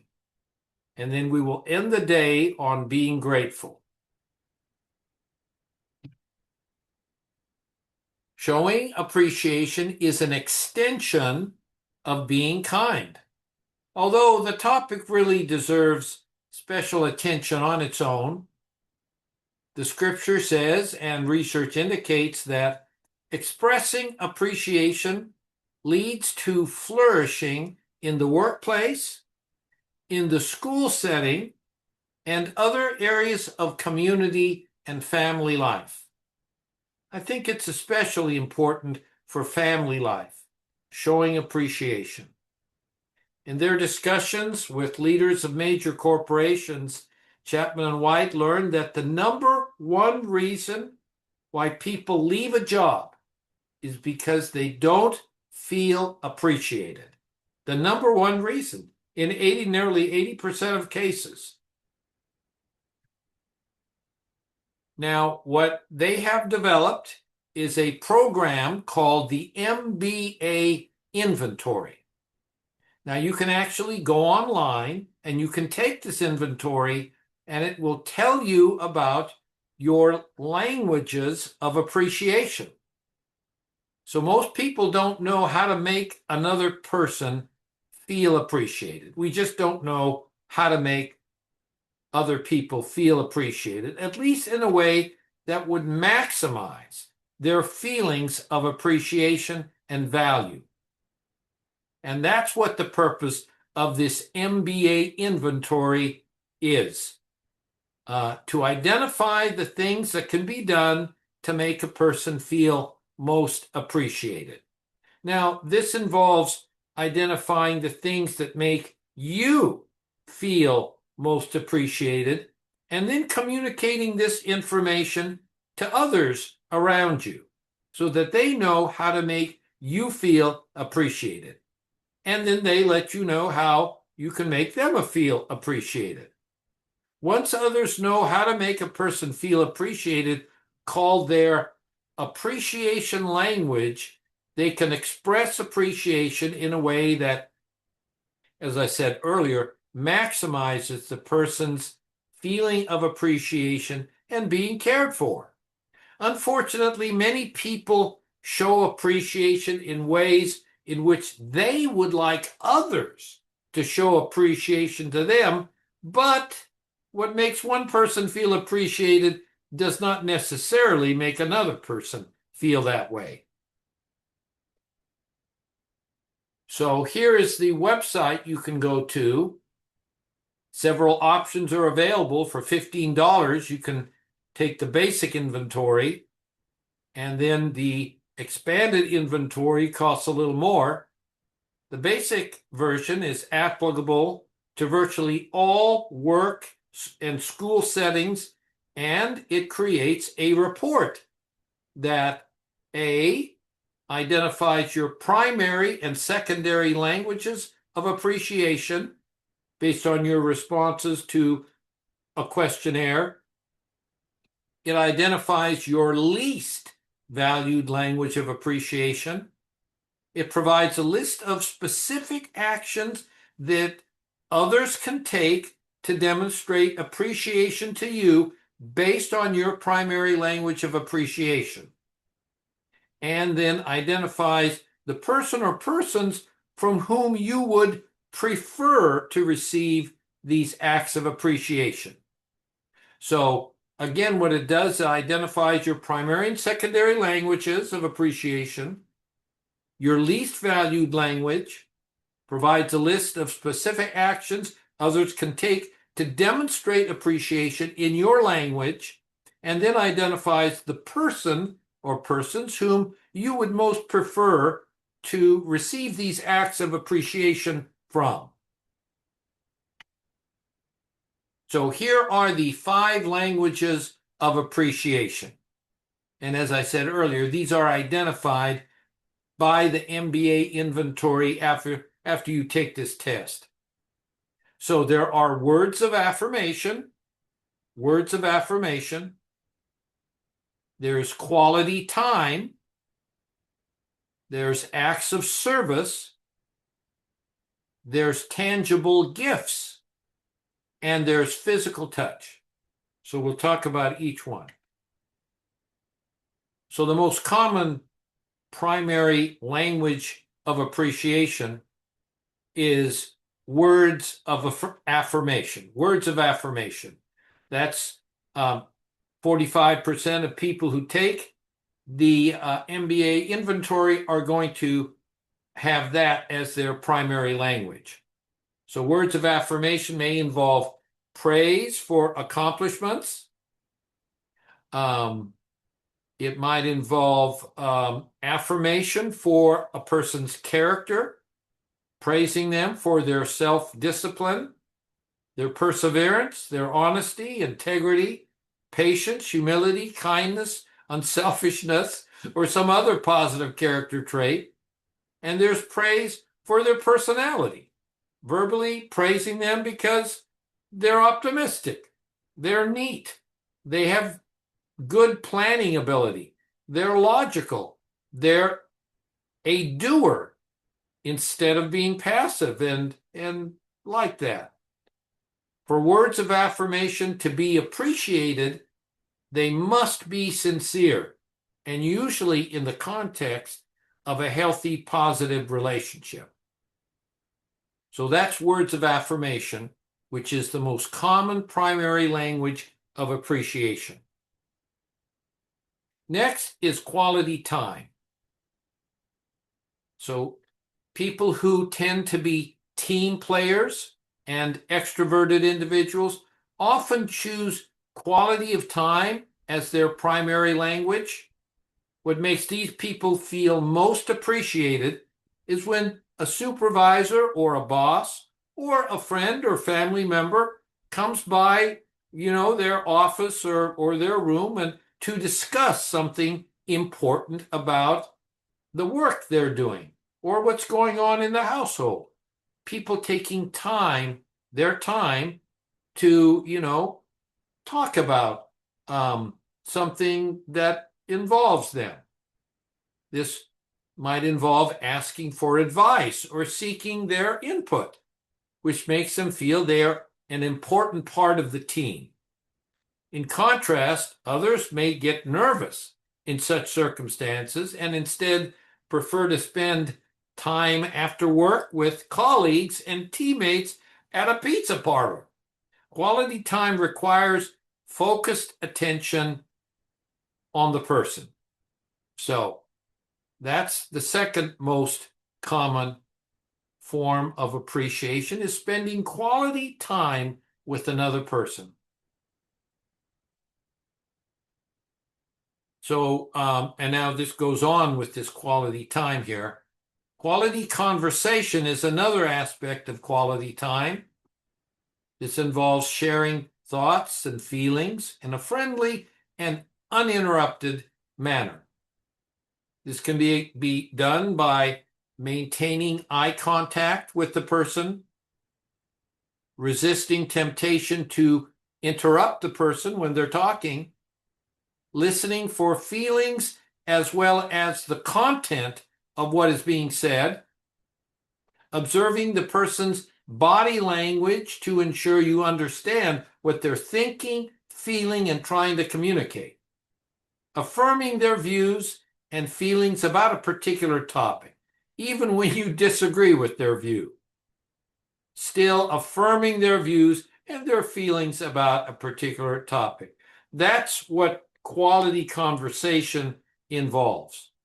Involves a lot of listening and observing and focused attention with the other person.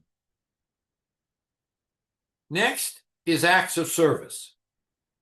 So some people don't work hard on their job or in school to earn praise or recognition.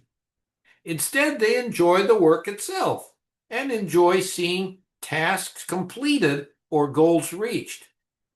What these individuals really appreciate is when others pitch in and help them get things done. So when others take their personal time to help to complete a job, that's when those whose primary language of appreciation is acts of service, that's when they really feel affirmed and valued. However, diving in to help when help is not needed, or helping in a way that is not desired, can really irritate this person or upset them, which is the opposite of what you're intending to do. So be aware of the following guidelines on how to proceed when performing acts of service. First, ask before you help. Ask before you help.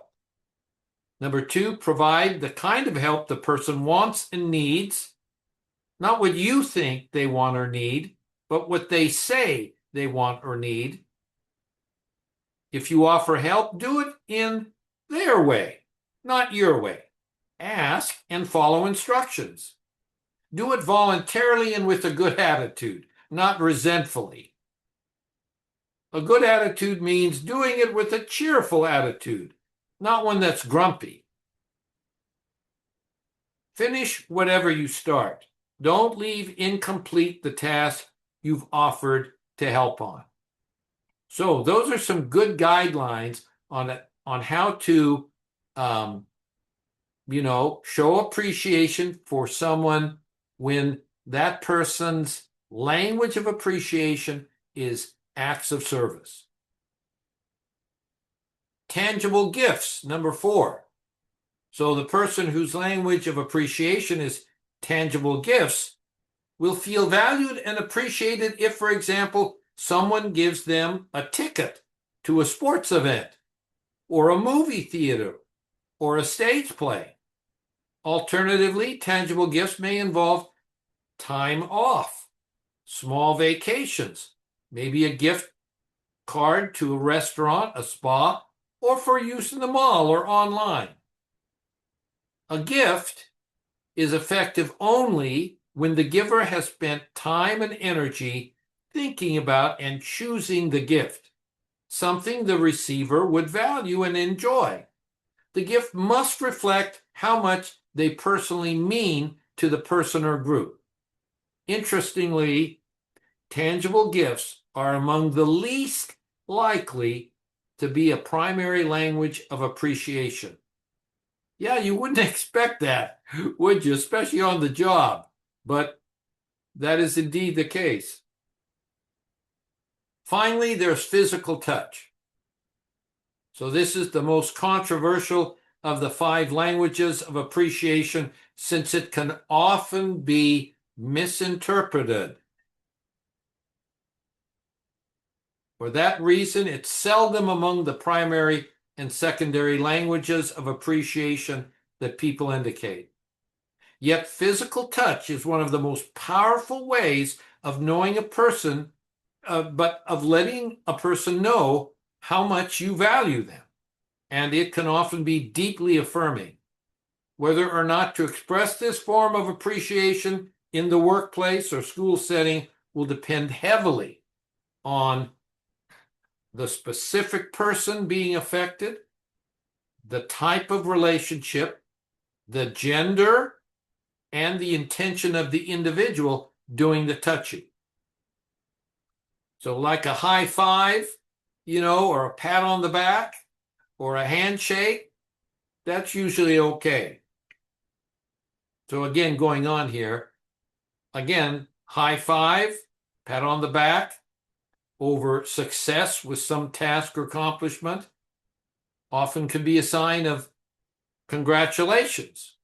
During times of crisis, reaching out to touch another person can also be a powerful communicator of concern and care for that individual. Again, non-sexual touches that display warmth and encouragement are almost always appreciated. Almost. For some, it may represent sexual harassment. So be careful.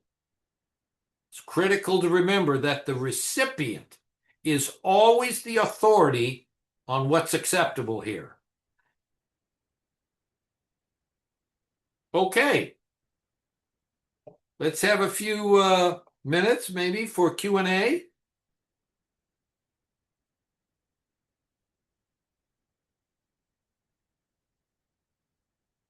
Any thoughts or comments about showing appreciation? Eric.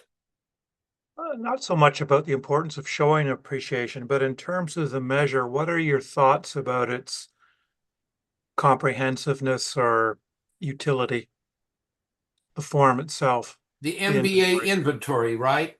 Right. That's a good question. I have not taken the inventory. I do trust that these authors know what they're talking about and have really developed something, I think, here that helps provide important information. So, again, I don't have any personal experience with this inventory, but my guess is that it would be worth $15 to just Okay. get a sense, what your language of appreciation is, and maybe tell your spouse or have your spouse take it and have her tell you so that you can show appreciation. That might be something to consider. So any of the researchers that you're familiar with, are any of them using this form as a tool to help them in their research? To my knowledge, there is research on Hmm. showing appreciation. Now, to what extent is there research on this tool? That's a good question. I'm sure it's in their book. If you were to get their book, I'm sure that it would include the research. I know I've seen some of the research and I quote it in some of the books that I've written on human flourishing, but I just can't remember at this moment whether it's actually research on the tool or whether it's research on showing appreciation. Okay, thank you. Absolutely. Eric, is this something that you use at all intuitively and are now just checking on the tool? Because I know I have found this was called the five love languages like 30 years ago, and it's a very powerful tool. I've used it in my marriage. I realized he's quality time acts of service, and I'm physical touch words. And so when I would say words, he didn't know what he didn't appreciate it because he wanted me to do things for him. And then he doesn't give me the words. He goes and he washes the car for me. That's how he says I love you, by recognizing what our different um, ways of receiving appreciation was really marriage shifting because you could then begin to receive love, the appreciation as it was coming to you, or you could then mold how you communicated your appreciation in the way that the person could receive. I haven't done the inquiry, right? I read the book 30 years ago, and it really was very helpful in my marriage. Well, very good. Thank you. Yeah. So it clearly helped Hmm. you in your relationship. And I can see I've never used this specific inventory or an inventory like it. I've used a forgiveness inventory regularly by Enright, but not this one. I can see its utility, and certainly this weekend I'll go on and spend my $15. Although I'm sure it's about $50 American. Very Just a good. And side thanks for comment. And thanks for expressing your experience with it, Elizabeth. That's good to know that it can really shift things. And men and women are so different. They're just so different in the way they express themselves, and especially with regard to emotions. Men are very, you know, different than women might be, and even in their levels of sensitivity. There's just a big difference there. And this helps to bridge that gap a little bit. Good.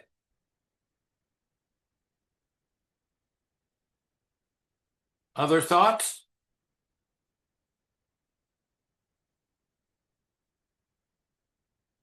Okay, here we go.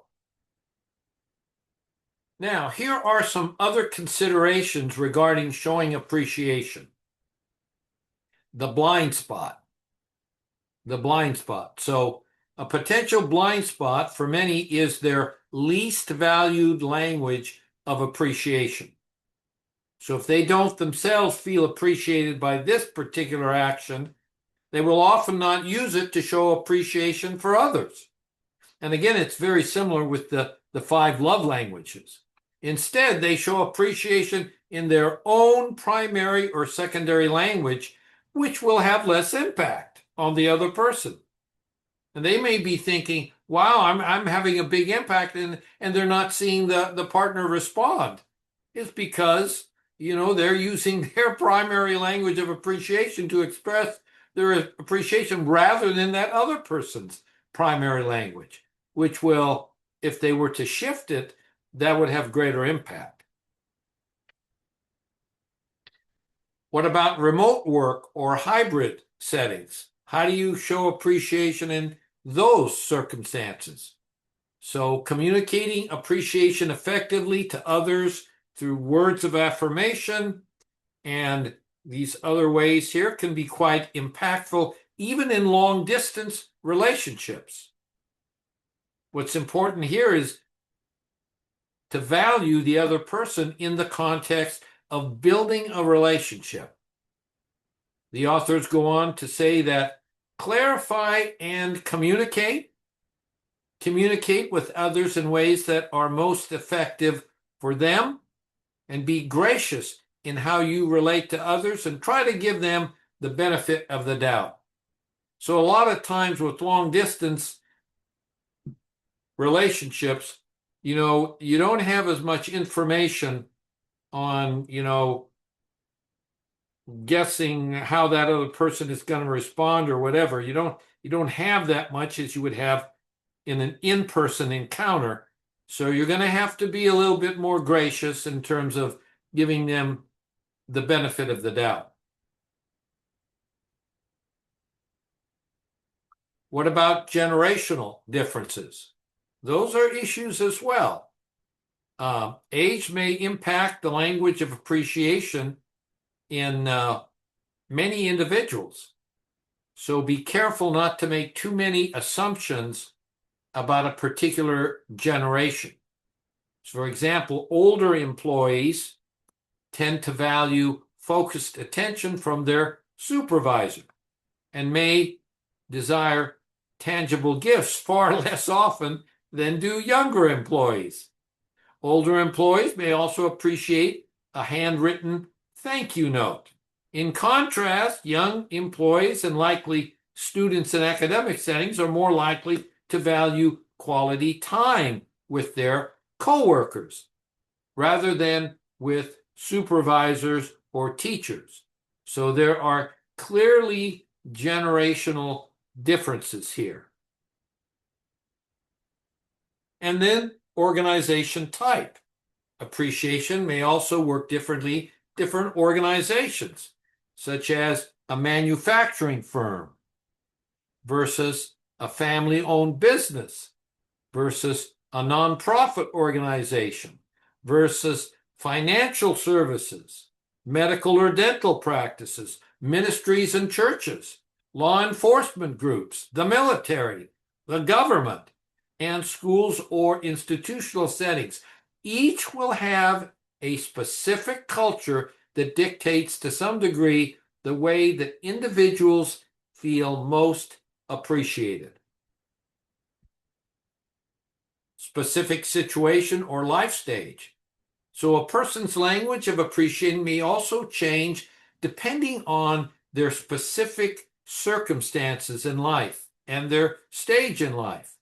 Emotional support and encouragement may be especially important during times of stress or loss, when a person's primary language of appreciation may actually change.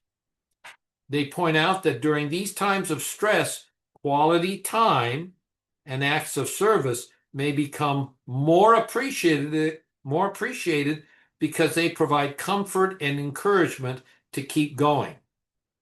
So quality of time, very important, and acts of service. Probably quality of time is the most important. Spending that with a person if they're going through a hard time or stressful situation. Here are some other considerations. Many challenges have to be overcome when expressing appreciation to others. Busyness. We're all incredibly busy. Our plates are all full and overflowing. That's true for everyone, believe it or not.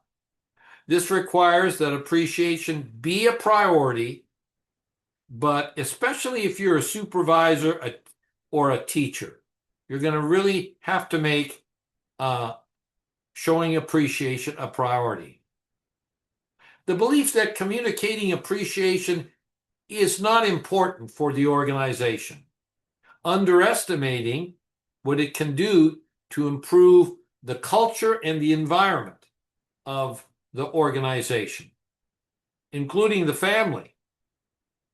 Feeling overwhelmed with existing responsibilities, where feeling overwhelmed is often more than feeling busy, but actually reflects an overload. Structural and logistical issues due to the varying schedules that people might have, including family members, lack of opportunity for interaction, including family members, engagement in different projects, remote versus on-site responsibilities, personal discomfort with communicating appreciation. Some people don't feel comfortable doing that. By those who are more self-motivated and hardworking, those having a difficult time communicating on a personal level, or those with a limited range of emotional expression. And then the weirdness factor. Since everyone in the group may be encouraging and showing appreciation for one another, it seems fake. So when I show appreciation to my wife, she says, click, because she knows that I'm doing that. So it seems a little fake, but I do it anyway, and I think she appreciates it anyway. So what are some benefits? Improved relationships between virtually everybody. Improved relationships. Reduced tardiness, absenteeism, skipped classes, lack of engagement. It'll improve those. Decrease irritability and touchiness. If you're expressing appreciation, both you and others. Retaining valuable team members with the company. Students sticking out their education longer. Your spouse sticking with you longer. And for corporate employees, increased customer satisfaction, which is similar for students when faculty express appreciation for their hard work. And a more enjoyable workplace or school setting for everybody. It's amazing what appreciation can do. So in conclusion, knowing how to best affirm others based on their unique language of appreciation is an ability that will lead to success in whatever occupation you find yourself, whether that be on the job, in school, or among friends or family. As in the previous section, showing sincere appreciation to others in ways meaningful to them is a form of loving others that will always reap benefits to them and to you. Showing appreciation. I know that in our marital counseling, we've been instructed to have an appreciation book that we put in our kitchen. And every so often we'll write things that we appreciate about the other person, and they'll read them, and they'll write things that they show, they appreciate about me. So that's kind of neat. that really makes me feel that they've noticed things that I wouldn't have thought that they had noticed. So we have our Q&A now. We have almost 30 minutes for Q&A. So let's talk about appreciation or kindness or loving God, which are the three modules that we covered this afternoon. And then we'll dive on to gratitude, and that will be the way we conclude today.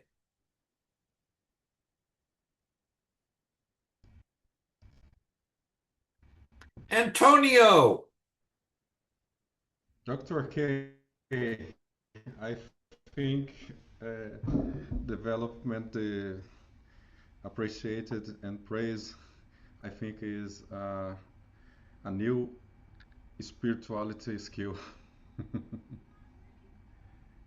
It is a spiritual skill. Absolutely. And you can learn it. You can learn to do it. You have to, again, though, be conscious of it and be attentive. And that's hard, when you got everything else going on in your life.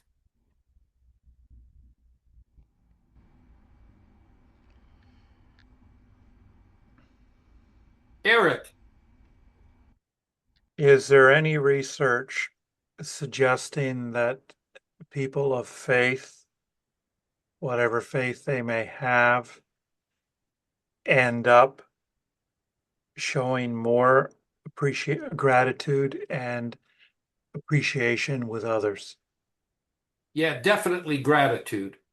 Mm-hmm. Yeah, if you notice this morning, 5 out of 5 studies published on gratitude in prior to 2010 showed a significant relationship with level of religiosity for Right. gratitude in particular. And, gratitude and showing appreciation are close. They're Mm-hmm. close to each other, very close. And in like other religions, literally gratitude and appreciation have the same word to refer to them. Like in for example, Islam, Hinduism, the words are the same. So it was difficult in writing the books for the human flourishing for those faith traditions to have separate chapters. But there are some subtle distinctions even in other faith traditions, but they're very close. Isn't that fascinating? Thank you.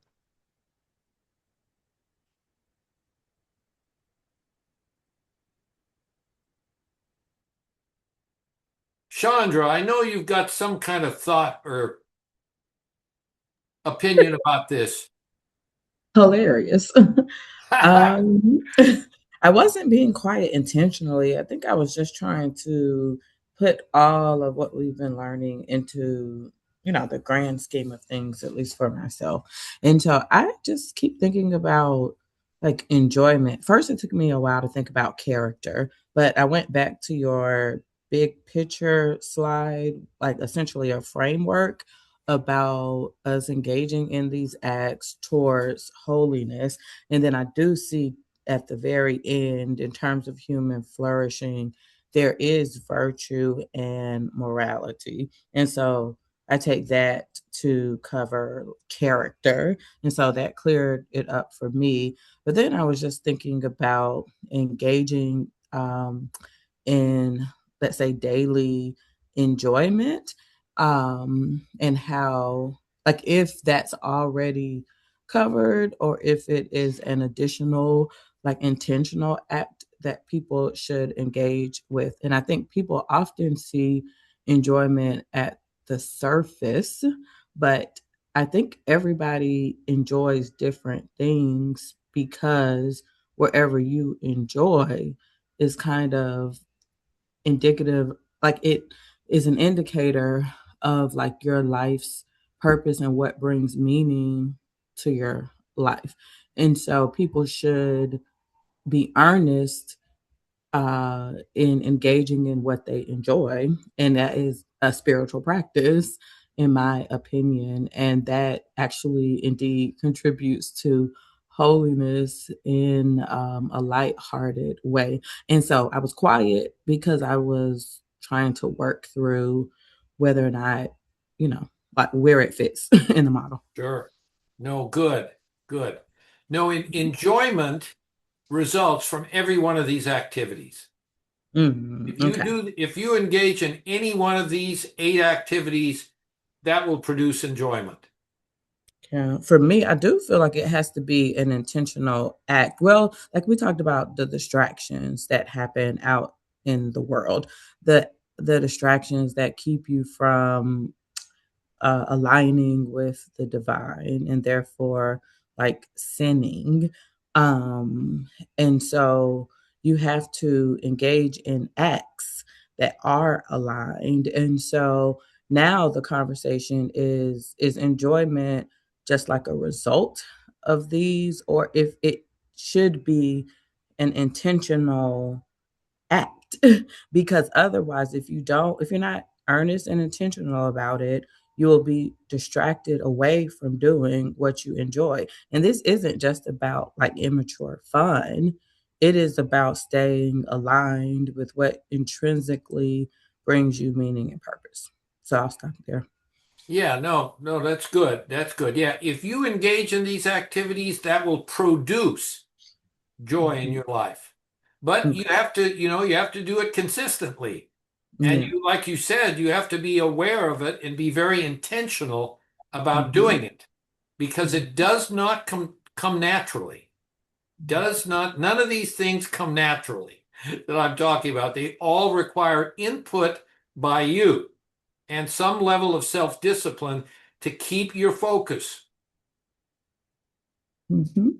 Yeah, you can easily drift off because again, there's so many things coming at us every day from all Yeah. different directions. Our own desires, our own drives, other people's demands on us, our work, everything's coming at us pretty much our entire working hours. So you have to discipline yourself. Patrick? And just quick comment, and that's where we also have to rely on God's grace. No doubt about it. We need help. Help. Definitely need help. Eric, I see that you're unmuted. Yeah, this kind of question, query, comment won't be perhaps quite exactly on topic of human flourishing, but it's someone made the comment earlier about um, a number of Christians being very judgmental, or words to that effect. And there's certainly been quite the discussions within certain circles about what differentiates Christians from non-Christians, and I've heard pastors speak about lamenting the fact that it's very hard to differentiate a Christian from a non-Christian. It's become harder by observing their behavior, or words to that effect.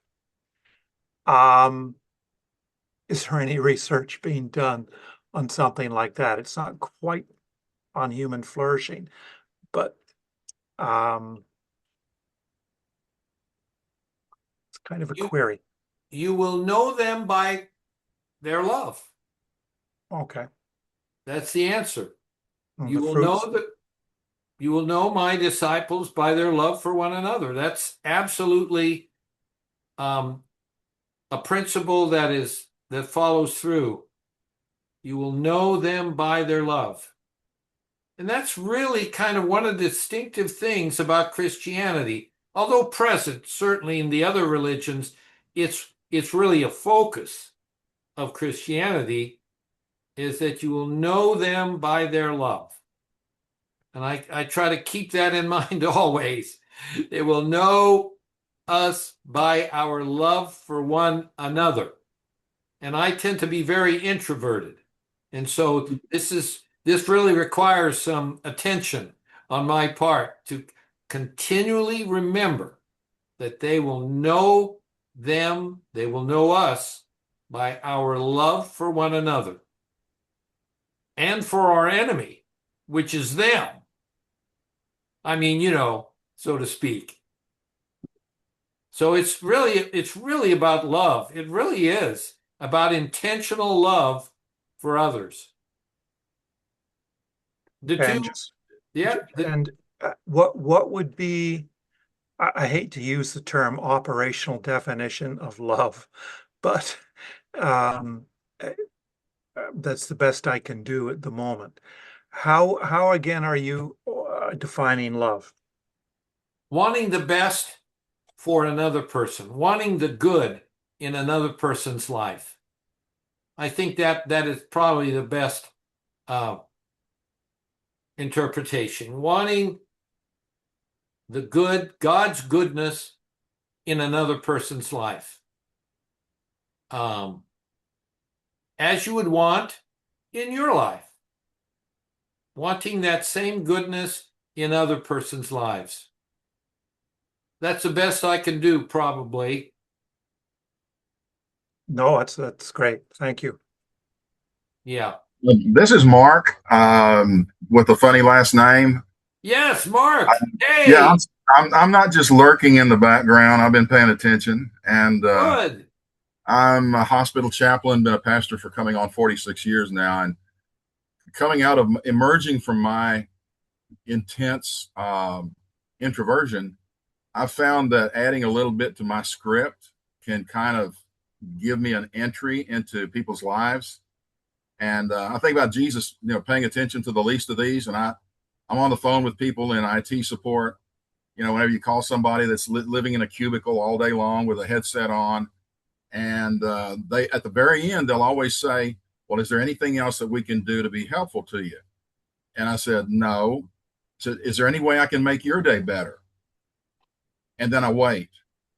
And especially if it's a foreign country, it takes like 2 seconds, and it's uh-huh, uh-huh, uh-huh, oh, nobody's ever asked me that. I And bet you that's great to do something like that. well, it gets me in a habit of being inquisitive, curious about other people, breaks the shell that divides us, the wall, and it enables me to be a little more spontaneous with other people in other situations as well. But it's the most fun thing to do when you're talking with somebody from a foreign country, and you turn it back on them, and they realize, oh, I, oh, ha, and there's laughter every time, every time. I It's bet. I bet about the only thing that I've experienced there is frustration. Frustration. well, and that's what I have to do. I have to overcome my frustration. That's it. The second thing I've added to my script is when I'm talking to a staff member, to a patient, or just somebody in the hallway, and it's been a good conversation, then I'll ask them, "Well, is there anything going on in your life I could be praying about?" And then wait. That's good. And I used to think if I asked that question, that 90% of the people would say, "Nah, not really. I'm good." And some of them say that. But now 90% of the people will say, "Well, I got this thing." And then the conversation lasts another 5 minutes, and they're sharing something about their family, their work, their personal stress. If you're paying attention and you're really listening to people, they will tell you. And so there's tons of ministry that can be done just walking along in a store, the person standing to you next in line to check out somewhere. The ministry is all around us because we all have broken places in our lives. And that's what enables me to try to live out some of the things you're talking about here right at the very end. That's enough for me. I've talked enough. I'm going to go ahead and lurk some more. I love it, Mark. I really do love it. And especially being an introvert. If you're an extrovert, you do that naturally. But if you're an introvert, you really have to be conscious and have a reason to do it. And what a great reason as a ministry to other people.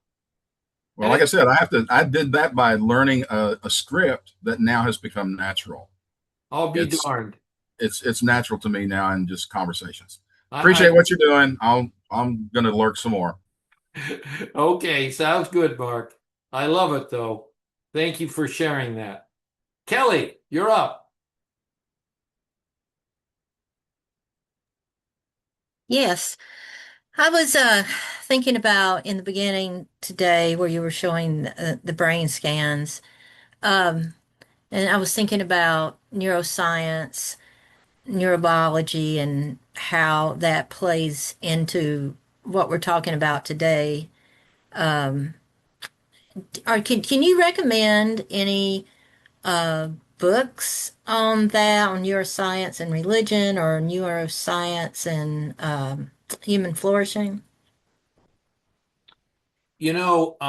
Most of the neuroscience and to some extent neurotheology that you hear out there is pretty popular, not science based. Hmm. Some of it is. Um, the Handbook of Religion and Health, I really try to keep it science based. Hmm. So, if you can get a copy of that from a library or whatever, you can check it out. And I think it includes a lot of science in it. Every chapter is based on published scientific research that is in peer review academic journals. So it's very, very credible. Um, I know there are some neuroscience people in the secular world that have written some things that overlap with the religious or spiritual world. Not much though, not much. Hmm. But there is clearly a connection between our brains, our bodies, and our emotions, our beliefs, our attitudes, and of course, our behaviors. So we are all very closely interconnected in the various aspects of our being. Very, very closely connected. And in addition, the spiritual part, which I Right. do think is very much just as real as the physical, the behavioral, the social, and the psychological. I think they're Hmm. all interconnected there. But there aren't a lot of great researchers in the neurosciences that are interested in Uh, this topic because they're main hardcore scientists. And yeah. science is another religion, basically. Yeah. Yeah. So true. All right. Thank you. Okay. Yeah, the handbook, I think, can be very helpful. And it goes through 34 different aspects of health. So it's very comprehensive. The problem is the cost.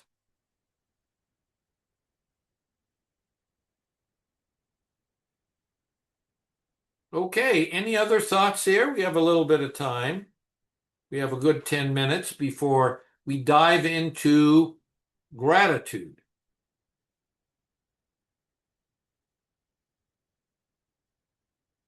And I know that it's not easy to keep hanging in there when we're, in at the eighth hour of the day here.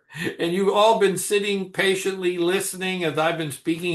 It's so much easier to present and speak than it is to sit and listen. So much easier. It's so easy to get distracted. I don't know how Mark is doing his lurking. I don't know how he does it, but he seems to be able to do it pretty well and stay attuned to things. But it's not easy, I can tell you that. And I appreciate, the difficulty that you all are going through in having to listen, to be attentive and not to wander or, fall asleep basically. And you could certainly do all those things since you're off camera. Yes, Eric. Well, I would like to, Mark, if you are listening still, I'm sure you are, if you could repeat back your initial wondering. You made 2 points. Is there else I can pray for you about?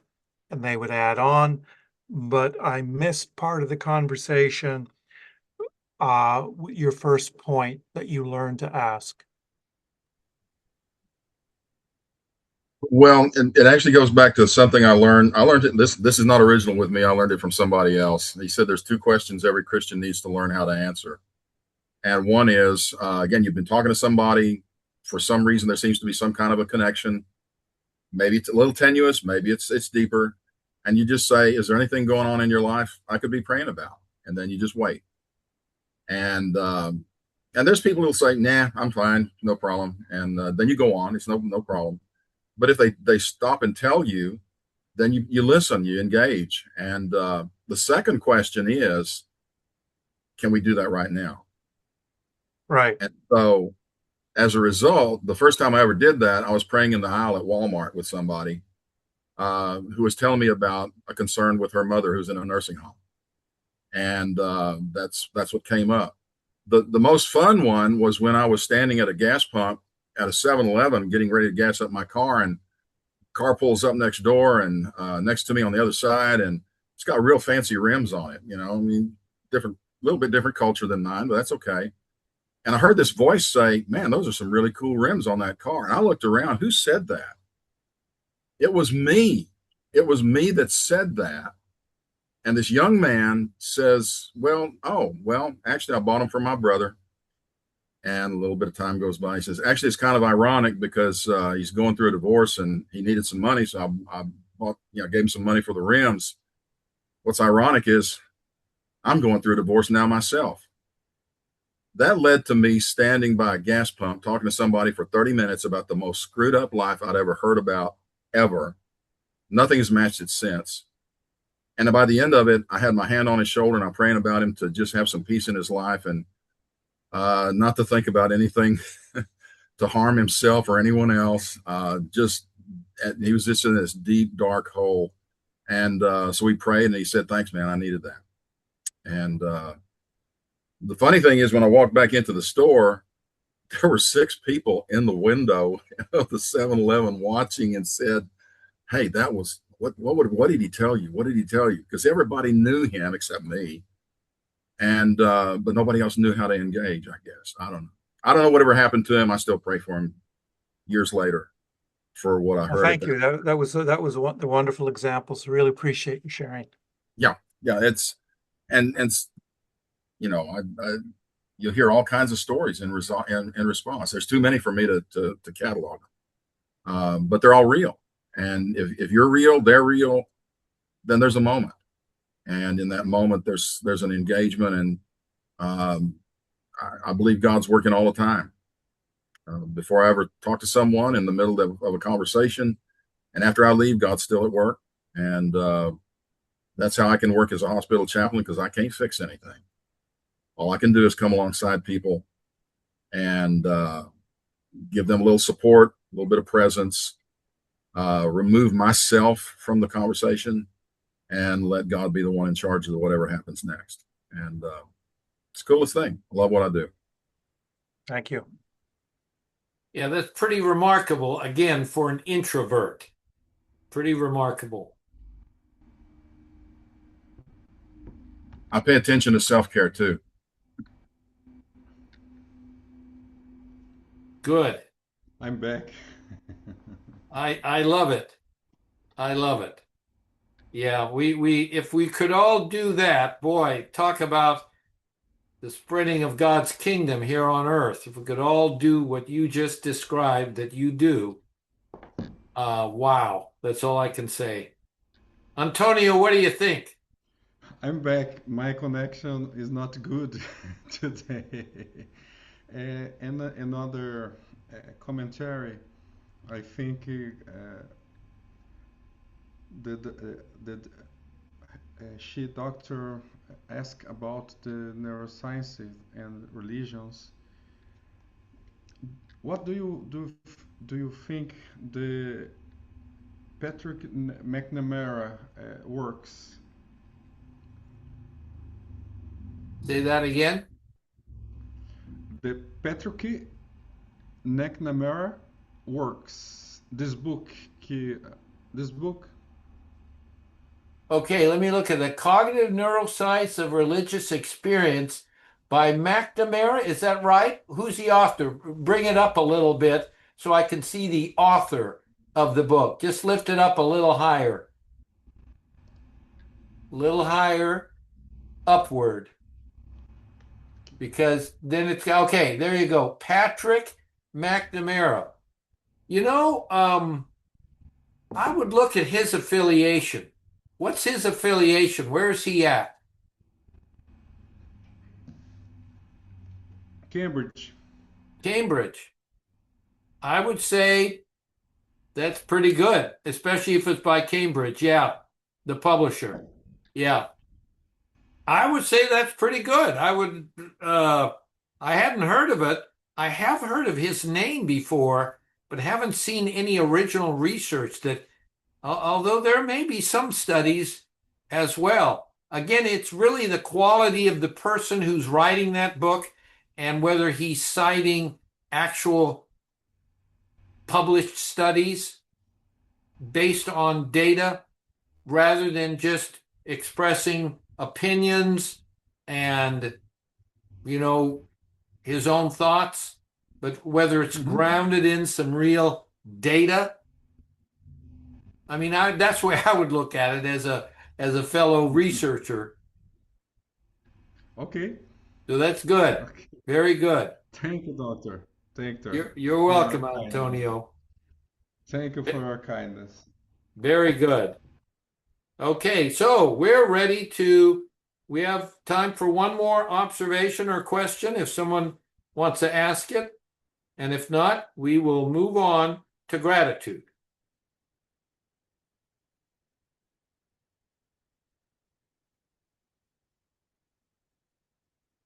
Okay, sounds good. Let's move on. So, the Gratitude Challenge by Bob Emmons.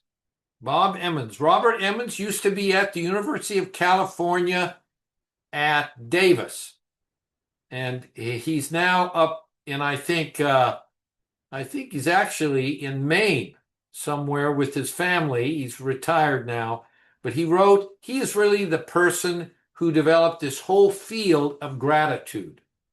He's a very close colleague of mine, a friend. He's a great guy. And his whole life has kind of been focused on gratitude. And this book is kind of the pinnacle of his work. So again, the quote here out of Thessalonians, "In everything give thanks, for this is the will of God in Christ Jesus concerning you.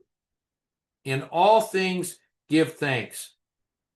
So I just got diagnosed with an inguinal hernia. And I'm having to learn to give thanks for that hernia.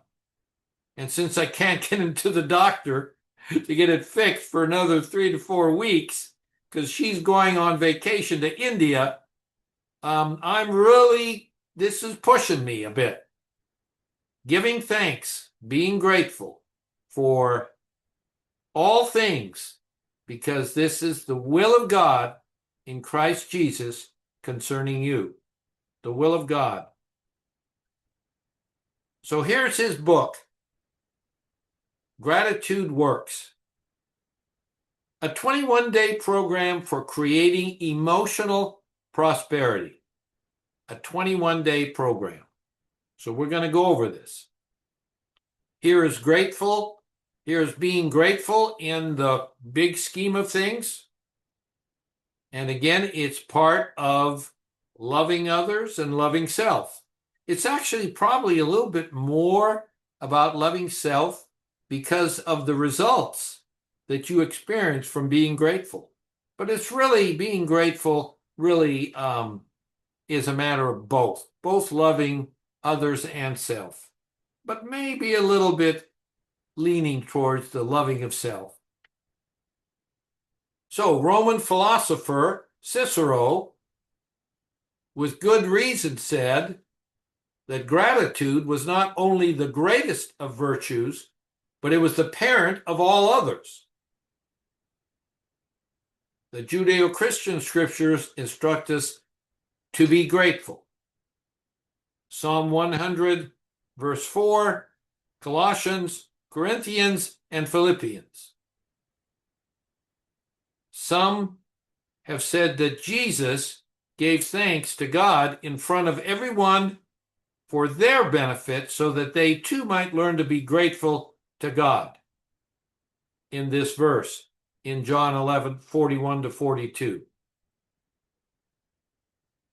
So what is gratitude? Simply put, gratitude is being thankful for the good things in life. Gratitude is a positive state of mind that keeps our focus on the half of the glass that's full. The half of the glass that's full by expressing thanks over the good things in life rather than taking them for granted. So as I'm thinking about my hernia, which is driving me and my wife crazy, I'm thinking about, well, by golly, this could be cancer. This could have been cancer, this pain in my right lower quadrant. So lots to be thankful for here. Could be a kidney stone. I've had those before. A lot to be thankful that this is just a hernia. Okay. As gratitude becomes a habit, it expands to include being thankful for the bad things in life as well. The empty half of the glass. Because God can take even the pains and sufferings in life and make them into something good. Romans 8:28. So what is gratitude? Emmons says that gratitude is far more than just an inner feeling or a technique to improve one's mood, although it does that. Not only does it help us to feel good, but it inspires us to do good, to do good. Gratitude makes us want to pass on the gifts we've been given to others. This is why it's called the Queen of the Virtues, and why religious traditions pay so much attention on cultivating gratitude in the scriptures and in the rituals that involve remembering and rejoicing over the good. So what's the opposite of gratitude? Well, the word entitlement comes to mind.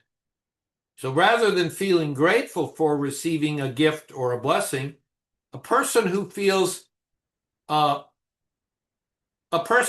entitled to it. So rather than feeling grateful for receiving a gift or blessing, a person feels entitled to it. They believe they deserved it and should have received it. And so there's nothing to be thankful for. What is often constantly on the mind of those who are entitled are ways that life does not give them what they deserve, generating a sense of chronic bitter disappointment. So being entitled is not a way to live a flourishing life. Not a way to live a flourishing life, but rather to be grateful.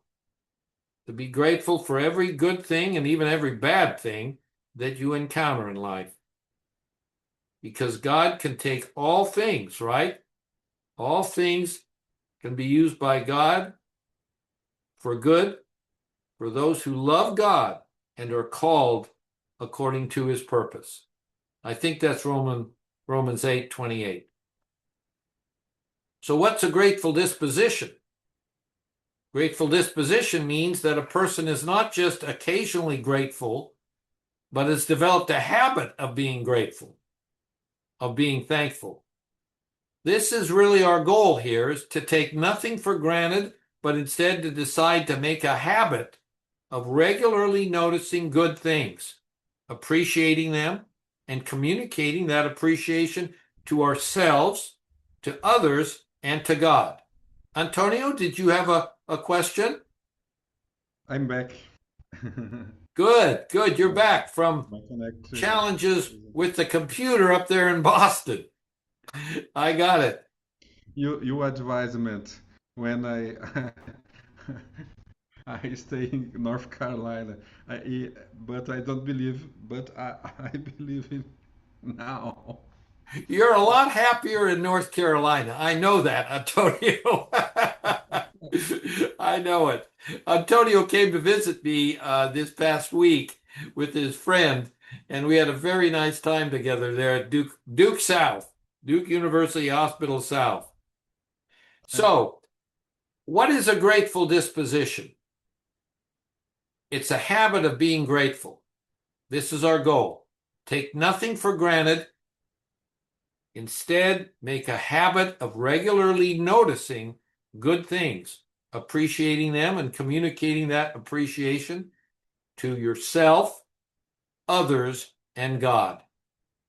And that's what this 21-day appreciation thing is all about. So, how can you tell if you have a grateful disposition? So, here we're going to take a test. Here's a test. If you say yes to all of these, you've got a grateful disposition. If you say no, well, maybe you got something to work on there. So the first one is, it's important to appreciate every day that you are alive. Yes or no for you? I often reflect on how much easier my life is because of the efforts of others. Do you often reflect on that? Yes or no? For me, life is much more of a gift than it is a burden. Yes or no? One of my favorite times of the year is Thanksgiving. Yes or no? I'm basically very thankful for the parenting that was provided to me. I could have gotten where I am today without the help of many people. Sorry, I could not have gotten where I am today without the help of many people. True for you or not? It seems I can even find reasons to feel thankful for bad things that happen. Can you do that? I've been struck by the beauty or awe of something that I felt grateful for in return. And then finally, I find it easy to express gratitude to those who have helped me. So if yes is to most of these, you've got a grateful disposition. If no, maybe a little work. So what are some of the benefits of gratitude? So what Bob Emmons says, gratitude heals. It energizes and it transforms lives in a myriad of ways consistent with the notion that virtue is its own reward and produces other rewards. Virtue is its own reward and produces other rewards. He also describes research showing that gratitude is related to, in objective research, published studies, it's related to greater empathy, more optimism, more joyfulness, more forgiveness, more trustworthiness, more being appreciative, more loving, and more willingness to help others. Because of these consequences, gratitude can help to solidify and strengthen relationships with basically everybody. Friends, family, co-workers, and in academic settings, fellow students and teachers. So, 3-minute Q&A. Anything anybody wants to say about gratitude? Eric, you're up. Yeah, thanks. It seems that I can find reasons to feel thankful for bad things that happen. I get the importance of that. Coming to grips with that the bad things and the good things are the will of God in Christ Jesus. For me, sharing is been an enormous process of coming to grips with. So, thinking more academically about that, is there anyone doing research for what process individuals go through or what they do um, to make that come true is uh, not a good phrase to use, but the process they go to achieve that end, to use that language. To achieve that end of being grateful for the bad stuff. Yeah, for the bad stuff. Beyond one saying, well, it's prayer, it's medication, it's your belief. Hang in there. Um, is that kind of thing possible to examine more from the psychological standpoint? I think you could certainly develop a questionnaire where you ask about, you know, do you feel grateful, for example, do you feel grateful about some of the bad things that happen in your life, some of the disappointments? Um, and you see on a scale from, 1 to 10, to Mhm. what degree the person feels grateful for those things. Give them a range and let them select some point on that range on how grateful they feel about these things. You might give them some examples and things. You could certainly do that.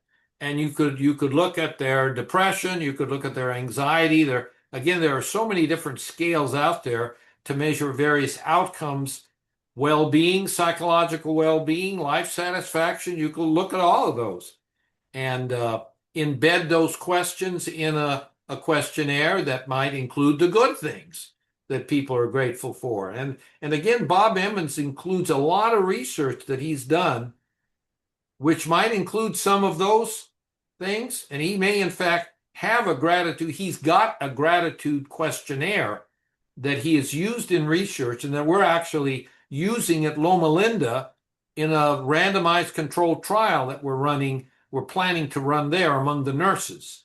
So that's something I think that could be studied. Okay, thank you. Carmen.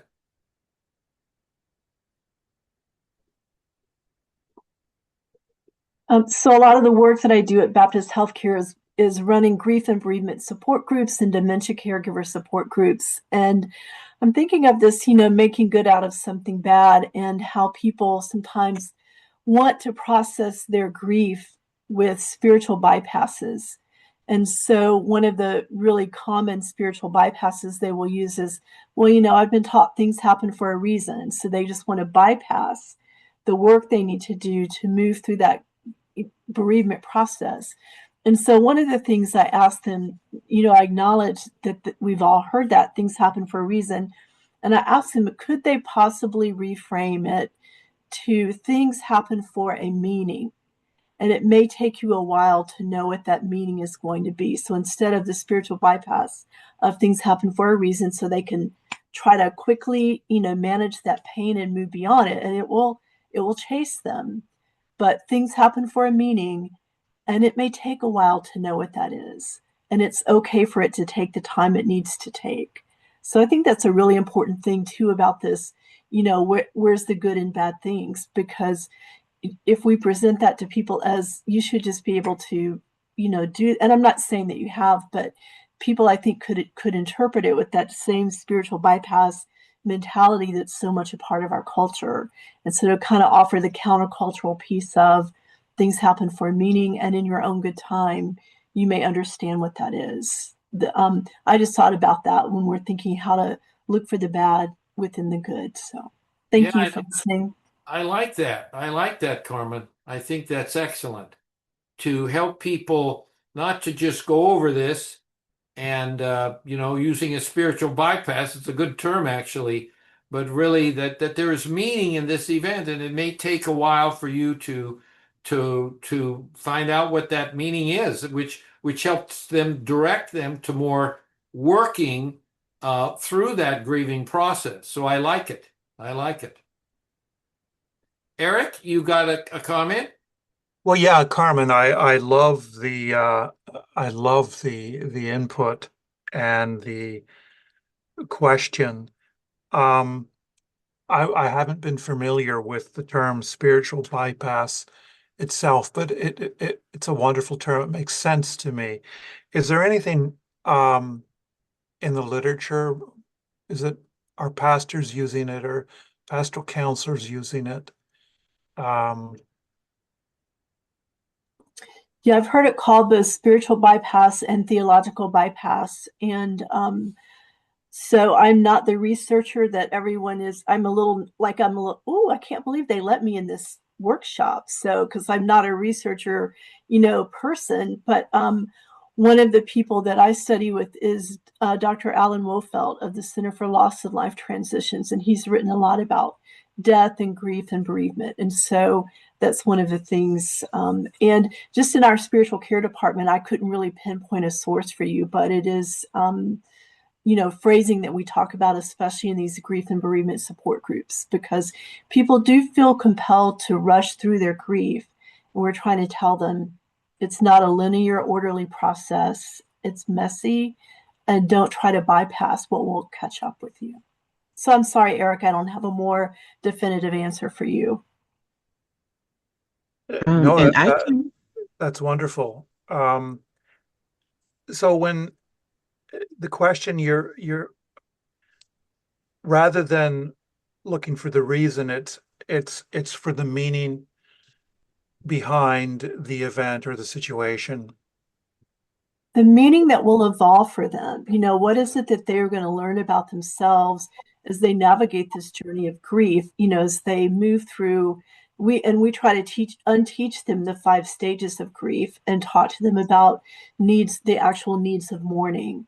And so as we're talking about that shift from this cultural default to the 5 stages, and I should be, and we'll teach them, don't should on yourselves. I said SHOULD, don't should on yourself.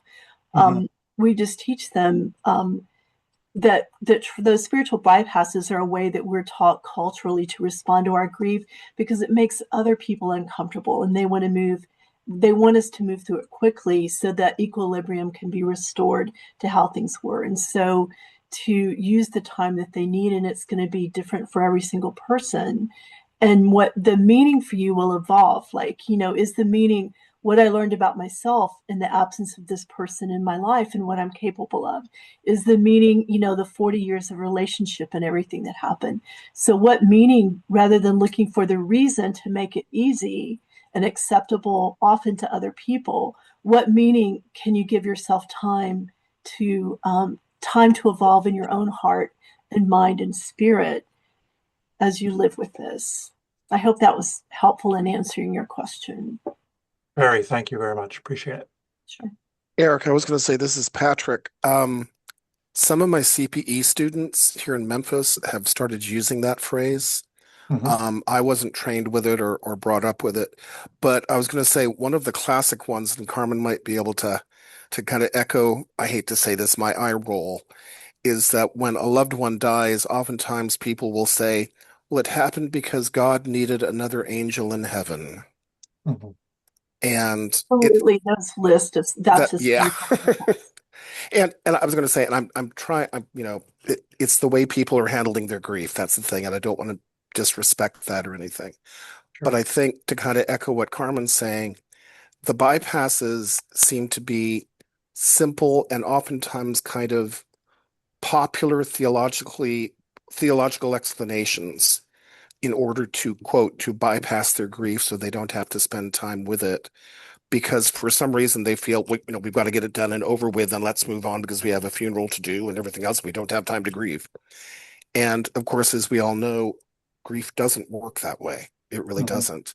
But it Mhm. just seems to be kind of a popular way for people to feel they're processing their grief, but it's really not. It doesn't work. It doesn't really work that way. So. Again, thank you. and Yeah.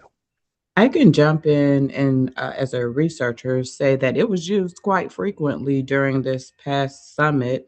And Dr. Jesse Fox was at this conference, and he studies spiritual bypass. But there's also someone named Craig Cashwell who has a 13 item scale labeled spiritual bypassing. So apparently people are indeed formally studying it. Wow.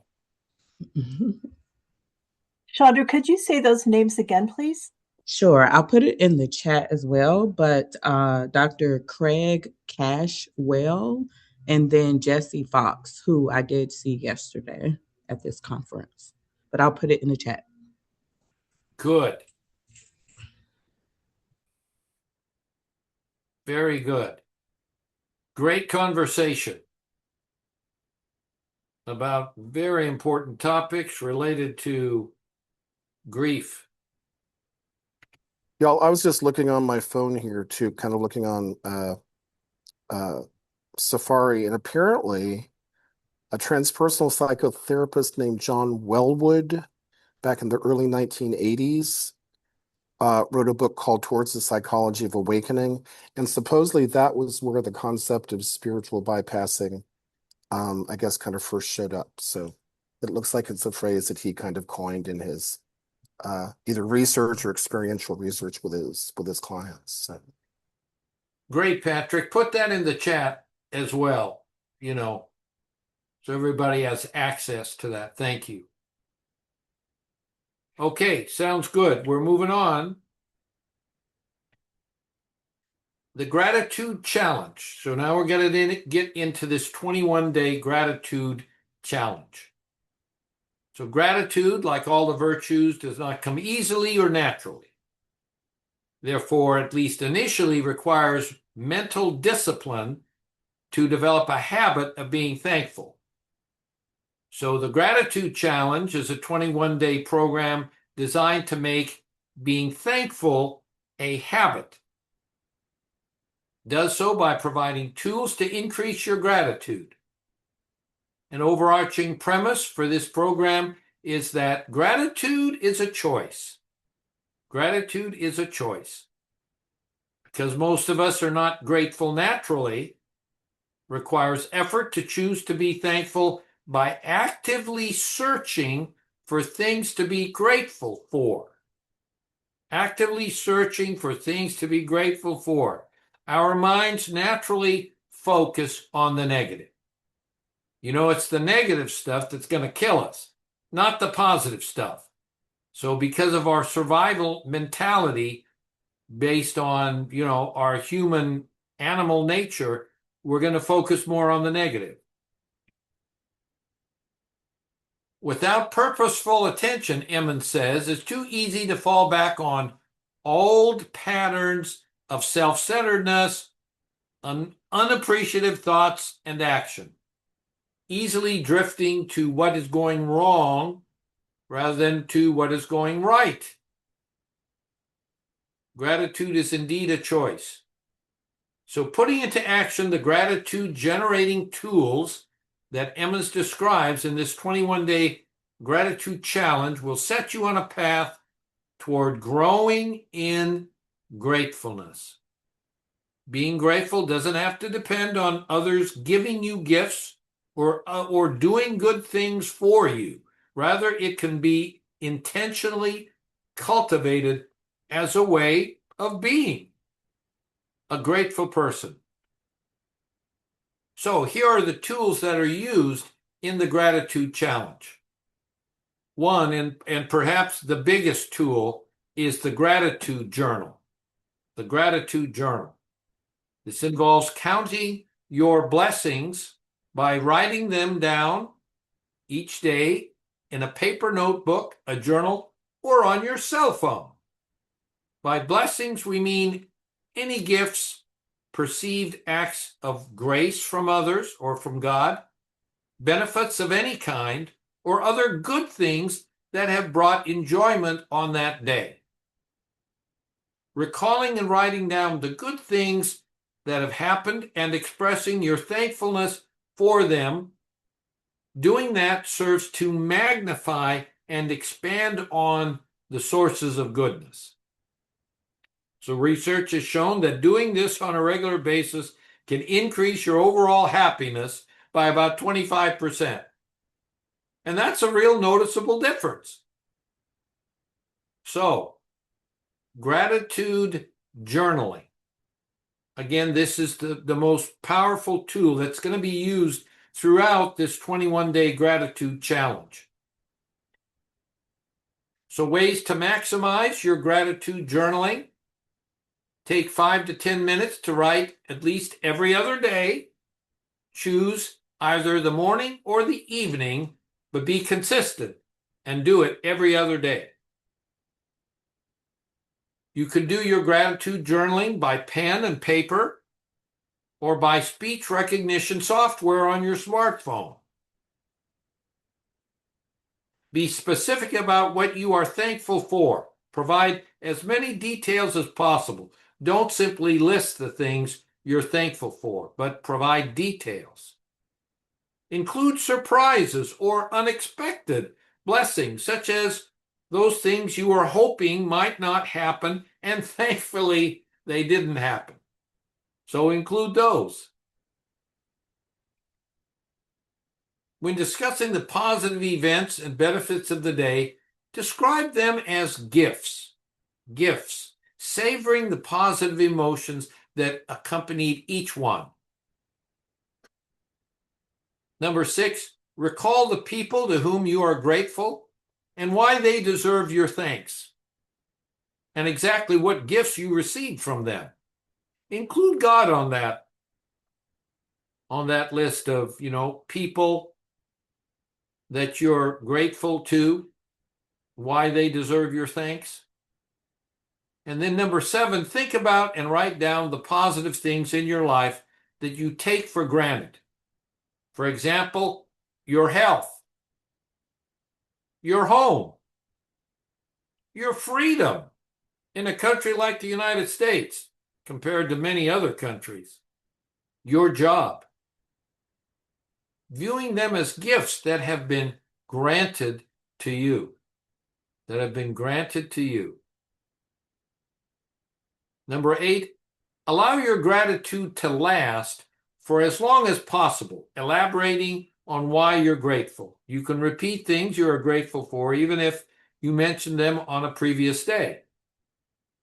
Include not only the actions of people who helped you, but also the actions of those who helped the people you love. Be aware of and grateful for the negative outcomes that ended up being positive ones, or at least neutral outcomes. So that was the gratitude journaling. That's one of the tools. Another tool is the gratitude letter. Another way of deepening your gratitude, says Emmons, is to write a letter of gratitude to a person who has made a positive impact on your life. Someone whom you have not yet properly thanked. Maybe your parents, maybe a teacher or professor, perhaps friends, teammates. Such a letter might include expressing what the person did for you, how it affected your life, and how often you remember their efforts.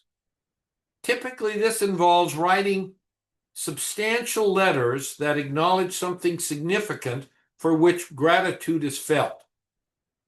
So the average writing time for a letter of this type should be about 10 to 15 minutes. Letters should be about 1 page in length. Writing a letter to God, expressing thanks and gratitude, also has numerous benefits equal to or exceeding those derived from writing a gratitude letter to another person. That's based on studies by Bob Emmons again. Number 3, the third tool here. Gratitude letter and visit. So now, rather than simply writing a letter and sending it through the mail, you could visit the person and give them the letter in person, a gratitude visit. The result, according to at least one study, those who did this experienced a boost in happiness and reduction in depressive symptoms when assessed 1 week later, and 1 month later as well. So these benefits persisted over time. Emmons suggests that one might go even further by writing a personal letter, visiting them on a special day, such as on their birthday, an anniversary, or holiday, and then reading the letter out loud to the person.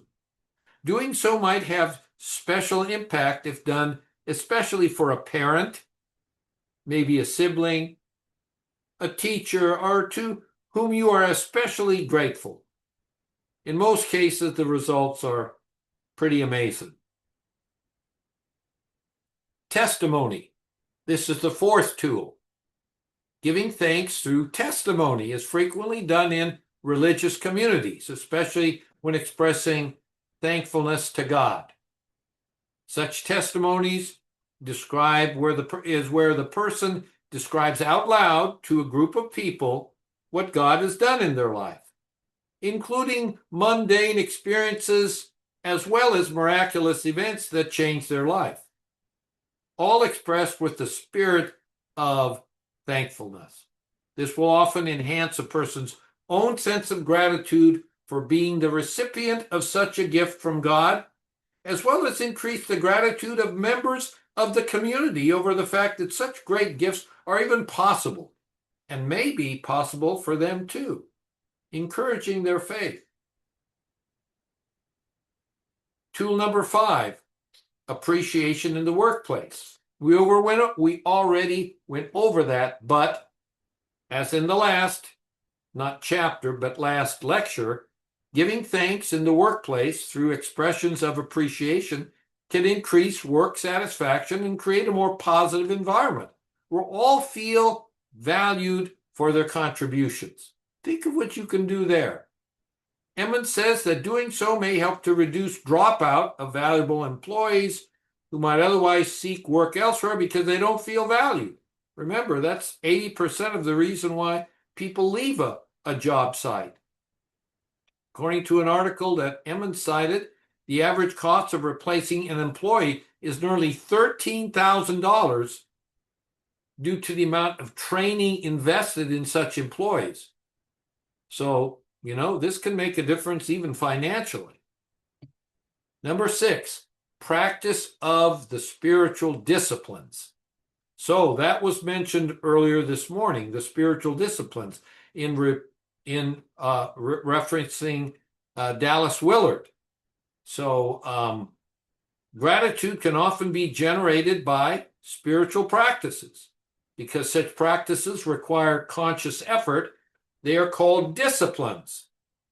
You have to have discipline to engage in them regularly. Spiritual disciplines include prayer, engagement in fellowship with others, providing a service to others, studying the scriptures, spending time in solitude, fasting, and other religious activities. All require disciplined practice. Such disciplined practice can serve as a gateway to the development of a grateful disposition, which is considered a mark of maturity in many of the great religious traditions. So, what are some of the obstacles to gratitude? Many obstacles that stay in the way of acquiring a grateful disposition, like in all of these practices that lead to holiness. Many obstacles. The biggest one, as mentioned earlier, is entitlement, excessive pride, the sign of having too high an opinion of oneself is the root of ingratitude. Having too high an opinion of oneself. People who are proud feel they deserve the good things in life because of who they are. Simply getting what they deserve and what they have a right to. It also characterizes the narcissist, who is self-absorbed and lacks empathy for the feelings of others. This attitude often comes from really a deep sense of insecurity, often the result of neglect during childhood. So it's not all their fault, but it is a painful state to be in.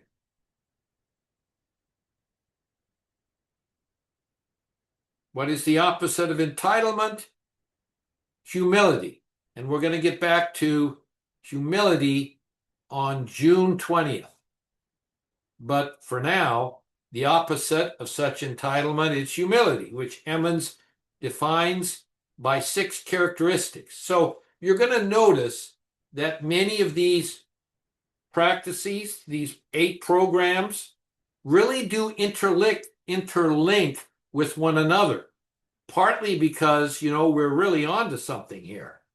This indicates that there are multiple different sources of information that promote these activities by different groups, by different people who are just not connected with one another. Again, it supports the truth of some of these principles. So humility is definitely one of them. An accurate sense of one's abilities and achievements, but not an underestimate. The ability to acknowledge mistakes and limitations. That's a big one. Openness to new ideas and advice from others. Openness to correction. Keeping one's abilities and achievements in perspective.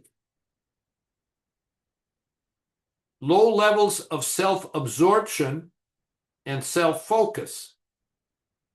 And appreciation for the many ways that different people can contribute to the world.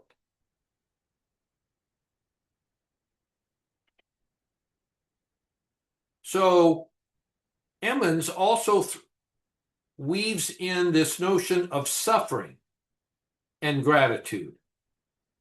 So Emmons points out that the Buddha realized at the very moment of enlightenment that life is suffering.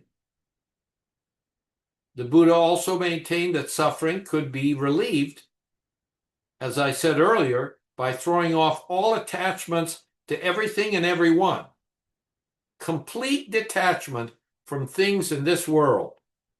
Complete detachment. In the Abrahamic traditions, however, there's a different solution to suffering. Rather than detaching from everything and everyone, these traditions emphasize that, as I said earlier this afternoon, our primary attachment should be to God. Part of this attachment to God involves giving thanks. Giving thanks. The Apostle Paul said, "Give thanks in all circumstances, for this is God's will for you in Christ Jesus." That was the quote at the beginning of this talk. During his earthly life, Jesus was a role model for having a thankful spirit. As I said earlier, Jesus thanked his Father for his food. He also prayed, thank you for hearing me, before he raised Lazarus from the dead.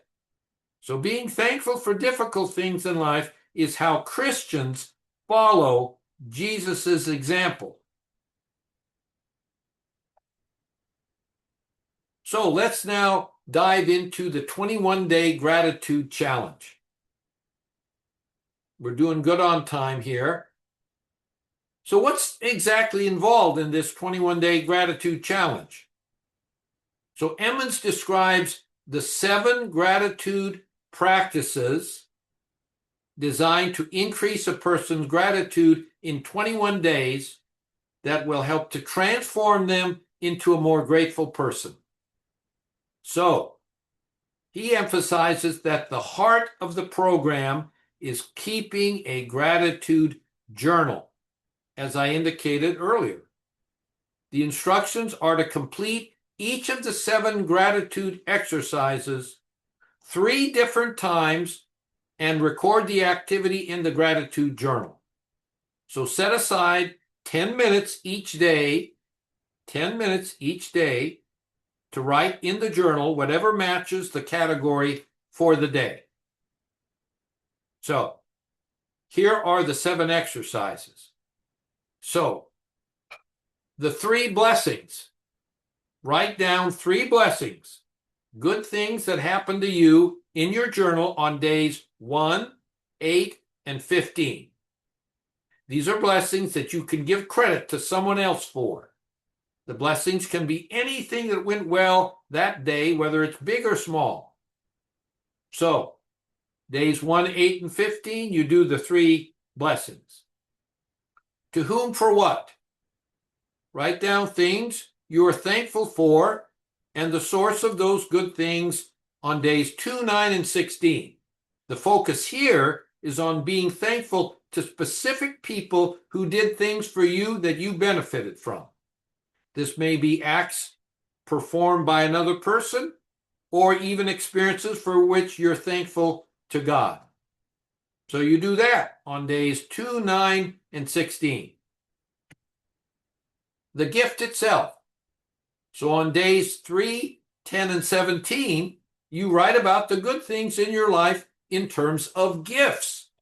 Do this for gifts that could be everyday pleasures, people or personal strengths, nature's beauty, or acts of kindness that someone did for you. In the second part, think about ways you could give back, that you could reciprocate to the person who gave you those gifts. He says that passing on a gift is the best way to demonstrate gratitude for it. So that's days 3, 10, and 17. For days looking forward to the future, so on days 4, 11, and 18, think about a pleasurable activity or experience that may end soon. Or imagine that you only have a short amount of time left to do or experience it. Given that you only have a short time left, write about why you are grateful for it in your journal. Again, do that on days 4, 11, and 18. Next is the absence of blessing. So think about a positive event or experience you are grateful for that might never have happened. That's on days 5, 12, and 19. Then write about what the consequences might have been if it had not happened. For example, if you had not met your spouse, or maybe about what your life might have looked like today if you hadn't gotten that job, or just something that, a consequence that may not have happened. Write about it. Days 5, 12, and 19. Something that you're grateful for that might never have happened, but did, and now you're grateful for it. 6, write a gratitude letter. So on days 6, 13, and 20, write a gratitude letter to a teacher, family member, a mentor, a coach, somebody whom you have not properly thanked, like in that tool. Someone who has done something for you that was significant in your life. Follow the directions noted earlier for a gratitude letter. It may be done on paper, email, video, and it may be sent to the person or not. The letter should take, again, at least 10 to 15 minutes and take about 250 words. And then 7, this is the last one of the 7 exercises, bad to good. So think about bad events or experiences in your life, sorrows, losses, unpleasant changes, and write in your journal about the positive things that resulted from these negative events. Positive things that you are now grateful for. That's on days 7, 14, and 21. Emmons says to ask yourself, has this event benefited you as a person? This negative or bad event or experience, has it benefited you? Have you grown? Were there personal strengths that grew out of this experience? How has the event made you better able to meet the challenges of the future? How has the event put your life in perspective? How has the event helped you to appreciate the truly important people and things in your life? So, there you go.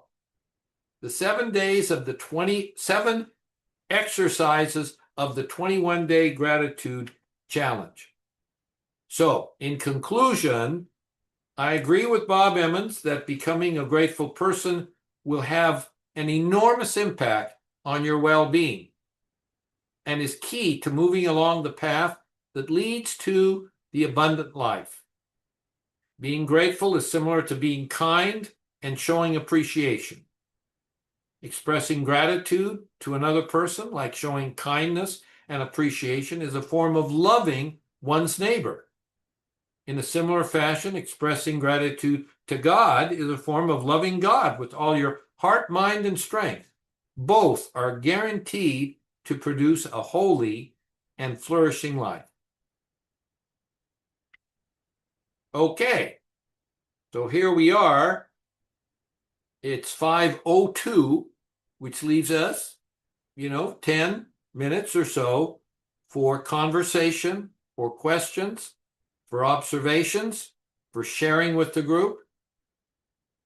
And then we adjourn until June the 20th, when we will dive into a bit of a review of, faith, holiness, and flourishing, a little bit of a review to catch everybody back up, and then go deeply into the last 4 of the programs to enhance holiness and human flourishing. Eric, you're up. So to be clear, you're at as part of the process, you're asking us to go through these exercises and have an opportunity to discuss some of them when we meet again next month? We won't be discussing these exercises. We'll Okay. just be going over them very quickly, but we'll be diving into the 4 other exercises, which are character, developing character, humility, forgiveness, and then happiness and your brain and your physical health in terms of loving yourself. So those are the big 4 that we're going to dive into. Okay. So you'll be, practicing this, maybe discussing it with your colleagues or even family members or wherever, but you'll give it a try, maybe. Antonio, you're next. Can you hear me? I can hear you. Speak up, though, because you're kind of quiet. Okay. About the exercise of 21-day gratitude challenge, I want to put in action number 6, the gratitude ladder. For you, doctor. We talk a lot about gratitude today and compliment. I was impressed and thank you to God for the number of researchers yesterday at 60 Global Summit at Harvard Medical School, Tyler Vandeville, John Peter, David Rosmarin, who cited their your work and reinforcing that the attendance should use all the research developed by Dr. Harold Koenig. That is, Dr. Koenig was indirectly mentioned in it of the lecture and also in the comments that the audience made using his name. So, my number 6 letter letter for gratitude. I thank God and I want to give this praise for human flourish because of his work and for giving us so much knowledge. Thank you. You have a great minister for the glory of God. Thank you, Doctor. Thank you, Antonio. What a beautiful thing to say. Thank you. It's a real gift, truly a gift, and I'm thankful for it. Very thankful.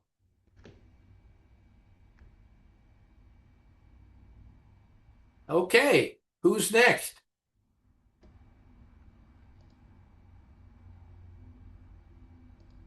Thank you for that heart there, Carmen.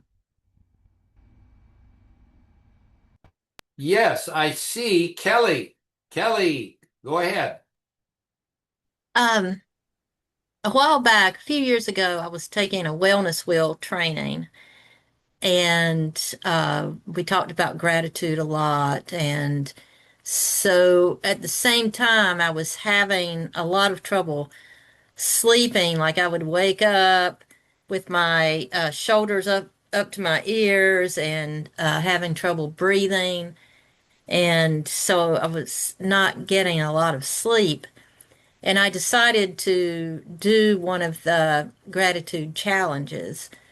And that was when I wake up in the morning, I would immediately, before anything else, speak three things that I was grateful for the coming day. Wow. And over the time when I was doing that, all of that sleep anxiety or whatever it was went away. Wow. Yeah, and I don't know if the two were connected. I just know that they occurred simultaneously. So I think that it really did probably have something to do with it. Yeah. Awesome. Yeah. Boy, that's amazing that, just doing those three simple Yep. things every day in the morning. How many days did you do it in the morning? I would think probably almost 2 months. Wow. Yeah. And I should have kept it up, but I must have gotten lazy. Uh, but I did it for, I know, at least 2 months because I did it during the rest of the time that I was in the training. Okay. Hmm. No, that's great. That's terrific. A great testimony for others that this can literally just do the three, you know, things to be grateful for in a journal, and that's Yeah. it. You do it every Yeah. day and you change your life. Right. Yeah. Who's next?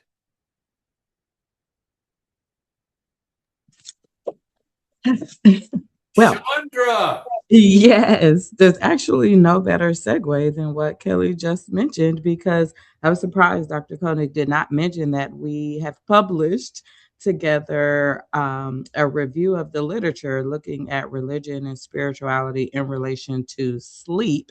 And I actually was motivated to go into this area because, throughout our life, the people who are spiritual or religious, we pray before we go to bed, and that might provide comfort to our sleep. But anything you might be struggling with during your waking hours can disrupt your sleep. And in fact, the gold standard treatment for insomnia is cognitive behavioral therapy, which is often trying to figure out how you can comfort your brain from, for example, ruminating. And so there are very strong reasons to believe that what you just mentioned was directly connected not just to your physical health but also just spiritually.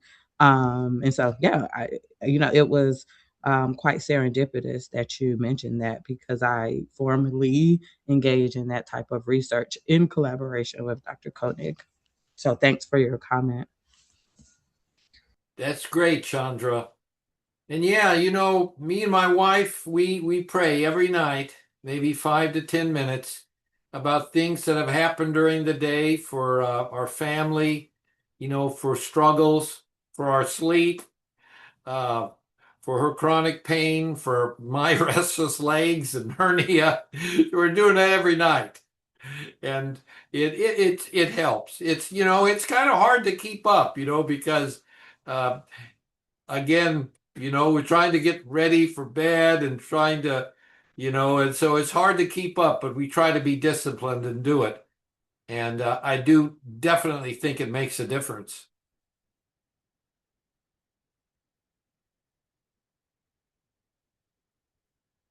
Thank you all.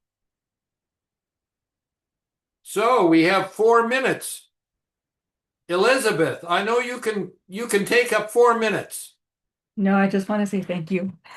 Oh, I appreciate. So when I started working on my doctorate, when I was starting in my research, I came across your name because my research involved women veterans and it involved a spiritual intervention for emotional well-being.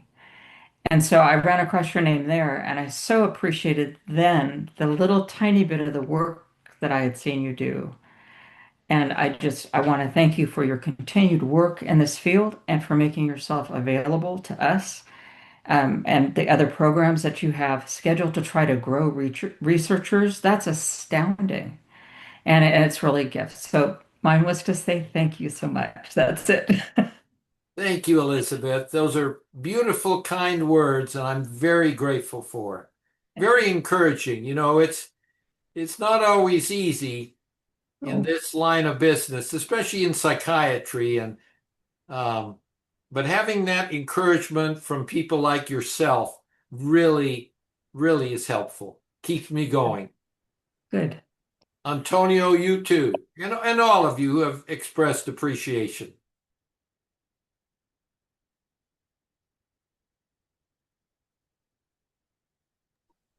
Okay, Oh, so say a quick thank you also to you. The first time that I heard your name, Dr. Koenig, I was working with Rita Nakashami Brock at the Shea Institute for Moral Injury, and so really, a lot of your work was assigned reading and earning that certification in moral injury. So I'm so happy to meet you and spend this time with you. that's terrific, Carmen. That's terrific. Yeah, I'm really focused in on moral injury. That's a big one here. But Me too. Yeah, me too. thank you. Really appreciate your comments there. Encouraging comments. Okay, everybody. If there are no further questions or comments, Eric, I see you unmuted. Well, I just wanted to say thank you, Dr. Koenig, and thank you, everyone. I look forward to meeting with everyone next month, June 20th. June 20th. Okay, everyone. Take care. God bless everyone and be with you all, and we'll see you next month. Bye-bye. Take care. Bye. Take care.